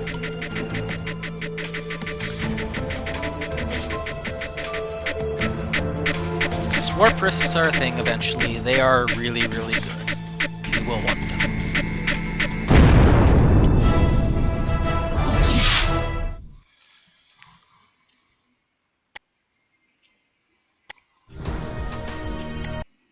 Day 6, Chaos. Still game type obliteration. I'm trying to remember if any of the story missions actually don't do obliteration. There might be a couple, but not much. Commander, we've arrived at UC 1339. I hope you know what you're doing. Deviation from mission parameters is a very serious offense. Wait a minute, this can't be! Varro? What is it? Varro? This can't be right, Commander. The ship isn't detecting the carrier signal for rift space. Hold on. I've run a diagnostic. The rift scope is functioning correctly. It's like rift space no longer exists. We're marooned. Steady, Lieutenant. Let's work with what we have. Scan the old subspace channels for any signal or transmission. Those channels haven't been used in thousands of years. Still, it's worth a try. Give me a moment to recalibrate the sensor array. Anything? Commander, I'm getting a signal. It's got an NHA identification tag. I'm patching it to your screen. Attention all agents of the New Human Alliance. This is Admiral Abraxas. Do not attempt to return to Colony Prime. I repeat, do not attempt to return to Colony Prime. Vast waves of Creeper from over 1,000 source worlds are approaching Colony Prime. We estimate that contact with the foremost waves will occur in less than 28 hours. All agents of the New Human Alliance are ordered to find and assist any scattered survivors, but do not return to Colony Prime even if you regain access to Rift Space. Though all may seem lost, do not lose hope, and always remember your duty. May the gods be with us all. Abraxas out. That's it, Dax. After this, the message loops.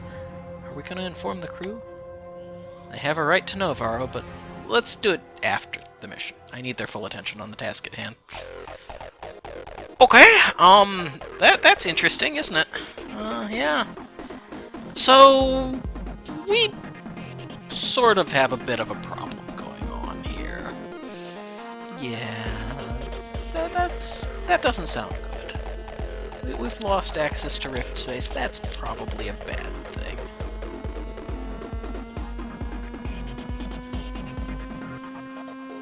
Oh, there's also Creeper on that side. Let's not build those things that are immediately going to get destroyed, shall we? I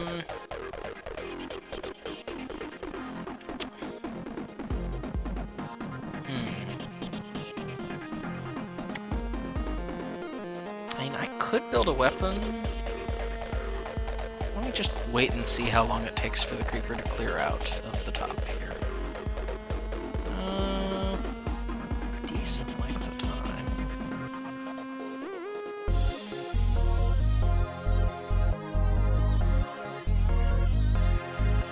Yeah, that's not a bad plan.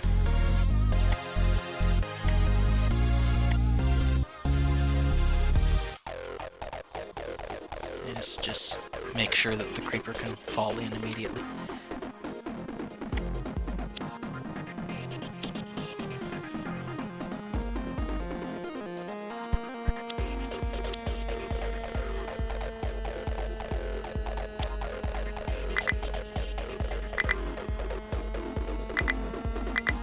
Oh, I'm trying to place that on top of an already existing reactor. Okay, I do need to make that both tiles wide. Good to know.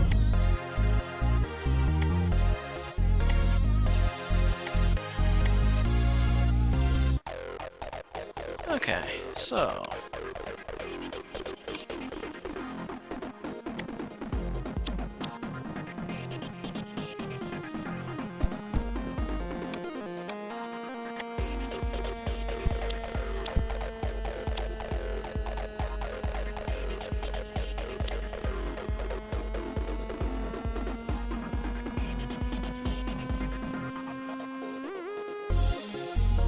yeah, that looks pretty good.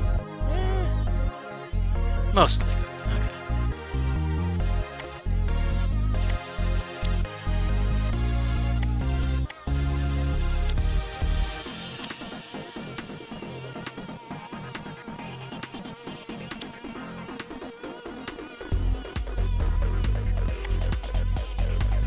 Come on, a little bit further that way so that I can get all the way up there.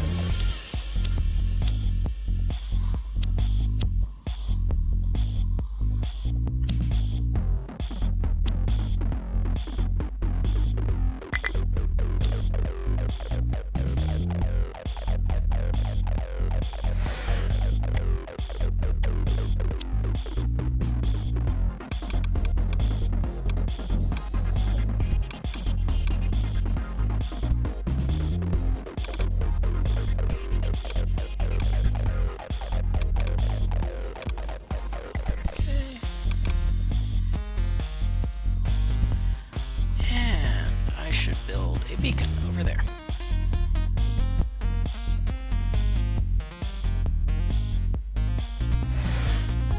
Put down a couple tiles so that I've got a little bit more reach.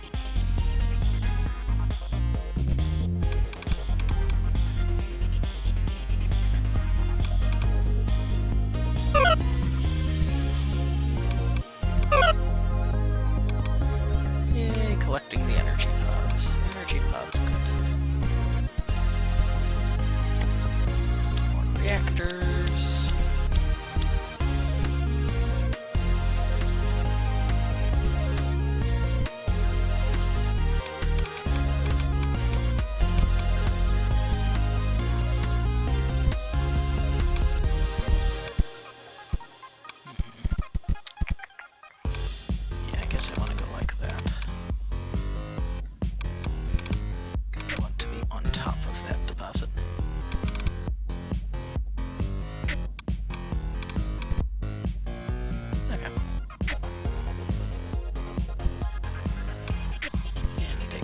that. Activate both of those crystals. Activate that crystal.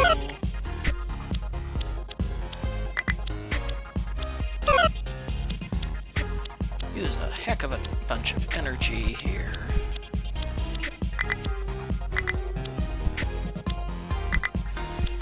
What do you think? Should I finally get around to doing some technology?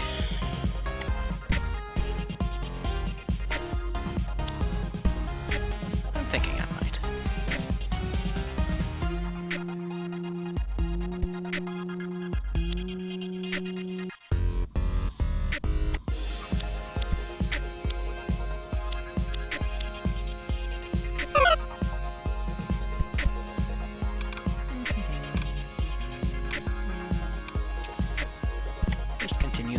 Cultivating my reactor garden here.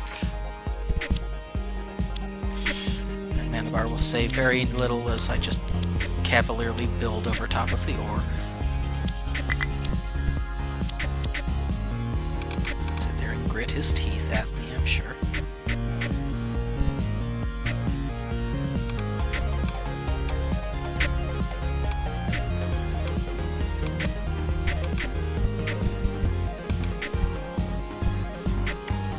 Okay, tech domes.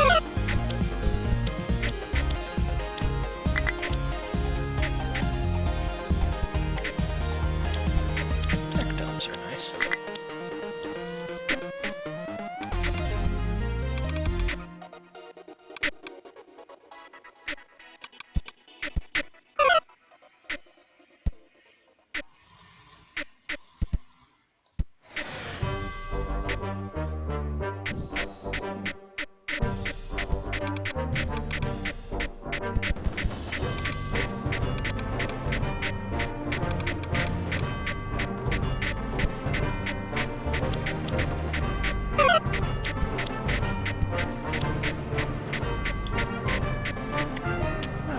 So tech dome efficiency, first one is level 7.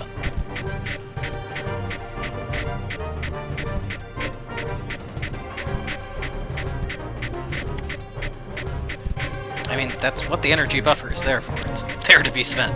It's there to accelerate your early development when you don't have many reactor units down yet.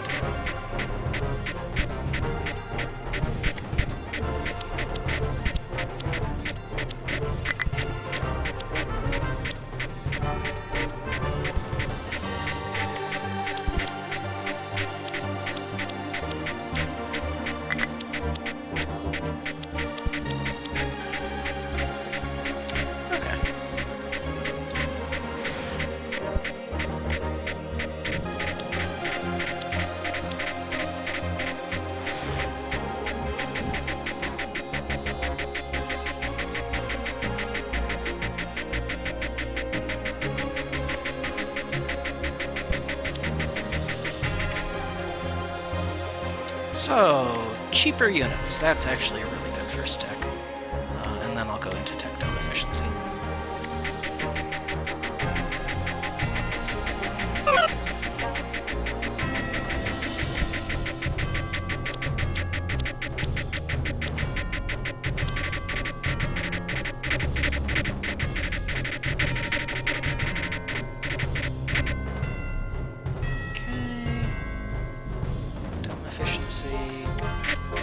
Next is at 14.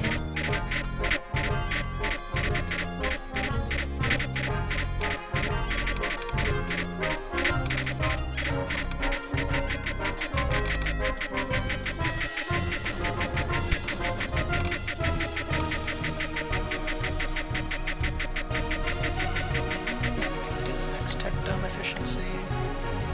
Last one is at 21.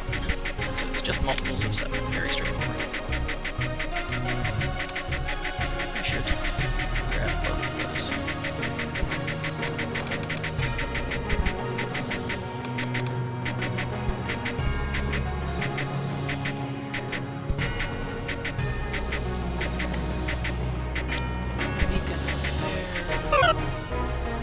Strange. What is it, Varro? This holocube contains various media, mainly music and documentaries from before the Great Exodus. How would it have gotten here? I've given up on believing in coincidences. Run a complete analysis on the holocube. Nothing. Hold on, we've got a hit. The visionumeric filter has decrypted a set of 13 numbers encoded in the signal. The strange thing is that 12 of these numbers are the exact frequencies we use to access rift space. And the final number? A subtle variation on the 13th frequency. Enter those frequencies into the rift scope. Rift space, it's back, but that's impossible. Rift space is part of the physical universe. It's governed by the laws of physics. I know, Varro, changing the frequencies used to access rift space would be the same as tinkering with the value of pi, or the gravitational constant. You're taking all of this rather well, the demotion to the laws of physics to mere guidelines. Ileana once confided in me that she believed the Creeper might not have been acting alone. She thought there could have been some other agent acting in concert with the Creeper 30 years ago. If the Creeper did have an ally, the launch of our campaign against the Creeper may have forced its hand. And what better time to strike? The majority of the NHA fleet is off-world, simultaneously reactivating the Creeper and disabling our access to rift space puts the NHA in a perilous situation. It seems too coordinated to be coincidental. I agree. Head up to engineering and see if you can rig up a subspace transmitter from spares. We need to get these frequencies back to Colony Prime. Will do, Commander. But I should point out that even with the new frequencies, we won't be able to do much more than jump into rift space and pop out at some random world. It could take months to recalibrate the rift engine to properly use the new frequencies. Commander, these are the schematics for a launcher. I've taken the liberty of integrating them into our systems. The launcher is especially effective against dense concentrations of Creeper. It is, however, in no way at all similar to what we had before called a mortar. The schematics for a contemporary weapon system on an uncolonized world? How could this be? Perhaps Admiral Abraxas launched it in a probe before rift space was disabled? Perhaps the gods pity us? Or perhaps an old ally of ours has entered the fray. Spooky. An old ally of ours. Wouldn't be an old man, would it? Nah, I'm sure that doesn't make any sense. Okay, tech dome efficiency up again.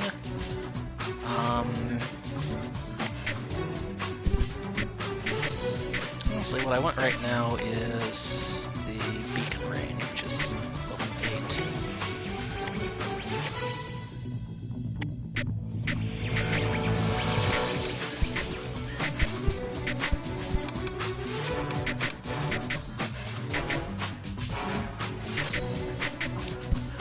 Okay.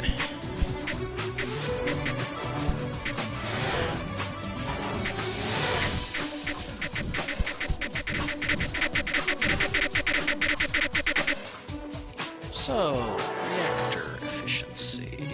There we are.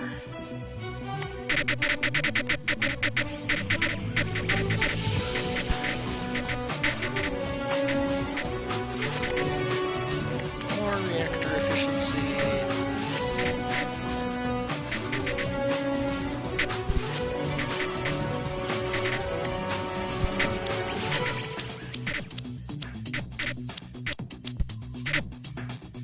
I think at this point I've got enough tech domes. I don't really feel like building more, just because they're getting way too expensive. Okay,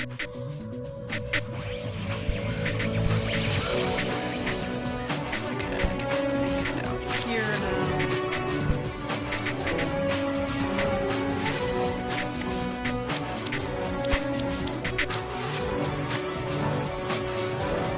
Reactor efficiency up again. Let's increase our energy storage a couple levels. In fact, let's increase our energy storage several levels. 140, much better.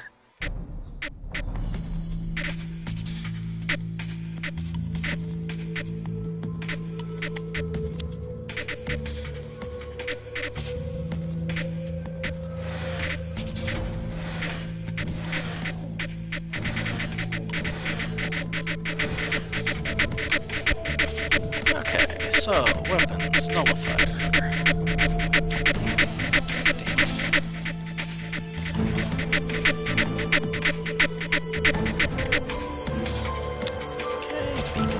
range up.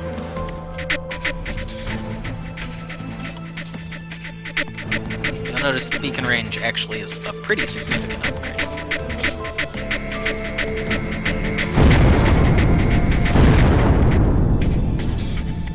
Max out beacon range and more energy storage.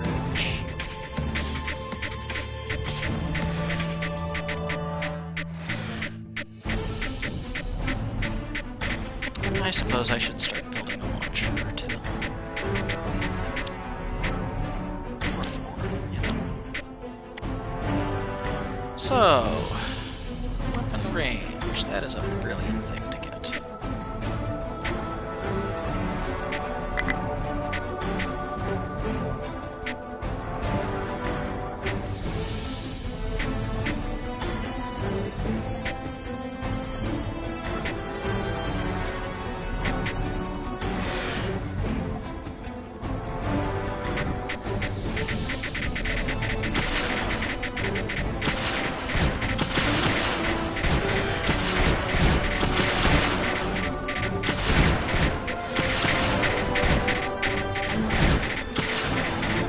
Stand still so I can double-click you, damn it.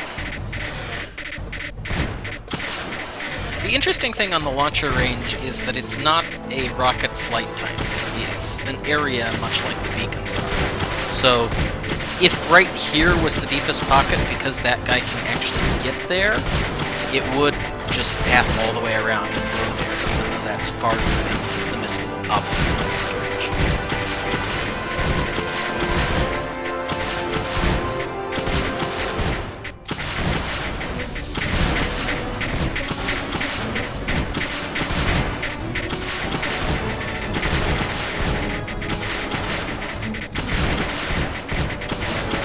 Double click something that's it can be.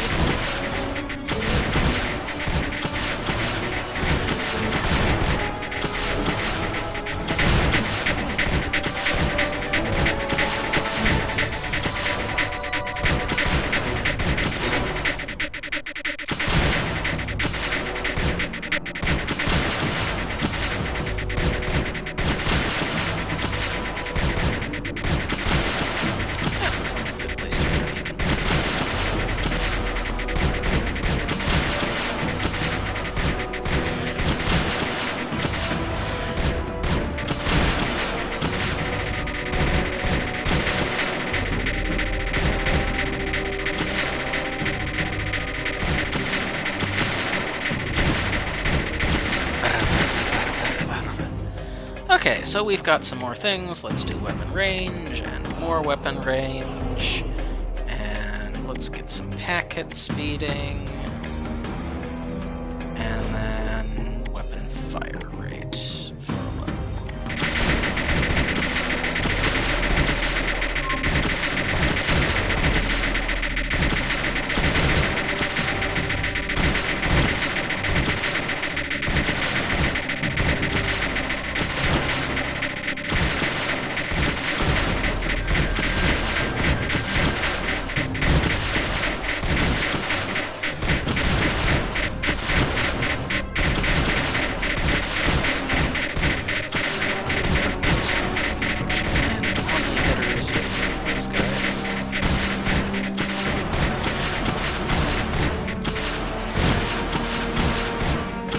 Yes, this is a beatdown at this point. We are just owning.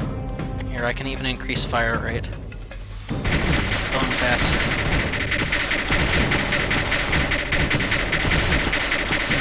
And drop it. Scroll up to make it quieter, because that's loud down there. Besides, cool guys don't look at explosions. I'm cool, right?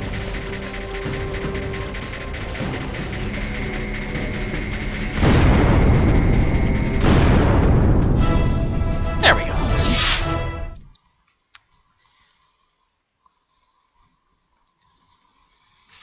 Three out of 5. I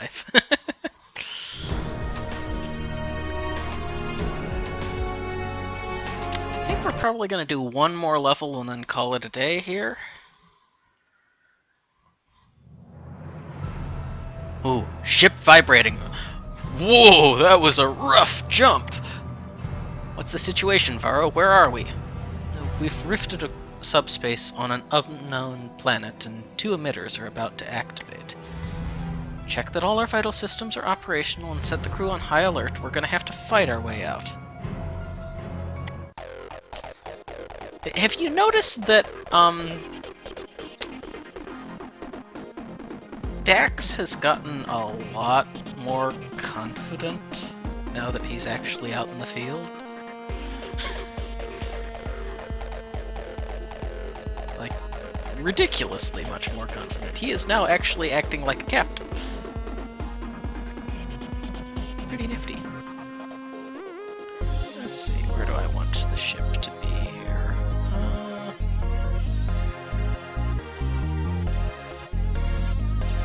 Probably like there. Yeah, that looks like a good place. Yes, life being at risk makes you awesome or you die. One of the two. Yeah, pretty much. That is basically the situation he's in here. It's, get better or get wrecked, son.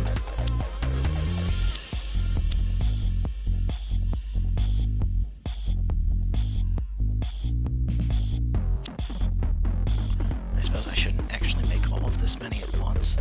Although I can, this time around, just deactivate them instead of completely depowering them.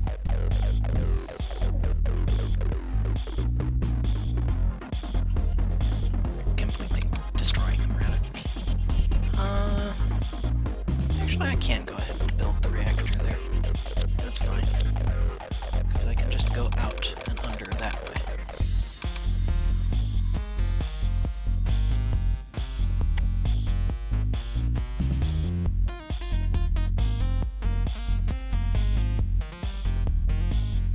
Yeah, we're not going to be flying out of here. We need to rift out.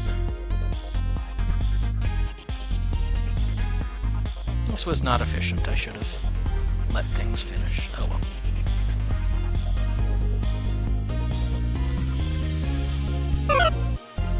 There we go.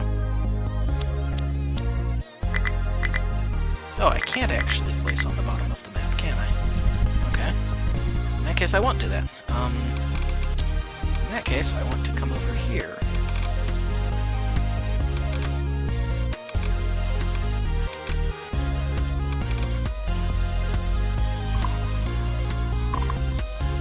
And I also do want to start a beacon there.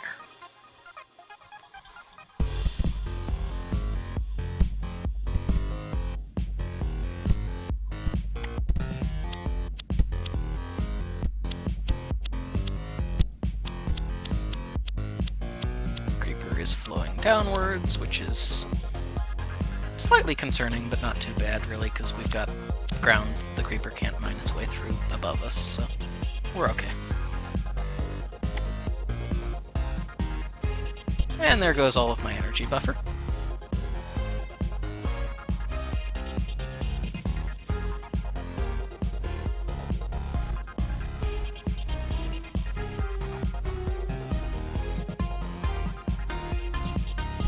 Once I finish building this complex of energy stuff, it's time to start thinking tech.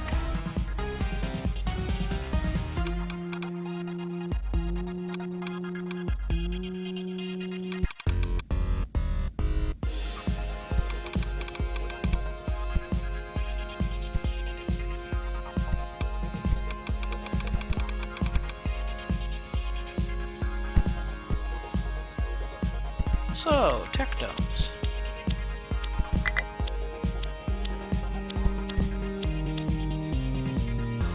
Let's build a bunch.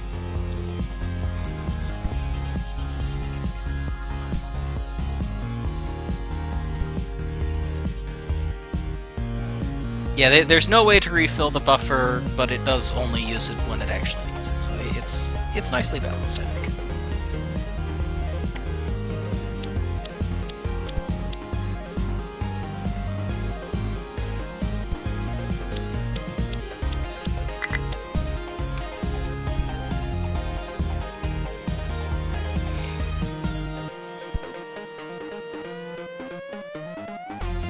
I'm still not very worried about efficiency, that's why I'm kind of being cavalier with how I build things.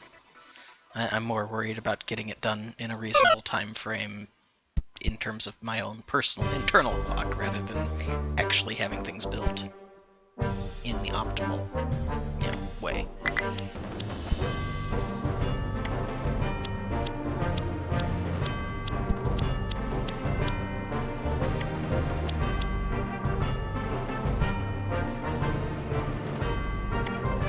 Okay, tech efficiency up.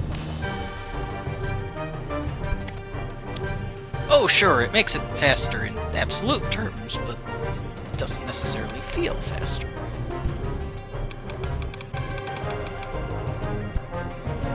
Which is what I was going for there.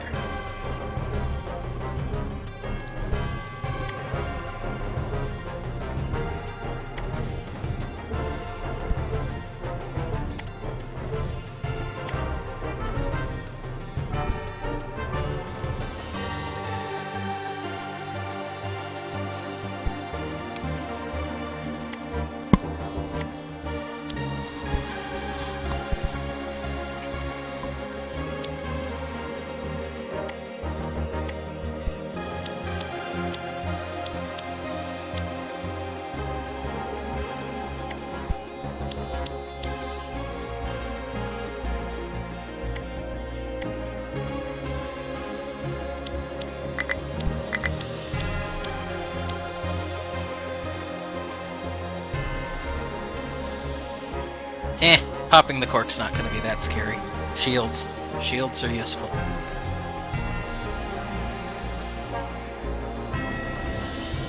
And look at the number of weapons I'm building. This is going to be a slaughter when I open the cork, and not a slaughter of us. It'll be a slaughter by us.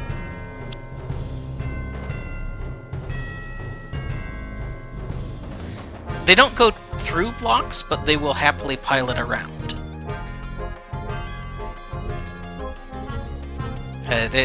And shields are transparent to everything except creeper and anti-creeper.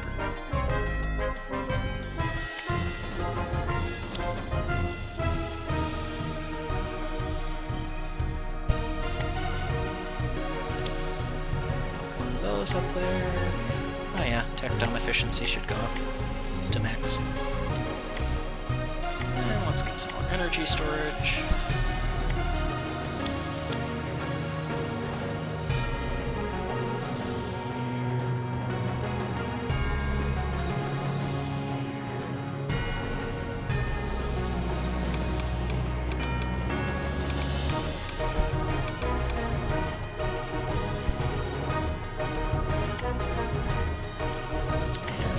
Beacon range.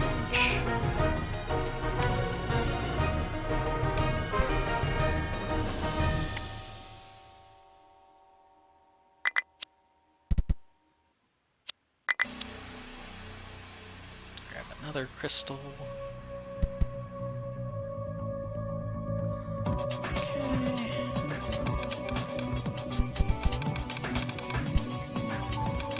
More energy.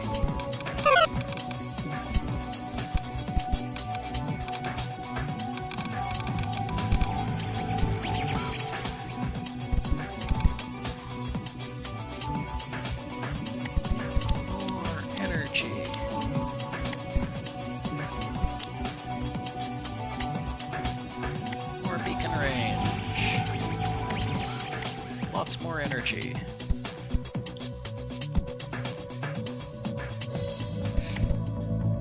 Yeah, it's as hard as your patience is short, pretty much, yeah.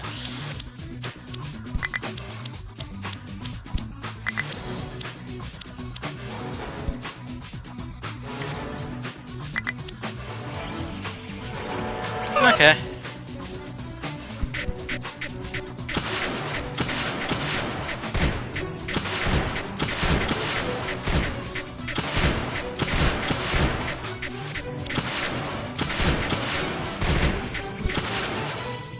Beacon range. More energy storage.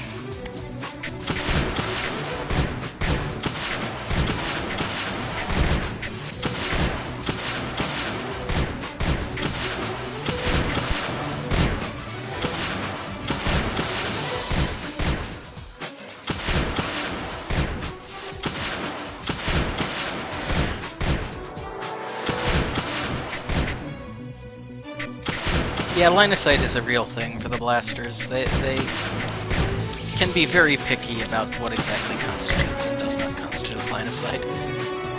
Beacon range is at this point maxed, so I should build a beacon there.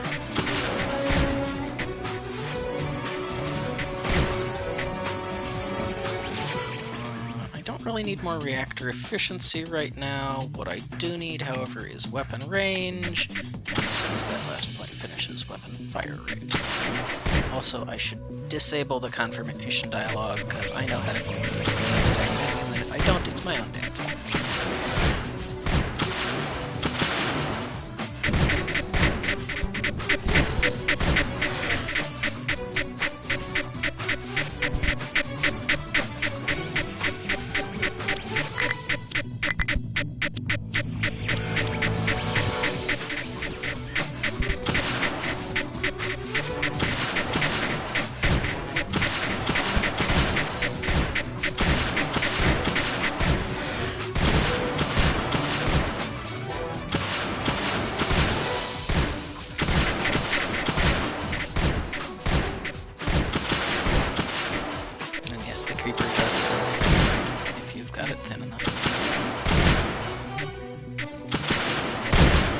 That was almost me being impatient and foolish, but it worked. So it was me being impatient and not so foolish. Perhaps impatient, foolish, and lucky. Depends on how.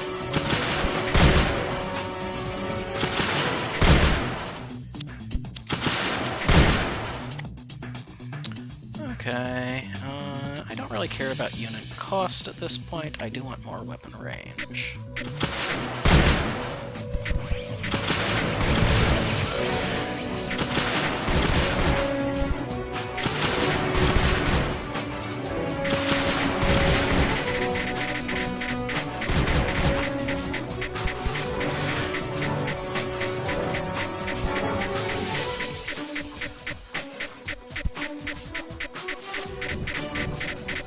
Weapon move speed is not bad, but I care more about things like weapon fire rate.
So the thing on these is, so if I put one right here, at this point, the only area that this can hit is kind of out to here, because the entire path that the missile travels has to be within this range.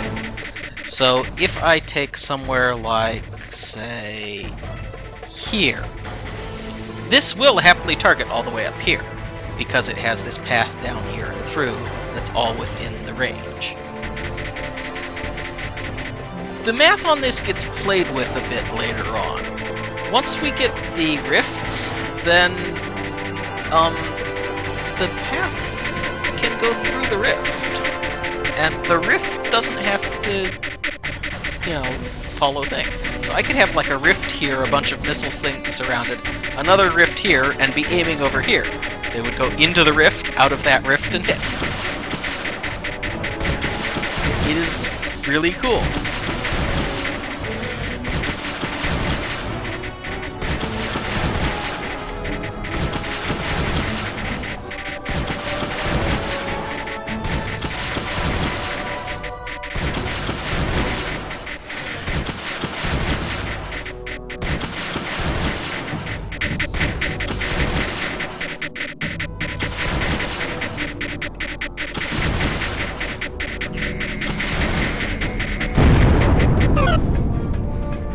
Holocube appears to have an erased message. Nothing there, just static. Have you figured out where we are yet? It's an uncharted world. Take your pick from the untold millions. Did you notice the cavern? It was too organized to be a natural formation. The walls were almost certainly machined. Strange indeed. Let's just get out of here. Hopefully the next jump won't be so rough.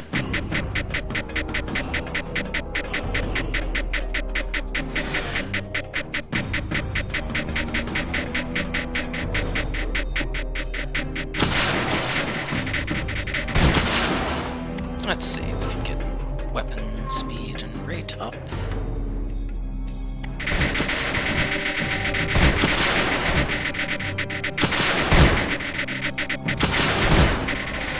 Let's see. Yeah, we don't have enough for the next level. Not that it really matters.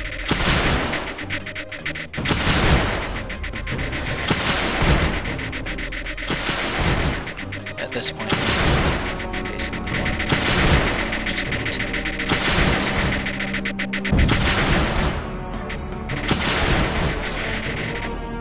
Okay, packet speed up. Apparently they're not getting their best move.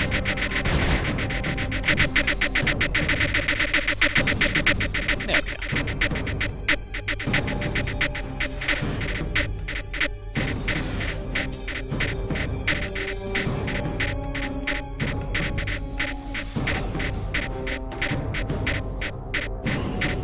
Yeah, it's a nice looking valley up there.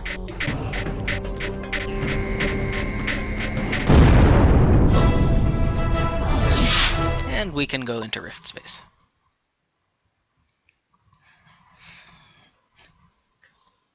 Creeper goes up, creeper goes down. It's a nice mountain there. So once again, we'll take a look at the story of the next mission, but we're not actually going to play it, because this is going to be the end here. So we will take a look at the story, then I'll find somebody for you guys to go watch after I'm offline, and then that'll be it. Commander, we've rifted subspace again. Scanners aren't picking up any signs of Creeper. Any idea where we are? As a matter of fact, yes, or at least I can make an educated guess. There are numerous nanochips deposited in the terrain around us, and I have been able to identify their point of origin as the tech colony, Silver. If we collect the nanochips, we can use them to upgrade our systems. Any luck on transmitting the new rift frequencies back to Colony Prime? We have sent them, but there's been no confirmation that they've been received. Are there any new transmissions from the NHA? The channel appears dead. Dax, our onboard systems have just detected 6 hidden emitters. We need to act quickly. So yeah, there's a bunch of emitters off to the left and right here. And that's it. That is the entirety of this map, is this little area here. Okay then. Yeah, this is the first stage where they're actually being a little bit threatening. But even still, it's a while before these walls break. These are decayable slow tiles, apparently. And tech chips down here. There's a crystal up here with 80 energy in it, which probably would be a really good idea to get to soon. There's a crystal here with 200 energy in it, which would be a pretty good idea to get to fairly soon. And let's see, we've got 15, 15, 15. Holy crap, that is a lot of technology buried under the ground there. That is 3, 6, 8 of them at 15 each. That is, what, 120 tech? That's a lot of tech. And you'll notice these walls aren't exactly breaking quickly.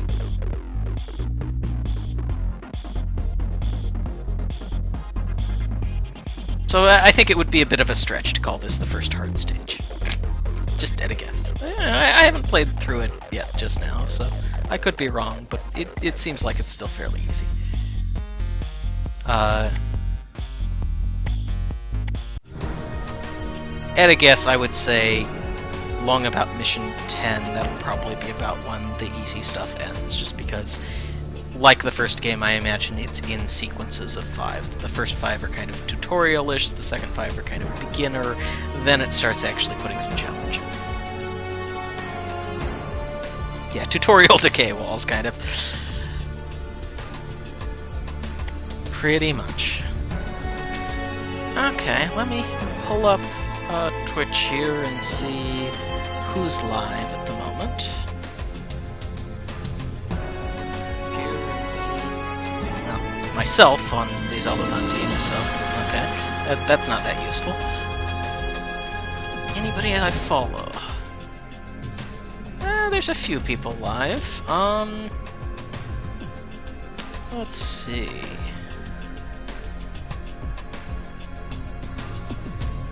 Who do I want to raid of this? Well, let's see. Let's go by game here. We've got PlayerUnknown's Battlegrounds, which is actually what I was watching before I came in here, but I kind of think it's a little bit overdone at times. Dead by Daylight, I kind of don't remember a lot of it, but I don't remember it fondly. League of Legends, meh. And The Long Dark, which I remember being kind of interesting. So let's go ahead and raid that one. And we'll copy the link address in here for you. Again, I don't have a fixed raid message. If you want to say hello, if you want to say that I sent you, feel free to do so. But I don't like chat spam that much, so do it in your own words, please. Now we are going to go raid not Super King 13/videos. Why it got that? That's weird. He is live, I believe. Looked like he was live, at least. Yeah, looks like he's live. Why it decided to drop the video suffix onto that, I don't know. But that is the URL of him. We are going to go ahead and head over there. See ya.